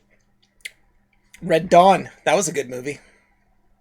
Yeah. I used to love that movie. I remember it used to come on TV like Saturdays. Remember after the cartoons, they'd always give like movies all day. The matinee. Like yeah. The Red Dawn was one of those that they'd give all the time, and I used to watch it every time it came on. He's like, yeah, the Russians and the Cubans are going to unite and they're going to come for us. I'm going to be ready because I watched this movie. Yeah, Devin's a fan of anybody who's playing against the Ravens. That's what it is. He's not a fan of any specific team. He's anti. If they're playing against the Ravens, he's anti-me. Yeah, he's anti-Grant's team. It's not even Ravens. I should anti-Grant's team. I should tell him. I should tell him who my favorite basketball team is, so we got something to do after football. Shit. Yeah, true. If Baltimore makes it to the Super Bowl, I'll claim to have been a fan forever. Red Dawn remake sucked. Yeah, I didn't even watch the remake. Hold up, I gotta copy that. Yeah, I gotta copy that. Oh, Devin, you made a mistake. Delete it quick. Yeah, I didn't even see the remake. I think Chris Hemsworth was in it, right? That's a pretty big name, but I didn't even see it. I don't know if it was any good or not. They're all saying it sucked. It's most likely true. It's an out-of-place remake. I mean, at the time, Red Dawn made total sense to the era. You know, we were in Cold War. We were in fear of being invaded all the time. It made perfect sense to make that movie. Now, to make that movie now, it wouldn't make any sense. We're not in fear of being invaded or nuked at any point and stuff. We're not in a Cold War at the moment. Maybe if we're in a Cold War again would be the right time to do it. Oh, he did delete it. He probably already screen capped it. No, I've already got it. I think the right became more apologetic to Russia when they saw how much many far-left Democrats as painting them as Nazis as well Dems in general pushing degenerate behavior. Oh boy. What? He did put degenerate behavior in parentheses. I wasn't even listening until I heard that part. Like, what? He put in parentheses though, so he's like, okay. Sarcastically, like, this is what they think, you know. It's so weird how people ever think, oh, degenerate behavior. But that shit bugged me back when like Sarah Palin was like, that Putin, he's a go-getter, you betcha. I'm like, what the fuck is wrong with this bitch? He's a go-getter. I could see him. I could see him from my backyard. Remember? Yeah. Like, what is wrong with you? Do you not remember, like, 20-some years before, we were, like, almost in fear every second of our lives? Yeah, KGB fucking Mike brought a good point. KGB He's guy? like, I like how they changed Iron Man origin from being captured by communists to being captured by Iraqis in the movie. That makes sense, because now we're in the current time. That's why I was saying about Red Dawn. Yeah. Doesn't make sense, because we don't have those same fears. Remaking it now is just, it's bullshit. It doesn't mean anything. Back then, it was a big movie because we did have that fear. The general public had that fear that we were going to go to war, we were going to be invaded. The Cold War ending was kind of abrupt. Like, nobody really saw that it was going to end like that. And then the wall went down, Russia started crumbling, all these things started happening. We're like, oh shit, like everything's going down. All right, I guess this is over. Well, the Russians were, the Soviets at the time, they were fucking starving. Yeah. And then the Soviet Union crumbled. But I don't think. Well, maybe our leaders knew that, but us as the general populace had no idea that was happening. We didn't really know what was happening in Russia. Yeah, but you talk to any of these fuckers now. The writing was always there. Go look it up. Go Google it. It was always there. We knew. Yeah, right. Nobody knew that shit. I remember when we officially started thinking the Cold War being over, and I remember it just came out of nowhere. Like everybody was like, "Oh, all right." I remember we're no longer in fear. I remember when the talks were going on, everybody was like, "Yeah, I don't buy it. Like we couldn't end it 30 years ago. It's not gonna." I remember people were just blowing it off that, hey, Gorbachev and Bush are talking. Yeah. Yeah, Gorbachev with this fucking stain on his head. I remember everybody used to make fun of that. Gorbachev.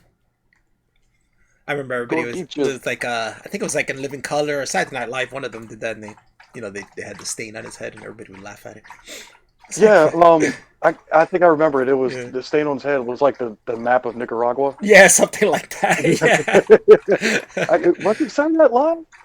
I'm thinking The Living Color for some reason, but it might have been Saturday Night Live. Those were the only two like big sketch shows at the time. So. At the time, yeah. So I'm thinking for some reason I feel like it's a Living Color though. I could be wrong. It's so weird. It's like we said earlier. It seems like it's mostly young kids. There's a few older people touting all this bullshit, but it seems like a lot of it is the young kids. Like I was talking about that video I was watching of the MRAs versus feminists, And that one incel kid, how he's, you know, it's all the same shit you hear on the internet all day about, oh, you know, we got to go back to trad life, you know, man, a woman, they got to stay together and this and that. You know? The man's got to work and the woman's got to stay in the kid. I think we'll be happier with if we went back to the patriarchy and blah, blah. And it's like, what? But it's funny because they're, you know, the feminist arguments is that there is a patriarchy and we need to dismantle it. And his argument is that the patriarchy's gone. Back. We need to bring it back. It's like man, you two are looking at the world completely different. Like, I don't even see that. It's like I said before. The guy can't find a woman because women want a confident guy. That guy has no confidence. He has no strength. He has nothing. Yeah, he was in another video. And he's mad at the world because he can't get fucking women. He was in another video, but on the same channel that was like talk to an incel or something. So they put him behind a curtain and they had different people come in and talk to him, you know, and ask him questions. And he was just like, you could just see it in him. He's really nervous. He's got that long greasy hair that people, you know, kids have when they stay home all day and don't take showers, you know, and they're just playing video games all day. He's all like, you know, twiddling his fingers all the time and shaking his leg. And it's like, yeah, you're just a nervous dude, man. Just have some fucking confidence. You know, that's why you're not getting laid. He's not an ugly dude. He's a little chubby and he's unkempt. You know what I'm saying? Like if he cleaned himself up, worked out a bit and gained some confidence, he would probably get laid easily. But that's the problem is these guys don't realize that shit. They don't realize that the problem is you actually have to go, you have to put forth effort. But that's what I was saying earlier. It's that these guys don't get laid, and instead of saying, what can I do to better myself and look better to other people so that I am attractive to people, they want society to change instead, which to me is ultimately funny and hypocritical because the same people that have that mentality are the same people telling feminists the same thing. You know what I'm saying? They're saying the opposite thing. Like, no, you want people to change around you. You know, the problem is you, and you want people to change around you. Meanwhile, they're doing the same thing, you know? Well, the same people that scream individual as well.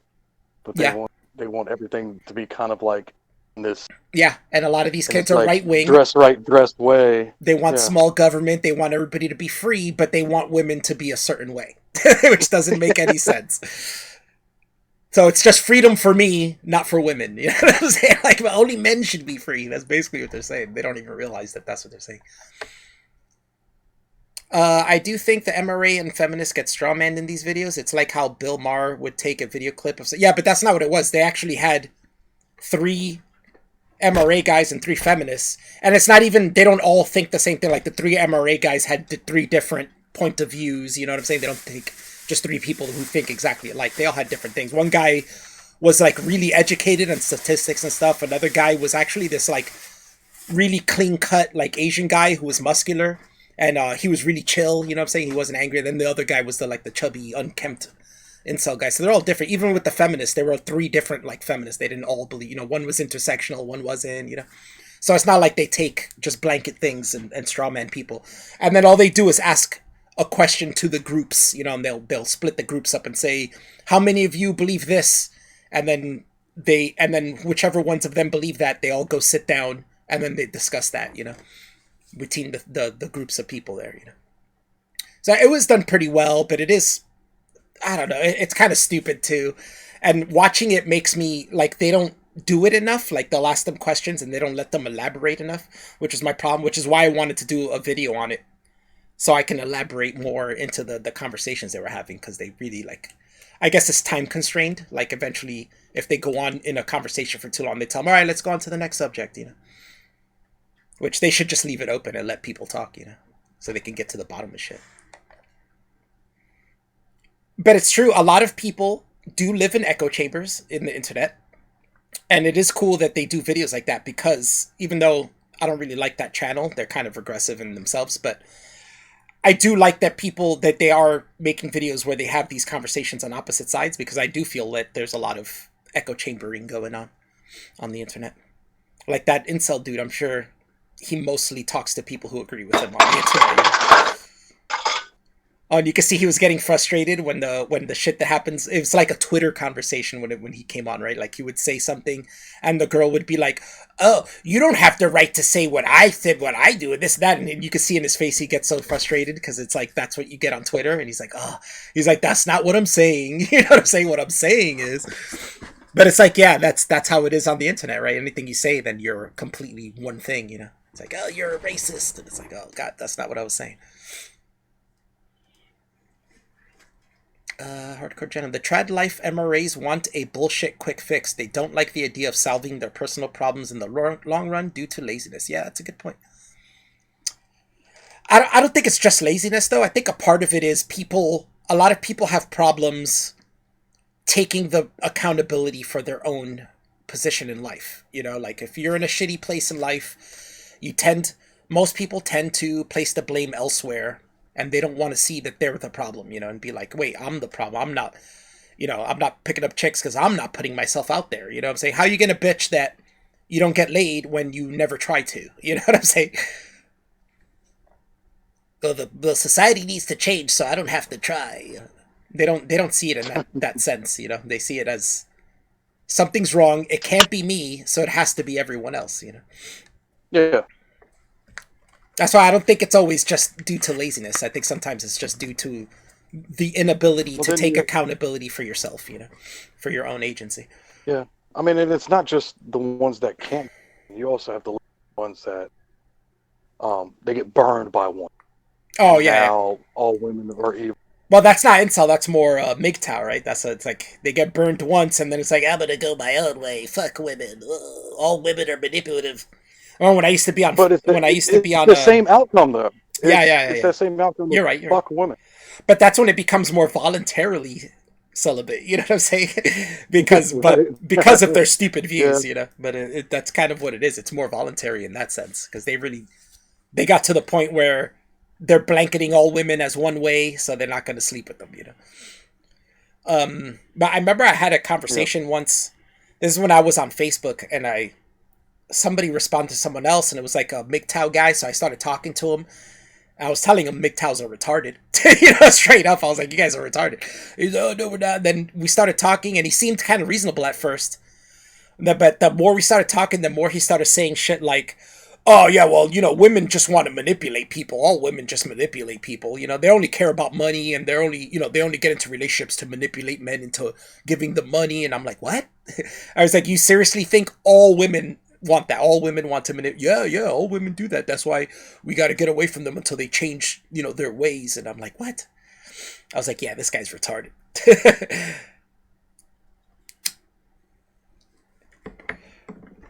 If you're not getting laid, most likely, 99% of the times, it's you.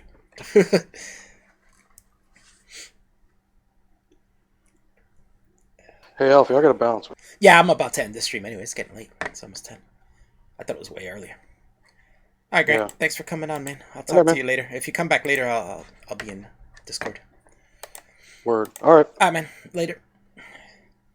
Do you guys think Zimmerman will win the lawsuit? I think he's pretty bold for doing it. I don't know if he'll win it. I heard that today, and I was like, what? MGTOW is retarded. Yes, Steven. Yes, it is. Yes, it is. I mean, I don't have a problem with somebody wanting to be single their whole life, but the whole principle of MGTOW being... some of them will say it's not anti-women, but it kind of is, and it blankets all women into one mentality, which is bullshit. You know, that's kind of...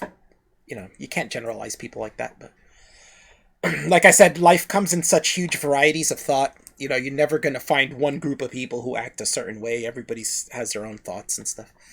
You can get close to it. You can find a group of people who are maybe close to thinking the same, but you're always going to have the ones in there that don't. But, yeah, let me end this. I've been going on for a while. I'm feeling kind of tired. They have 4 hours. Holy shit. But thanks for coming, guys. Steve, thanks for the super chat. You guys are lovely people. Thanks for dealing with me. And screw that guy that made that video for Devin, whatever his name is, Ben Barron or whatever. He's an idiot. All right, have a good night, guys.